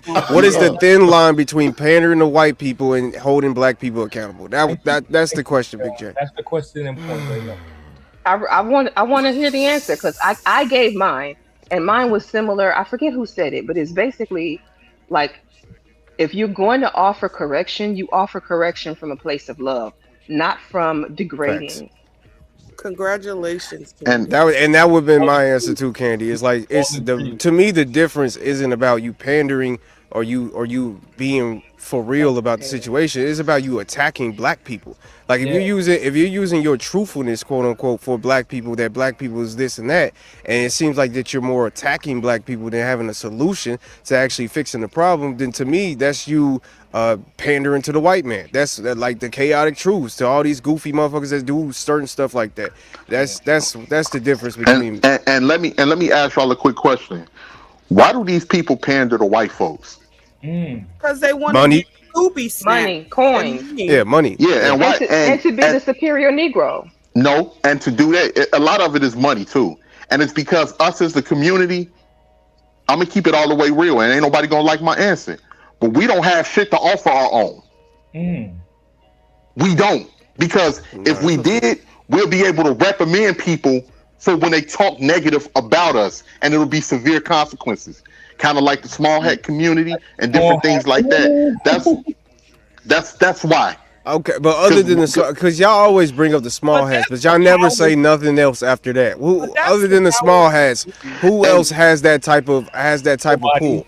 A lot of Asians, different unless they Middle get Eastern Muslims. The Middle Easterns as well. Yes. The man, stop. I'll be giving these people too much power. Say that. No, shit. nobody. Nobody's giving nobody's power. Tay. Y'all But do we know go- they still we go- behead we go- people in certain parts of the world. We go right? get everything from every other group. We go. Wait, hold on, Big J. We go get everything from every other group. Y'all not seeing that? Nobody's seeing that. Nobody. I don't care. Hold on. Personally. But wait a minute. That's not exclusive to black people. Everybody in America. Everybody gets it. out What are you of talking about? Chicago and go to a rural area, and you'll see things a little bit differently. Because the thing is, so this whole idea of you talking about, well, the Jews did this and the Asians did that, bro. That's the powers you that got to be, get outside though. of Chicago and That's see. just way deeper. Right, you than put what- you put them on the pedestal, and that's what I'm talking I'm about. not What you putting just said is nobody the on the problem. pedestal. I'm not putting nobody on no pedestal, bro. Yes, you There will be did. no Chicago. There you are. Yes, Yeah, you yes. just said that the small hats can do whatever the hell they want to. Nobody talks about them. That's putting them on a pedestal. I swear to God, y'all critical listening skills are horrible. Listen How? to what I'm saying. Listen to what I'm saying. Wait, hold on, bro. Hold on 1 second. Hold on 1 second. Get out of Chicago. I'm gonna tell some of you inner city Negroes. Yo, what's up, man? God damn, bro. I'm trying to tell both of y'all to stop yelling. I have headphones in. I don't want to hear that shit. Yeah, it kind of hurts hearing y'all yell like that. You don't have to yell when two people are talking. That's an ego trip. Calm it down. Please. No, but I'm tired of hearing 20 years of the same old thing from the same group of individuals on in the sector you do. It's the same old argument. I'm gonna just say this. I'm gonna just say this, and I'm gonna just hold on 1 second, Big J. Does not fit reality. Let me just say this. I'm gonna just say this, and I'm gonna leave it alone. Only time will tell. Only time will tell. So when we look back 20 years from now, 30 years from now, and if people still complaining the same thing, and black people are still stagnant, and we don't control the resources within our community, and we can't reprimand black people for betraying our community, then the time gonna tell if I was on the wrong side of history or if it was the other way. You're never gonna get Gonna that. reprimand You're them. never. What you mean by reprimand them? Gonna Like, put belt to ass. What I'm saying is that if we don't control our How resources, you can reprimand them? if they don't come to us for a job, they can say whatever. They can, like, you see a Candace Owens. Candace Owens came right back to the black community after shitting on it, I think and y'all accepted right her back. I think he's talking about He didn't come back to the black incentivizing. community. I think he's talking about incentivizing politicians and incentivizing people to fight on our behalf and shit like that. We was talking about that earlier. Thank you, DJ. That's all I'm saying. Yeah. Ain't nobody. Y'all expect people to just have blind loyalty and they don't get anything from it. 18. Big J, this is the thing, 18. bro. 18. I'm not gonna allow you get away with that. Big J, You got everybody, calm down, Big J. It don't have to be a fight. y'all Calm it down. gotta know. Big J got a bad delay too. Because he always do. He But, in the farm right now with the You horse. think everybody's enemy? He been fighting in these spaces for so long, yo. It's new people here. They introducing new ideas, new conversations. You know, That's what a I'm saying? fact, man. Because I'm tired of these like clearly No, it's biased not. No, arguments it's not. that we having. No, This it's is not. No, it's goofy. not. I don't. No, I it is a don't retread. disagree. And then some of you niggas, and I'm gonna address this shit too. We're having conversations about age of consent and all that other foolishness. Like, bruh, Man, please don't bring that up. Please don't bring that up. Hold on. I specifically. I don't give a fuck. I don't give a fuck. Nope. Still don't give a fuck. I don't give a fuck. Still don't. I personally, for a reason, did not bring that to my channel. I don't want to Please. go there. Big J about to I've get had dropped, 5 days of listening to niggas talk about that shit. I'm over it. I'm over it too. I don't want to hear that shit. Respectfully. I just wanted to give you guys an example on what I'm saying. Like, okay, for but instance, I if didn't me, know that, Candy. Hold on, but Candy, but I didn't know that, Candy. But the point I'm trying to make is this, because the thing is, Negro, you've been here for 20 years. Y'all been shame, blaming, explaining for 20 years over here, and y'all have not lobbied anything. The white boys did it. Y'all have Donald Trump's president. Y'all didn't produce anything. I'm talking. I haven't been here. I haven't been here for 20 years, saying the Big same J. damn thing over and I over haven't again. been here for 20 years. TDS. No, 20 years ago, I was 18 but this space has been here for in the city. Big J, But here's the problem. Big J, this you know, space been here for 20 You years. ain't talking about what we I don't talking disagree about, with you, bruh. Big J, but you can't go to every channel and panel and tell them they shame blaming and explaining. Yeah, Like, this ain't BGS channel. This ain't. What they Boy, are? It is a foundation. It's the foundation. Okay, why is Jerome acting up? So it always, the narrative always, well, instead of worry about what Jerome did, we gonna talk about Jerome came from where? A single parent household. Who's a single parent? Big J, mama. what were we talking? What's the we topic of didn't, the that show? was never a part of the stream. We never even got What's the topic of the show? And to be fair, DJ Tay, y'all can't say I be gender banging now. I mean, look, Big J done bought that up. But I ain't had nothing to do with that. I'm not gender banking. I'm banking on y'all who SBE. That's what I'm banking on. I'm not SBE, bro. What you talking about? This nigga talking the whole about? night was SBE. I don't even know what the hell that is, bro. Blame and explain. But yo, I do know what it. Yeah, you're right. Never mind. I've been here longer than everybody besides Big J.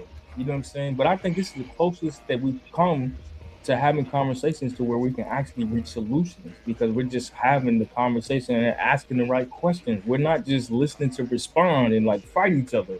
We're like, well, wait a minute, hold on. What's the line? Exactly, Big J. We're trying to stop the shame, blame, and explain. Yeah. That's what we're trying to do. Because again, I hate the shit, honestly. But go ahead. We all tired of it. You know what I'm saying? If it's a way to move forward, okay, can we move forward? You know what I'm saying? Like, and I just wanted to. I know it's a narrative thread.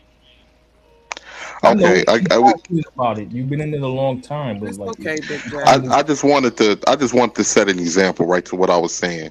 If me, DJ Omni, shout out to Nidish. If me, DJ Omni and Nidish and Nav, if we had Nightish. if we had Hey, a Kayla. business Hey, Candy. where we, let's say we controlled the community. If anybody, if the community depend on our resources, you can keep people from literally, because you're their lifeline. Now these other people don't care about you. So if you go against our community, you're gonna get fed to the wolves. Right now, it ain't no way to, because we'll sit back and say, okay, y'all sitting out there, y'all portrayed our community. And don't get me wrong, I can't stand coons. But you know what the coon gonna say? Well, what the fuck y'all got to offer? Y'all ain't giving us nothing. If anything, all I dealt with was bullshit in the black community. So at least I got $1 out of it. And that's the thing. That's what I'm saying when it comes to our community. So think you are in 18 control of your own. Go ahead, DJ. My bad. I would just want to say I think 18 is right because he talking about on a macro level, right? But even on a micro level, that's how people genuinely move, bro. People move based on incentives. There's a lot of people say they not but to work with somebody, but they work with that person because they get it incentivized. You know what I'm saying? There's people that complain about their job, talk about their boss at the crib, but they go back to that shit because they're being incentivized. Because at the end of the day, they thinking about the end all be all. They got kids to feed and they got what bills I to mean? pay every month. So we might want to overlook that shit, but everyday people is not overlooking that shit. This is what drive people every day. They end all be all. You know what I mean? Man. And No, I feel before that. anybody else goes, I just want to jump in real quick. I did get some cash apps sent to me. I want to say thank you to the people who sent in the cash apps. I'm going to play the money song. I wasn't checking for it, so I apologize. Outside of the bounty that was dropped to get Rooster out of here. So thank y'all, and give me 1 second to play the song.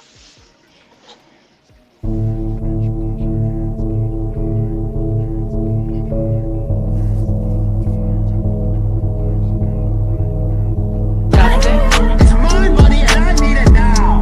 This where I have my money. My money and I need it now. Pay me what you want. It's my money and I need it now.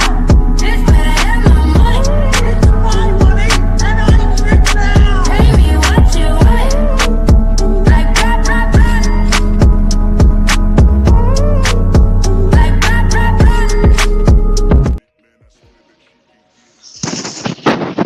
Who wanted to go next? Can I say something real quick, Candy? Go ahead. No, I just wanted to say the perfect example of that. Y'all remember the movie Barbershop, right?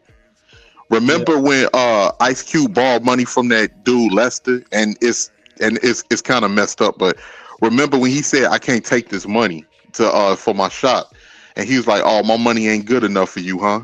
He like, "Well, I tell you what, you take your black ass into one of them white people's banks and see if you get any money for that shop, and then you gonna realize and come back and realize that I'm the only friend you got." Mm-hmm. That's what I'm talking about. If it's not no Well, that incentive, nigga was trying to, even when he tried to Yeah, give he him was like back a the money which to keep one? his shop, he whooped yeah, his I know ass. it ain't the best Lone Star. example, Tate. Okay, I Lone know, but that's what I was trying to think of to for people to understand that we have to have incentives on. If it ain't no incentive on rewarding good behavior in our community, rewarding the people that's actually working to benefit our community, then they gon' leave and take that elsewhere. And some of them don't care how much of a sellout we call them, how much of a coon we call them, anything like that, because it ain't gonna matter because they getting money with other groups of people. Just like Candace Owens. Candace Owens did a lot of damage getting up there and being the mouthpiece for them white people because they knew they couldn't say it, so they get black people to get up there and say it. The same thing with a lot of these other networks and different things like that pump out a lot of this disingenuous anti-black propaganda without telling the full story to paint a narrative about black people. It's going to be black people that's going to pursue that opportunity based off of what you said earlier, Candy.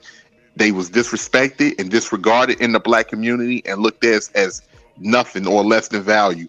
So they don't give a damn about what happens to the black community. And if we don't set a standard and if we don't operate and work together, it's obvious that we don't give a damn either. So That let's was go a back. nice tie. Hold on 1 second. That was a nice tie-in. So essentially, I don't know how many of y'all were here from the beginning, but the whole Uncle Ruckus villain origin story I said came from the community basically rejecting them first. Usually, it is a dark-skinned, um, speech impediment having black male who is surrounded by people and like the target of bullying. We see it more so like so the examples that I used were people from the South. It was Jesse Lee Peterson. It was Clarence Thomas, who's on the Supreme John Court. Galt. John Galt was an example as well. And he came through the chat. I was real nervous because I thought he was gonna hit the panel. John did not hit the panel. I told him, John, I'm not really coming for you. I'm trying this whole stream. Man. Listen, the stream was to say that the communitah, is probably partially the reason that you have so much anti-blackness in you right now because we rejected you first. Yeah. Hey, That's a so fact. Keon asked a great question earlier, right? And now that Nidus is here, South and Nidus, maybe he can answer. Keon asked, I asked about the line, but then Keon asked the question about who's responsible for setting the standard, and I said we are the community. Y'all mentioned elitism, etc. What does Nidus think about that? What? Um, Who's responsible for setting the standard for the Okay. black community? all the people that should be responsible don't want to take on that role. That's why things have run amok. Who are A those lot people? of that so-called leadership don't exist no more. Who's the new Khalid Muhammad? Who's the new Malcolm X? Who's the new Martin Luther King? I don't see We him. don't have any of those. So, Yeah, so we wait, do. Obama. What are we wait, wait, talking wait, about? Are y'all wait, wait. tripping? Hold on. Oh Let me, man, you said Obama Obama. is a Malcolm X.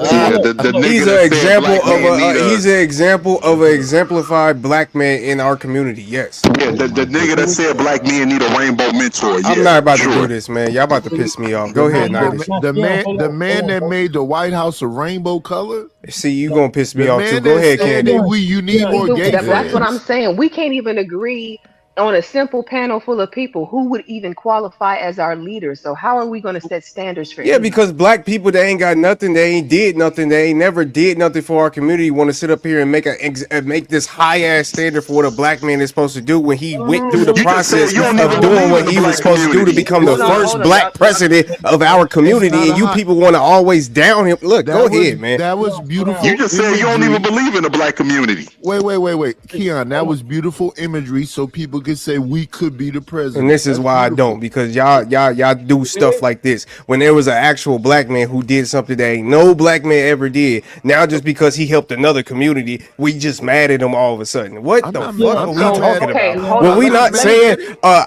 go ahead, let go me I'm ahead. bring not it back mad for a at it. second. Outside of Obama being president, okay, because his focus wasn't on the black community. His focus was Oh America. man, you too, Listen, Candy. not I'm America. not taking it away from Obama. I'm not. I'm not saying he's not a His leader. I'm focus was saying on the gay we community. need a better representative who is focused No, on it black wasn't. people and black. Wait. How you gonna cut Brother, me off in the middle of the sentence? What you I'm doing? sorry. My bad. Oh, I'm sorry. There was So a delay. Sorry, there was a delay. taking it outside of Obama, because Obama is a special case. Yes, he is a black leader, but he was a leader of the country. I'm asking you for a black leader whose focus is black people. Point me one of those today. That's what I Hold want up. in a black leader, though. I don't want a black leader who only focuses on black people. So hold up. Personally, How? So hold up. Can I introduce this Candy real quick? So because Nidus just got here, I mentioned earlier I had a conversation with a GS. I think she was a GS 14, right? Just working in DC. She was the director of a government agency, whatever, and she said we got next. And the point that she was making was not just for that particular agency, but like in regards to, and like I'm an older millennial, right? Later Gen Xers, etc. Like we got next. And we talked about this. Not enough of us are stepping up in politics, etc., to take these positions. So to go back to your point, 90s, you know what I'm saying? A lot of these people don't want to take these positions. And I was saying, like, yo, I think because we saw what happened to the previous leaders, And then somebody said, well, that's obvious that we scared. I think 18th letter might have said that. Yeah, and on top of it, it goes back to what I just said a minute ago. A lot of people are not taking these positions anymore because now the black community has dissolved into individuality, and a lot of people are afraid to make that sacrifice because they feel that they won't get the support from their community. Well, I probably disagree because with of that. go ahead, Mike. Go ahead. I Yeah, disagree with that. The black community is women and children. Ooh. And most likely when that woman said we got next, a black woman to step up. Here we Yep. go with the That's gender that's the banking power in the She was the community right now. director. Yep, that was the only female black director that I knew, and then another brother came in that I Well, worked with. blah blah blah. Look, if you Come on, mad man, that a how black you woman doing, got bro? into office, you should do what you I can as a wasn't black mad, man to bro. get your ass in office. This was If my that's it, friend. like BJ, this, check the back chat for me. That was my homegirl. We was having a genuine conversation. I was like, damn, you know what? She's right. We do need to take more of these senior levels and roles. Like that's Oh, the way nice, nice, it works. nice. I forgot about that. But I just thought about it. Like, yo, why don't more of us get into politics, etc.? Like, we like to sit on the sidelines and complain and play victim. But like, how many of us are running for the local councils? You know what I'm because saying? we worry about paying bills. A lot of black people, most black people, is worried about paying bills, See, take care here of their come the kids. excuses. So I mean, Excuse? You how do see you? that go into what 18 was saying, bro, because it's hard for people to not be individuals when they literally have individual bills, Problem, bro. exactly. Problems. They got come Oh, on now. Like it's not an excuse. It's that's reality. Like how can you? I don't know. I don't all know. right. So maybe I'm speaking about the people that are in the position to do so, and then you know what happens? And People, how many listen, percentage wise? How many you think no, of no, no, us no. can So do that? hear me. The people that are in the positions to do so, when they speak out, you know what? They get attacked, right? Oh, you hate your people. You're pandering to white So people. wait. So do you like Jasmine Crockett? Hell no. This is the problem, and this is why I don't believe in the black community. So the See, people that actually do stuff and say stuff about the black community and the problems in the black community, rather she's a woman and how she she's speaks not a and good how ghetto representative. she is, or whatever the hell your Fox Disrespect the News fuck out of informed ass me. think. She's At the end still of the day, called. she's the one person that's actually talking about the black community, and you don't support her. They Ain't I be that a disrespect showing the this bitch? fuck dude out of love that one woman. night, and he wants to personally attack me now because I said I don't agree with. That's why we I'm can't. not personally attacking you. Stop No, it, it's brother. not about agreeing with her. It's just that a lot, like, people will disrespect She's the not a fuck good out of candidate. The a same way decorated. Kamala was not a That is good a Hold candidate. on. decorated ass Come on, woman. y'all. Stop talking over each other. Let each Sorry. other finish the thoughts. I want to hear How you, many but like, pieces of legislation did she pass? I'm sorry, can't go ahead. go None. ahead. She was trash. But like we're not allowed to say that because she's black and she's a woman. So automatically it's like, oh, you're a misandrist, you hate black women. It's like, no, she's not a good representation of, you know what I'm But saying? probably because a lot of her policies is dependent on blackness. So of course they're not going to pass those policies. So again, that's why I'm saying, why don't you support the woman that's actually, or even if it was a man that was actually doing the things that you say that you support, but now you like, what do we like? That's all I'm saying, brother. But go ahead. Actually, she was more in line with LGBTQism than she Oh was. Right, my but God, it was now she's always gay too. Obama's gay, she's gay. Like, oh my God, and bro, A what are we lot For of some talking these, about? reason, Right, right.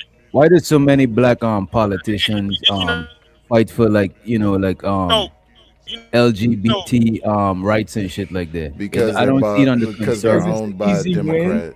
The I the don't think they party, do. I think the it's I don't think party pushed. it's I owns think it. it's either. pushed on us that they do so Do that you think they Republicans be can get more votes. You know what I It's mean? not Go about ahead, my do bad. you black think that because they be politics. trying to get more, make up more numbers and shit, because no, I the no, do. right. no, Yes, no. I do. I It's think no. I'm gonna say it Republicans like put out this. that No, BS. no, Go no, ahead, Big J. It's My no. not bad. Go ahead. Go propaganda. ahead. She Maybe authored because gay legislation in people. Okay, favor keep of it, So keep it, all her. So LGBTQ. wait a minute. All her Keon is policies right. is just gay You know, policies. we can't hear y'all when y'all all talking over each other. We can't hear nothing. I'm sorry. Yeah, we I getting. check the IG out, Candy. But Maybe because she let me thinks ask you Yeah, this, gay but Omni. Keon, Is people. all her Keon policies is gay right, right? policies? You, Is that what you're saying? Not all of them, majority. Based off of. Okay, go ahead, Big J. Go ahead. Go ahead. That's the see. And okay, Keon, I you're right. swear to God, But man. Keon is right because I remember Nothing about was ever good four enough. years ago, we had the same conversations about the Black Congressional Caucus, and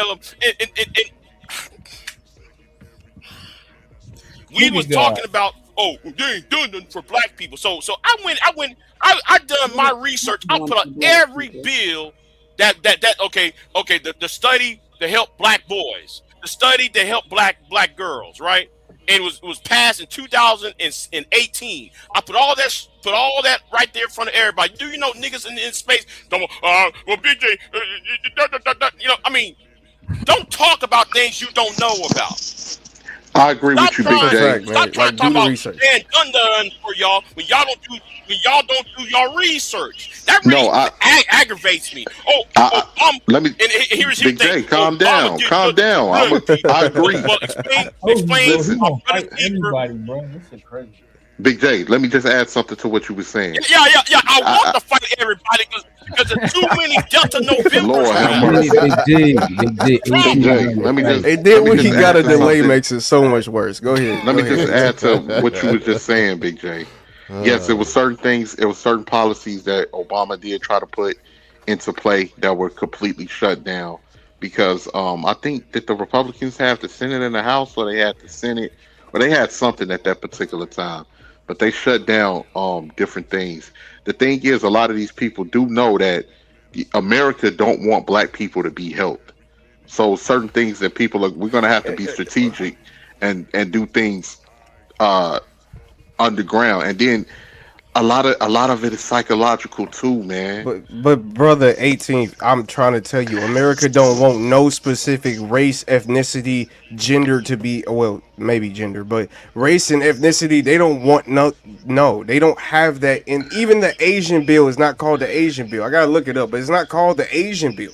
So that's what I'm saying. They don't make it specifically for anything. They may make it specific based off of a situation, but they don't make it specific for black people, white people, because But that's not Keon, what's gonna ever happen. but that's because it's illegal. That's because that shit is not legal to It's do. not. Thank Thank you, you, DJ. thank you, It's not Legally, illegal, Thank you, bro. right? DJ. that's my point. But that's but But just okay. That's because you don't They name it do it. They something, find other ways to do it, Keon.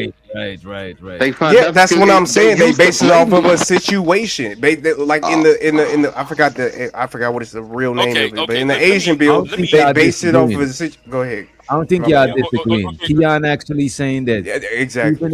even if it's based on race, you can't make it. It got to based on a specific situation pertaining to the race, but you can't let it be a racial situation because that shit is not legal, bro. Exactly. You're never going to see black people are this or white people are. You're never going to. That's what I'm saying. That's all I'm saying. But go ahead. Go ahead, y'all.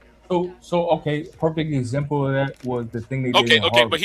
here it Wait, is. hold on, Big J, This real thing. quick, real quick. If you read, Big J, hold on. you got If you read, if you real quick, man, real quick. So the Harvard situation, right? It was like they had like they used the Asian cats used the affirmative action thing against them. Y'all familiar with that story, right? To where it was like, damn, the Asian cats is like taking advantage of affirmative action, which was supposed to be for black people to get yeah, into Harvard.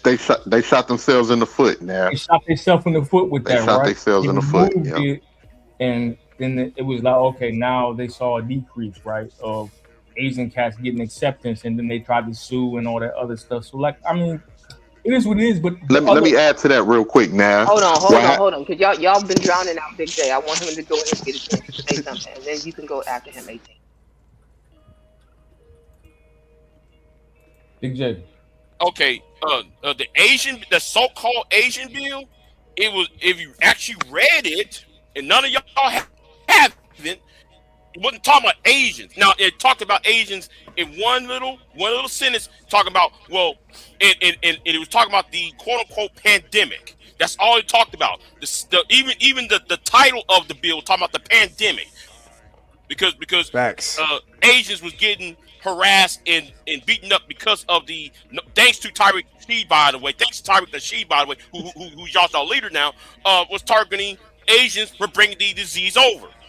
Then Facts. on top of No, that, and though, you Trump actually too. No, read Go the Asians ahead, was Big getting J. rest of the And targeted bill. by Trump It too. white made folks. reference. They was getting targeted mostly by white folks. Big J. Wait a minute, y'all gotta Yeah, yeah. wait a minute, y'all gotta No, remember he got a delay. He got a delay too, y'all. I'm on a Yeah, different bill though, if you DJ. cut him off, you gotta cut him brief because he got a delay. You know what I mean? That's the hate bill. He talking about the Asian hate crime bill or whatever. Like they was attacking Yeah, Asians. cause but go ahead, Big the J. Go thing ahead. Go is, ahead.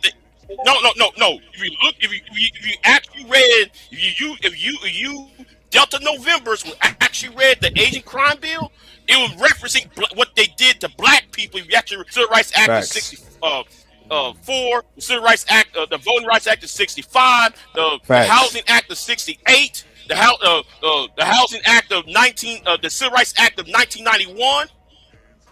It That's references what I'm all those saying. other bills. It doesn't say Asians need to did this and Asians need to do that. Read what's been written down and about the whole Obama didn't do nothing for black people. Then if y'all actually read the Bro, some of us 2009 do bill some by of us James do Byrd, read it this says shit, the bro. people who are descendants of the descendants of the 13th, 14th, and 15th amendments. Who that think that? See, y'all just want to when you see the title says black people in the title, rather than actually looking at reading the content of what's actually said. You can't use a bill to address one group over the other. But not Big J, real quick, because that's what I was No, just about to because bring no, up. The Civil Rights Bill this doesn't say space, the Black Civil Rights Bill. It says the Civil Rights Bill. It's right. the name is not specific to nobody, and yet we think that it's a black bill. It's not. It's a civil It rights wasn't bill if nobody you read it. here. It wasn't nobody else here but us. Like mostly. Ah, brother, It stop. wasn't. It Bro. wasn't that many. No, It wasn't that many groups of people here. Besides the Hispanics in Texas and in California, we was the. No, hold on. The origins of the 64 bill came from Senator Chavez from New Mexico. Man, So the Civil Rights Bill that was passed in 64 was written in 1948 by Senator Chavez of New Mexico. See again, y'all got to stop. I wish y'all stop listening to other content creators and do your due diligence and actually do some research or something. I'm sorry, nigga. I'm out of here. That conversation though. Oh shit, you I'm gotta not leave. saying you wrong, but like this ain't that conversation. Like, damn, you gonna leave me by myself, Big J? Ain't that a bitch? But yeah, that's basically all I was saying. Is that again, bills is usually based off of situations. It's not based off of race. So if you're going to look for a bill or you're going to look for legislation that depends on black people or this, gay people or this, it's really not like that. That's propaganda. I'm trying to tell you, it's really just propaganda. If you look into the actual bills or you look into the actual laws, and you read them, you'll see that it's not specifically for anybody. Now, if it's based off of a situation, then yeah, they'll push it and they'll say, okay, this is a gay bill, this is this bill, this is a woman bill, whatever the case may be. Because yes, technically it is, because it's based off of the situation, but it's for everybody. It's depending on the, you know what I mean? But go ahead. You're going to know who the bill is based off by the language that they use in the bill. They don't have to say the specific race of people. So fair enough. You're going to know that based off of it and the events that had taken place that caused the bill to be created. Don't you just look? Okay, At, let's get to it, man. Don't you think that just the whole race thing is just a disaster at this point? You got niggas thinking that they're Indian. You know what I mean? Like I just like, don't you think that we need something new? Something that just is. I just think that this whole race thing is just garbage. It's absolutely I'm gonna garbage. just say this, and this is gonna ruffle some feathers with people, because we are just having conversations on the internet, man, and we giving our opinion. But I think when it comes to real things, and people might not like me for saying this, but I think it just need to be people that can critically think, that understand the history, to have those conversations, and people that can actually pull strings, and they have to have an affinity for their own people as well. And those are the types of people, because I think people undercoverly really don't care. I think some people are hiding that they care, but they Why really should don't they care? Why should they care? Because if you look at right now what's going on, we're going to be at the mercy of other people. We don't have the numbers. A lot of these other groups are Did you outgrowing choose? us. Did you choose to All be right, let me black? finish. Let me finish. A Okay. lot of these other groups I know, and that's the team that I play for. It's like if you get drafted to the Golden State, not the Golden State. It's like if you get drafted to the Sacramento Kings. That's the uniform you wear. Your skin is your uniform. So whether I'm chose this or not, this is the team that I play for. So a lot of we don't have the numbers. We're not producing. A lot of groups are outgrowing us. Our enclaves on where we resided are being gentrified. And some people will make the argument, well, it's more black people moving to the South. But in a lot of these areas in the South where black people reside are some of the poorest states in the rest of the country. That's true. But so I want to interject. I'll go ahead now.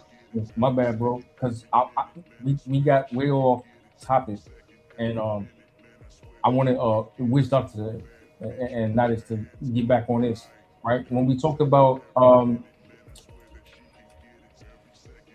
was I saying? What happened? You said what? The fact that the I don't know if I want to say younger generation or what I was talking about earlier, right? The conversation I had with my homegirl. Because now they started talking about it and then he got interrupted, right? When I said, like, I had a conversation with my homegirl and she said, we got next. I kind of wanted to go back there if that's cool, Candy. Yeah, go ahead. Yeah, we started to get on it, and I don't think Night is got the finish, right? We talked about them being scared, and then we kind of went into something else.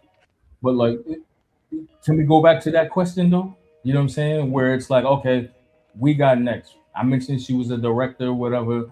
You know what I'm saying? And we have these opportunities to run for positions and office that can control things. And a lot of us don't. What are y'all thoughts on that?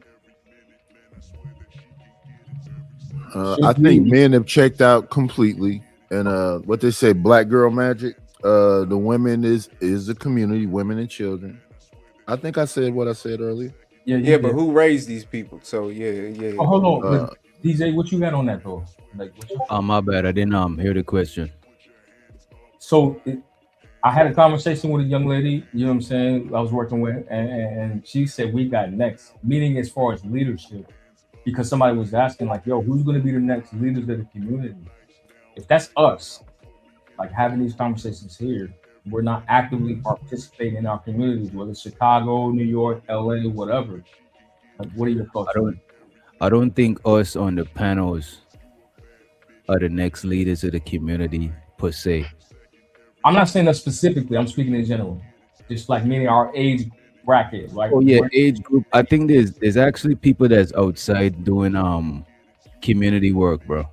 Okay. Like a lot of these people that come to the panels, it's just a lot of posturing and a lot of something like you smart type shit. You know what I'm saying? Most of these people after these conversations, they're not going outside and doing anything. That's why I look at this shit as that's why I always say I provide entertainment. However, it's not ain't nothing wrong with having intellectual conversation. It's just that I don't look at it as the end all be all. You know what I'm saying? I think Poppy Blanco said it best. It's a lot of Wi-Fi activism. And then the other question I had was like, okay, when people do try to speak out, right, and this went back to my original question as far as like, what's the line between pandering for white people and holding people accountable? When you try to say, hey, look, we don't support this type of behavior. We don't support this. Isn't not. Oh, Tete's still here. I was like, this is not a representation of us. I mean, what are your thoughts on that? So he a full cap now. Look at this thing. He got his cane. Is that King Rooster? That he is a damn fool. Oh my god! I didn't know he was a cop. No wonder he ain't got no sense. Oh, this nigga a cop for real. Yo, this nigga be with the hoes. Yo, the cops be got them. Lord have mercy. Hey, look, y'all going too. Y'all going too. They pull out that. Oh cane. my goodness. They going, yo. Here Lord, come the hot stepper. tell him to do a shimmy while he's at it. Rooster, can you hear us? Yeah, you got to move your shoulders with the cane throwing. They want you to shimmy. They want to see that shimmy. This man never ceased to amaze me. Oh man. Not The only between the thing, legs. Well, no. Come the only on. thing Rooster missing is the top hat. That's it. Oh my god, bruh. That was a bit much. Keep it clean, Rooster. Nah, you But can't do it. I'm just Is it? Yeah, man. cracky. Shout out to Taylor Field. Hey, listen, Hey, that's as zesty as that avatar where he laying in the bed. Come on, Bruce. All So right, is y'all. We're is getting it ready to shut this stream down soon. I want y'all to make sure y'all know I'm going to be done probably in the next five minutes because DJ's getting ready to go live and I want to go ahead and get off of here. or where did they going live? So is it Well, possible to let move me say forward? thank you for Look, having I me can up, do Candy that to keep my Cane. motor skills I up. appreciate. Like when you grab and catch stuff, that's all it is. It's grab it and catch it. I ain't that young, but I'm 40. But I just do that, like grabbing and reaching. So whenever one of you young Don't try to say play with grabbing Man, me, you and about to reach. take on the whole 5 minutes, man. We not, bro. Come Thank on, you bro. very God much for damn, coming we up, not Mighty. trying to. Appreciate you no, hitting the panel. like Keon, if we at the gas station and you trying to grab your little I don't. I'm not at your switch, gas station. look, listen what I'm saying. If you're at the gas station, they Wait quick. a minute, Keon and Rooster. You know What what I'm y'all saying? got going on? Ain't got If I shit can going. What grab you some, mean? look, if I can grab something that, look, if I You can got a grab damn something thing this going. small, your Nah, neck ain't an but option, bro. Rooster, Your neck ain't an Rooster, option. really? What? You know what I'm Whoa, saying? You'll whoa, this is decapacitate wild, your man. ass fast. All right, And yeah, then we I can twirl appreciate you stuff around coming and out. send you to the You police. got some final You words know for what I'm us, saying? Rooster? What are your final words that don't include anything having to do with size, Yeah, sir? yeah. Weird. Yeah. Homoerotic. I wouldn't even up. Look, I wasn't really up here through the whole show. I just hope that all black people start figuring out who you are, what you come from, and don't use that black word so evil. Because that black, if you believe in white people, the black is what you are not supposed to believe in. No, that's the only thing I can say. Don't take that black word lightly. Because All right. I in my reality, I believe when everybody calls themselves black, based on the white folks dictionary, you already started your day wrong. You started your day wrong. Because that's what they gave you. Black and downtrodden bullshit or Oh some my goodness. No, that's how you no. perceive it, Hell brother. no.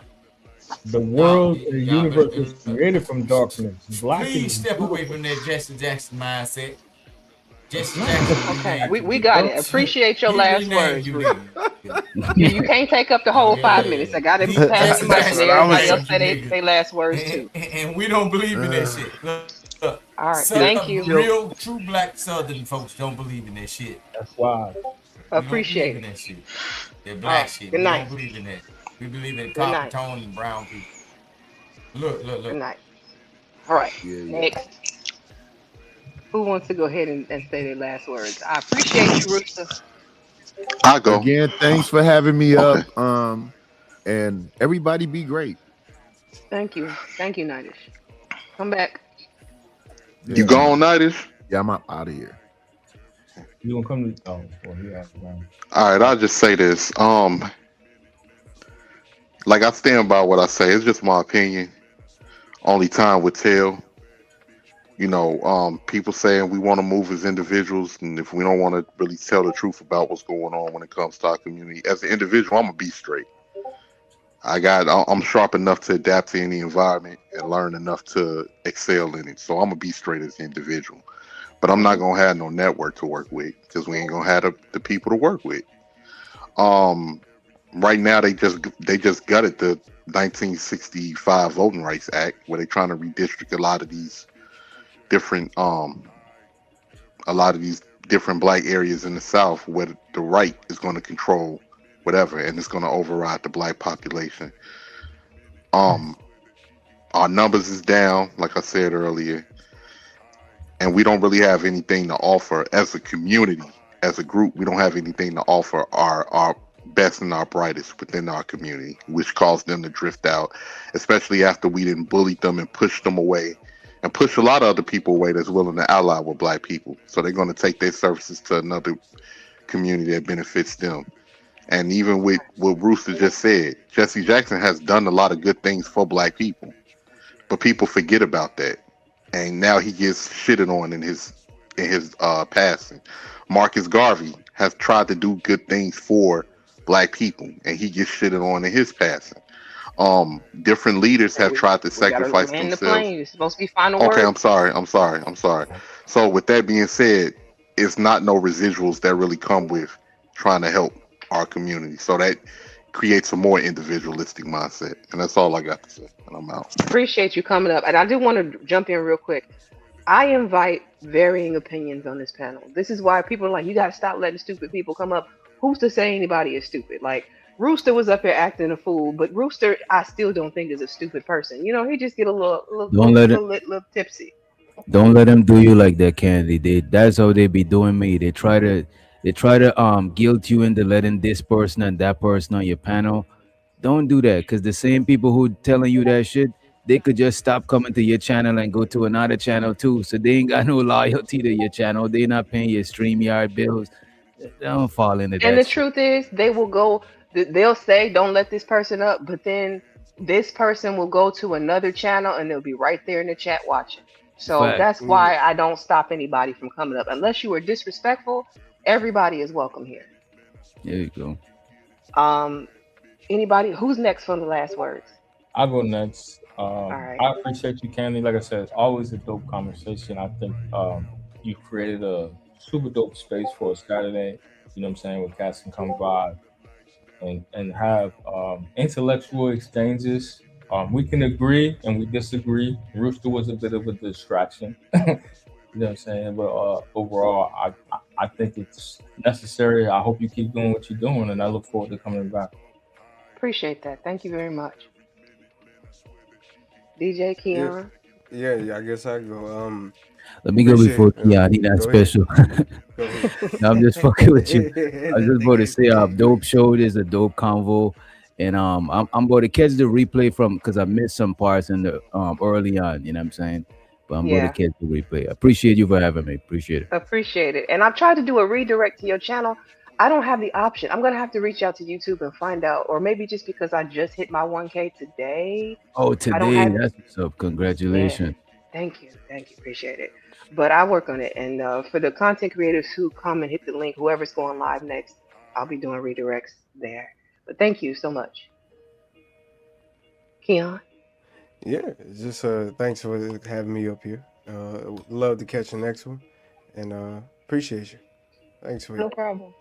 Always appreciate everybody who hits my link and everybody who comes through the chat. Y'all really make this like worth it. I enjoy the conversations that we have for sure. My final words for everybody is just going to be this. Um, White does not equal worth. Proximity to whiteness doesn't equal healing. So the running to the white community or pedestalizing the white community or the dominant society because you were rejected by black people will never erase your hurt or your pain. The only thing you're going to do is now pass hurt and pain on to somebody else. So, congratulations, you are joining part of the problem. And then the last thing I want to say is internalized racism. It doesn't just affect like the individual, it affects community, it affects families, and it affects systems. Believe it or not, some of us do get in positions like Clarence Thomas, where we can turn around and do good for the people that were marginalized, or we can further add destruction. I believe he is on the side of furthering the destruction. He's wanting to dismantle all of the systems that helped him along the way, all of the stairs that helped that he was able to climb to get to the point that he was at. And I think that's wrong. But it is what it is. So just remember that white does not equal worth. You were born with your worth. I hope you take that with you. Thank you again to everyone who came through this evening. Please go. Let me see if I have the link. If I have the link, I think I have the link. I'm going to drop DJ's link for anybody who wants to go join his stream, his channel. Give me 1 second. Oh, why does it say? Okay, let me copy. Dropping that in the chat. And I thank y'all for coming through this evening. Have a good night.